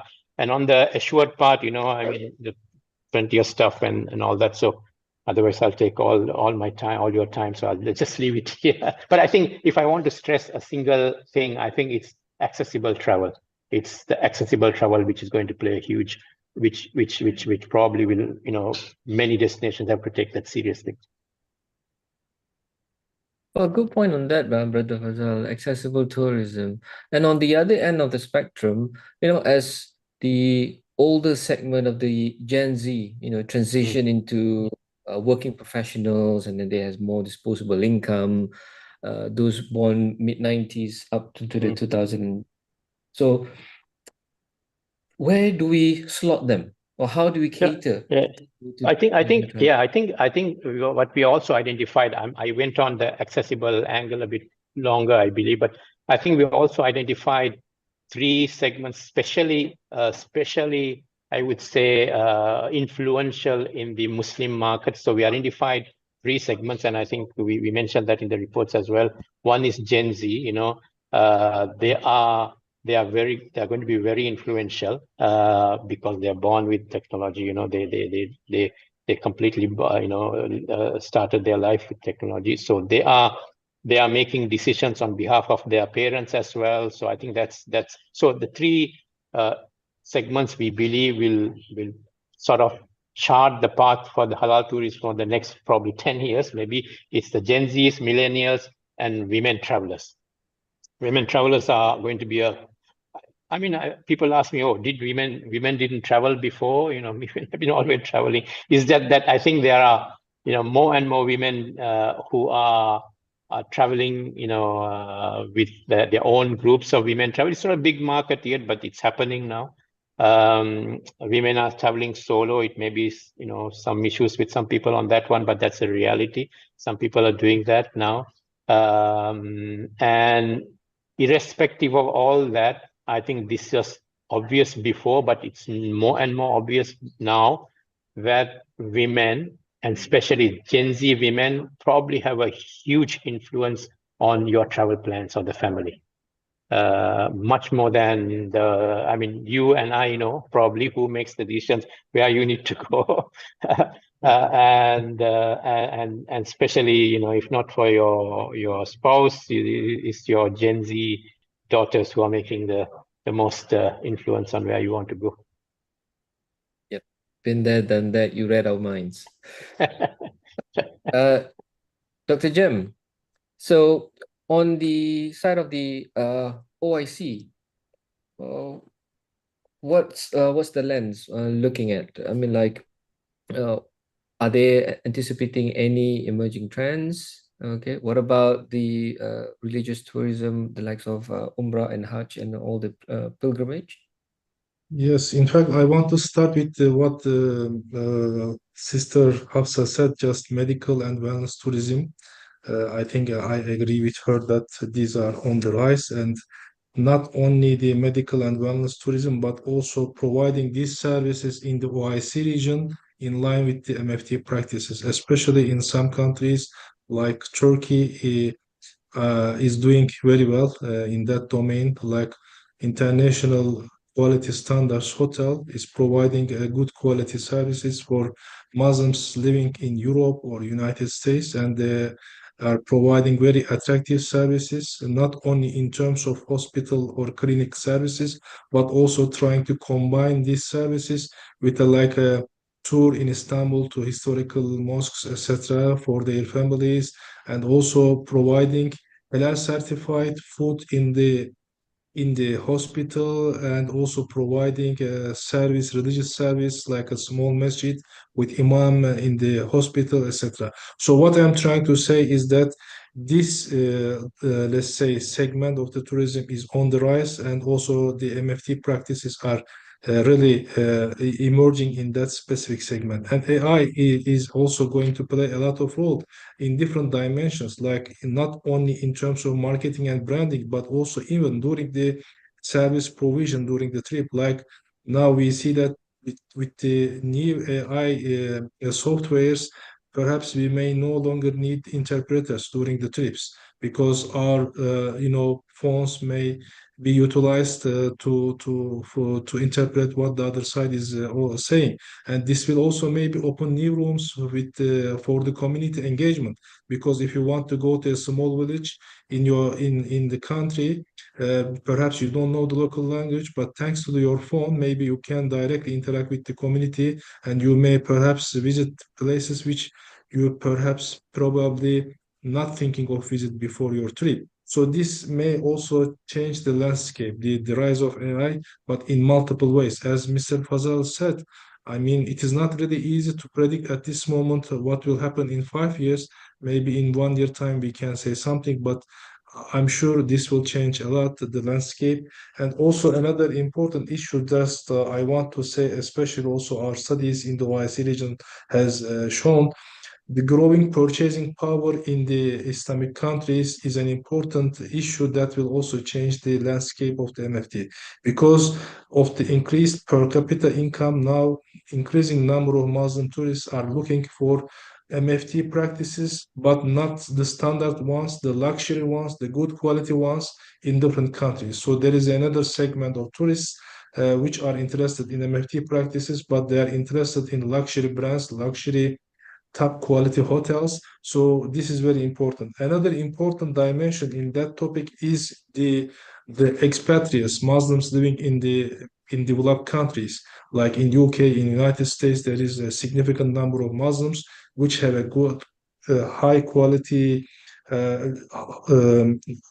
high per capita income levels. So they're interested in MFT practices, but they don't want to go to any place, or let's say a standard conventional place. They want to explore different places, and they want to also stay in the best hotels, and they want to also eat the best food. So the price is not the main concern, but the quality in terms of taste, etc., but also like halal certified, etc. So this is very important, and let's say an emerging trend. And in upcoming years, I think this trend will we will see this trend more in common, and therefore the tourism stakeholders, tour agencies, tour operators also should pay more attention to, let's say, reply the needs of this type of segment of tourists in MFT. So I think this is an important dimension which we shouldn't forget, because let's say the profit margin of this group of tourists is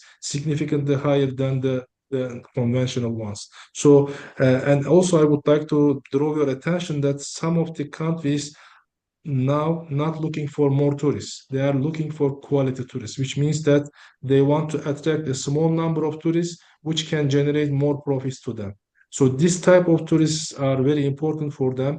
And like I can give you an example from Qatar. So they don't want to, attract more tourists just, but they also would like to bring the tourists who can generate more value addition in terms of economic profits to the country. So therefore, their, let's say, tourism policies are much more focusing on this dimension, and also therefore their MFT practices are being developed in this dimension as well. Thank you very much. Back to you. Thank you very much to all the panelists for your thoughtful insight. Now, we'd like to open the floor to questions from the audience. We have about 20 minutes for Q&A. So feel free to direct your questions to any one of the panelists or to the group as a whole. Okay, so to facilitate a smooth process, please raise your hand or use the chat box features, and we'll get to as many questions as possible, inshallah. Okay.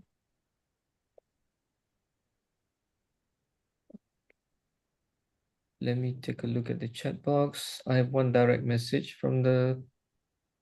Okay, so we have an audience from Bangladesh. He has a question about integrity of spirituality in sustainability of halal tourism. How do we combine this? Spirituality, ethicality, and also sustaining the environment whilst we go on trip.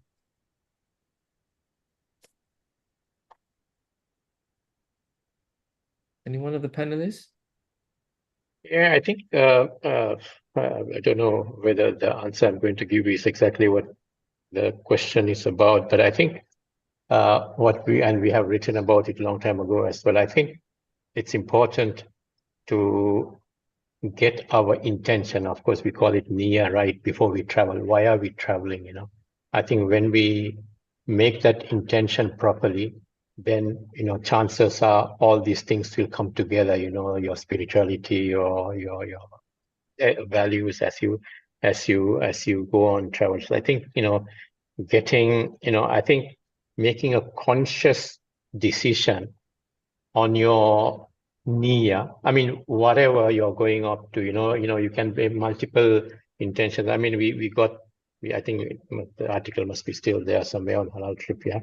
On different intentions that you can make when you're planning your trip. You're going to see your community out there. You're going to learn. You're going to contribute to the community. I think having few intentions on why you travel. I mean, if you don't make the intention properly, I think you're just going to, I don't know, take photos and look at buildings and buy some gifts for.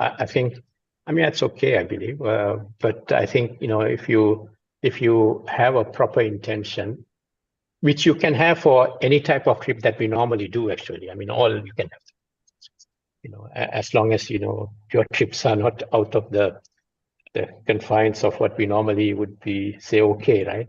Any touristic trip is still okay. So I think getting the intentions right before you travel and renewing that intention while you travel probably will help you to bring all these things together. I mean, yeah. That's sort of my take on it, yeah. Can I ask something? Yes, please. Yeah, this regards to the future moving forward for the Muslim tourism. Don't you think that the factor of the non-Muslim also play a part? Yeah, because their growing interest for non-Muslim, but for the different reason. They are more concerned about health, sustainability,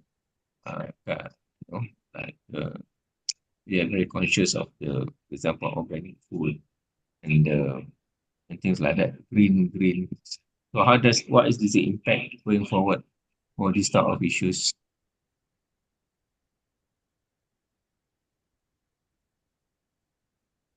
I'm not sure. I'm not sure I understood the question. Sorry, it's not. Yeah, I think the sound quality is not really. Yeah.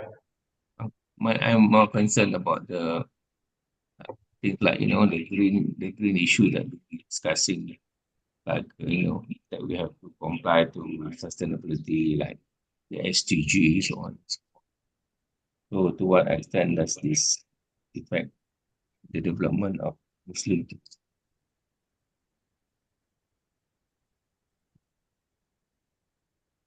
So from what I gather is that the implication of the SDG towards the sustainability aspect of Muslim-friendly travel tourism?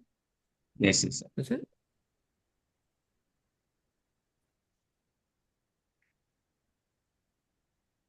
Anyone of the panelists?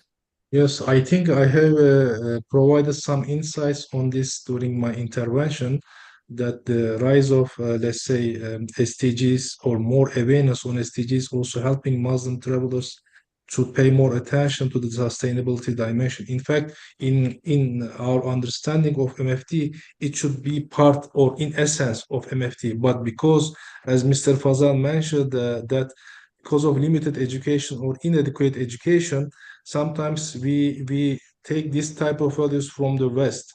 Though sustainability is very important concept, so we should pay more attention. No, in fact, in our religion and understanding, we should pay more attention to sustainability issues. But thanks to this rise of SDGs, now even in the primary schools, kids are being taught about the importance of SDGs, sustainability dimension, environmental protection, etc. So now I think there is a growing understanding of the importance of sustainability, and I think this is positively affecting the growth of MFT. And also, as I mentioned in my intervention, now the supplier side also paying more attention to the sustainability issue. So in there, sometimes I saw in some of the marketing campaigns of some hotels, especially in MFT sector, they are saying that we are more environmental friendly. We are providing this type of services. We are not making such kind of harm to the environment. So they are trying to say what they did in recent years in order to be a more responsible, let's say, supplier in their sector, for instance. So with this, they are trying to attract more, let's say, tourists to their hotel or to their, let's say, to their service. So this is one, I think, important dimension that it is helping in a positive direction, in short. Thank you. Yeah, I think just to add on to that, our framework, Rida, which encapsulates some elements of SDGs, is what we are trying to do is so that it is more relatable for our Muslim audiences to try and bring out some of those points from an Islamic worldview. So that's really what we are trying to also achieve through the Rida framework. How can we, package some of those SDGs, which are, I think, with our generic nature and which are very helpful, but how can we make it more relatable to the Muslim audience, looking at them through an Islamic lens and Islamic worldview? That's basically what we are attempting to do, and hopefully will continue to do, inshallah, to make it easier for the Muslim travelers to embrace these principles. Yeah, because just to add, like, issue on like waste, they are in the beach, and there are a lot of plastic and all this thrown away. So this will also affect the environment, isn't it? So something must be done to educate the public or the vendor. The regulators must take some drastic action. Otherwise, the natural environment will be affected and the tourism will also.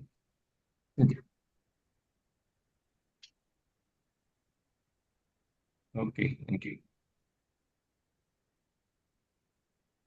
Okay, thank you very much. Now we have one question from the chat box.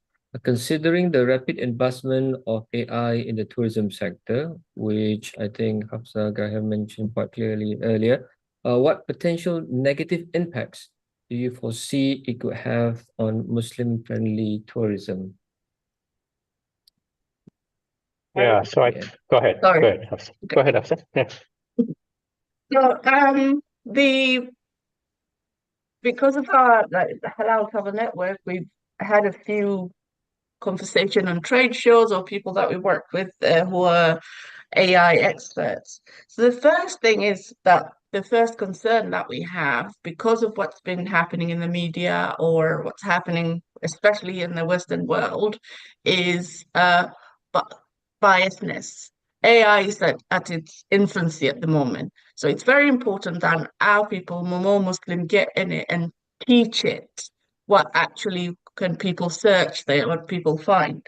So there's that loss of human touch and cultural sensitivity, especially how the Muslims are treated lightly. Another thing is if we rely on it too much, you will lose that personal touch as well. And then also there will be exclusion of small businesses or destinations that are emerging, or they're not really high on the use of AI or internet as well, because AI will pick the algorithm, whatever's been put by huge companies with budgets. So those are the three things that we have, but I'd be really keen to learn what my fellow panelists have. I agree with what Mr. Hafsa is saying.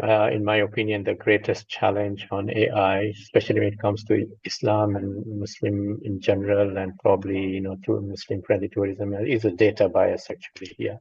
So of course, you see many viral videos and I don't know, TikToks and all that nowadays saying, oh, I asked ChatGPT this one and look, it has replied very good and all that. But so I don't know. I mean, of course, generative AI depends on how you ask the question. But overall, there is a concern among the data community in general, and a lot of Muslim entrepreneurs as well on this data bias. At the end of the day, it's it might think on its own later at some point in time, but at the moment it's gathering information and translating that information to us, right? So there is a lot of biases in data out there when it comes to Islam, Muslim, halal. So I think that's the biggest concern that most of the people have. In our case, we are also, building an AI assistant based on the data that we have. So inshallah, we'll probably roll it out soon. There are other attempts as well among Muslim entrepreneurs who are rolling out some AI assistants on Islam, Muslim halal stuff. We are focusing on building something on Muslim tourism. So yeah, I think there's a lot of work going on in this space. And we need to be involved fully. Although 100%. even if we like it, if we like it or not, we have to be involved, actively involved. We have to be innovators, not just followers of what others are doing. Yeah, I think it's an opportunity for a lot of entrepreneurs to really be innovators in this area and make sure that that we overcome the data biases out there. And I would also like to add up to the question earlier. I think on top of the AI, the digital innovations like virtual tours, okay, they are playing an increasingly important role in enhancing Muslim-friendly travels, but it will not reflect an actual location. It will not reflect the actual environment where the location will be displaying it. For example, here in Brunei, we are also into the virtual tourism. and then a lot of people out there have some negative sentiment on Brunei. Okay, but we're trying to educate it as well.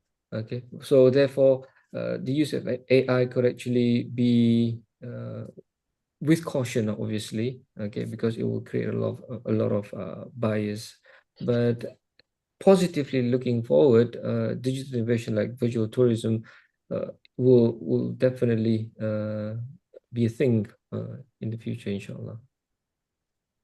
Can I add something, Mr. Moderator? Yes, by all means, please.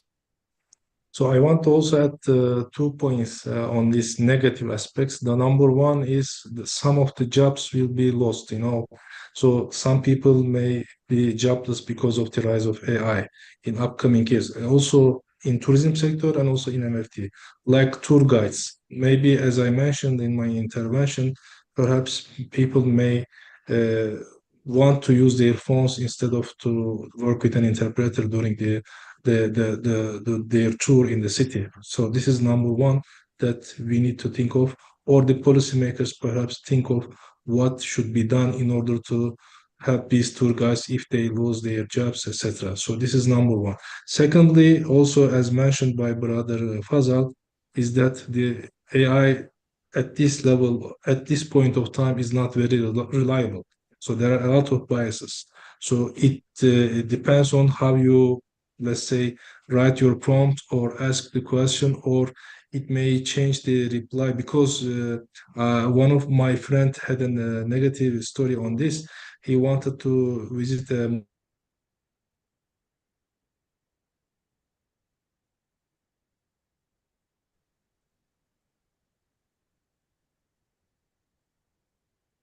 Lost Dr. I Jem. think I think we lost him. Okay. Well, I have another. We'll take one more last question from the chat box. This is specifically to Brother Fazal.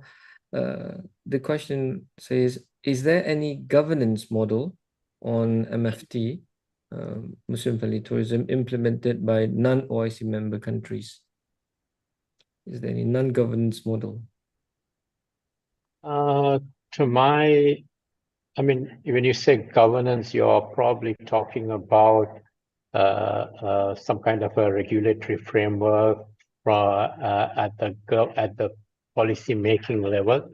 Is that the proper understanding, Dr. Sani?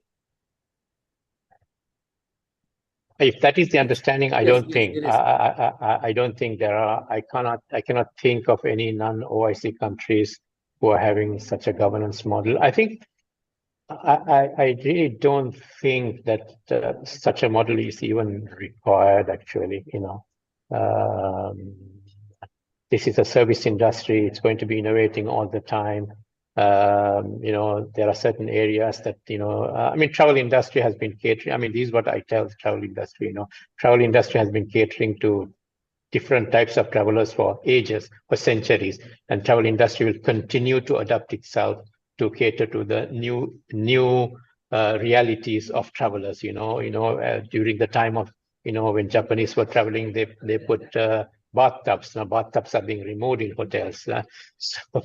So yeah, now there are a lot of Chinese travelers. We put porridge in for breakfast. So I think you cannot be putting governance frameworks for each type of travelers who are coming in. I don't think it's even impractical. So I think what's important is to educate the industry on what are the requirements of different types of travelers. This is marketing 101. If you want to cater to the Muslim travelers, you need to understand what they are, how they eat, what they do, and cater to them. I really don't believe making it so complicated to have a governance and regulatory framework around that. Yeah. Mm-hmm. Mm-hmm. Well, thank you very much, Brother Fazal. Dr. Jem, you Yes. would you like to continue earlier on? No, I don't have anything to add, but I don't know whether you would be able to get the story full, because there was a connectivity issue that I was telling. Would you like to tell what was the incident? So the issue is that the relying a lot on the AI because the reply that my friend got from the AI about this area of city is not the full picture. So he got the information about its natural beauties and the attractiveness of this mosque, it is historical foundation, etc. But it didn't mention, let's say, that it is a very risky area to visit in terms of crime rate, etc. And unfortunately, my friend also did not check other sources to get the information before visiting this place, and he was robbed on the scene because of this, let's say, biased information. So this is what I'm trying to say, is that the AI technologies that we are using now are not very much reliable, so we should be very much cautious and very much, let's say, we should open our eyes and to be careful. Thank you. Back to you. Thank you very much. Okay, thank you very much, panelists. I think we are near the end of our session, so let's have a closing remark by each and every one of our panelists. Okay, before we wrap things up. Let's start with you, Sister Hafsa. Really, it's just thank you so much, Jazakallah, for having me here. I've really enjoyed. Good to see you again, Brother Fazal, and nice to meet new faces as well. The only thing that I could say is educating ourselves when it comes to sustainability, being a better ambassadors of our deen. And it's not only for travelers, it's for all of us, especially as entrepreneurs, as innovators, as brother mentioned. It's all down to us, and keep up the good work. Jazakallah. Thank you very much, Sister Hafsa. Brother Fazal? Yeah, I think I echo the sentiments of Sister Hafsa here. I think, and I keep saying this also, I think the biggest challenge to the development of this segment and the destination catering to Muslims the way that we want to cater is the Muslims. Yeah, because the Muslim travelers. I think they need to be a lot more, they should not leave their faith at home when they travel. When it comes to many things, as Sister mentioned, akhlaq and all that, but also ask the questions. You go to a hotel, ask, do you have halal food? Go to a mall and ask the information counter, where is the prayer room? So I think we're not asking those questions. So although we want those requirements, but since we're not voicing those concerns, they think, it's not necessary to provide these services. So I think, and that's actually hindering the progress of this market. Of course, it's changing a lot, but I think I am absolutely sure most Muslims want these things. They want to eat halal food. They want to do their salat when they travel, but they are not vocal enough. They don't have to be vocal. Just ask the question. If they say no, that's go. You find, because once you start asking, then things will change actually. So I think that's I think my final thoughts on this. Let's, as Muslim travelers, try to be asking those questions when we travel. Thank you very much. The Jam, your closing remark? Thank you, Mr. Moderator, Mr. Mohammed, for this chance. First of all, I would like to thank you for your moderation, and also thank Dr. Siti Salwa, and also thanks the International University, Islamic University of Malaysia for this excellent organization. Regarding this forum and seminar, I think it is a very important one, and in years to come, the Muslim friendly tourism market will be more important for our economies, societies, and also for policymakers. So this is just, I want to share this thought with you. So therefore, we will need to discuss this topic more thoroughly with different stakeholders, including tourism service providers, academicians, and also the private sector. So this is an important aspect. Finally, my final closing remark is about the rise of technology, and thanks to the COVID, it was one of the positive aspects that today we are having this Zoom meeting. Because we learned that it is working effectively, and now we can discuss this issue from different regions of the world very easily. Every other week we have another activity, webinar, seminar, or whatever it is. So I think this is also helping to share knowledge and experience, and I think this should continue in the same direction. Thank you again, and back to you. So thank you very much, panelists, for all your thoughtful insights. Alhamdulillah, we are at the end of our forum, our session, and I would like to thank our panelists, Faisal Bahardin, Sister Hafsa Dahar, and Dr. Jem for sharing their expertise and thoughts and insights today. Your contributions are invaluable, as we, just like the forum title, Navigating the Future of Muslim-Friendly Tourism. And of course, to the audience who are tuning in, thank you for your time, your attention, and your participation. I encourage you, students, to continue these important conversations beyond today's forum. And inshallah, through the efforts from the hosts, from the university, the panelists, myself, travel operators out there, students, I mean, all facets of the tourism stakeholders together, we can all collectively, inshallah, work towards creating a more sustainable and inclusive future for the halal and Muslim travel tourism industry, inshallah. So thank you very much. Have a wonderful day, everyone. Back to you, Master of Ceremony. Okay, thank you so much to our moderator, Dr. Muhammad Shazwan, and our fellow panelists, Mr. Fazal, Mr. Dr. Jem, and Ms. Hafsa, for your valuable insight during this forum, and I'm sure everyone has gained a deeper understanding of the future of Muslim-friendly tourism. So, as we wrap up today's seminar, I would like to express my heartfelt gratitude to all of our speakers and the organizing committee for making this event a success. Your contributions and engagement has been truly invaluable. Please look out for our text in the chat box as we sent you an evaluation form for you to fill up. Your feedback is essential in helping us improve future events.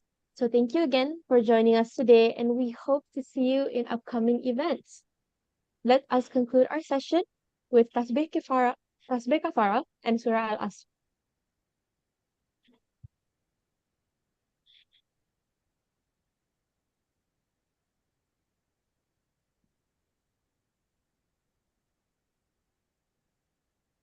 Right. Assalamualaikum warahmatullahi wabarakatuh, and best wishes to all.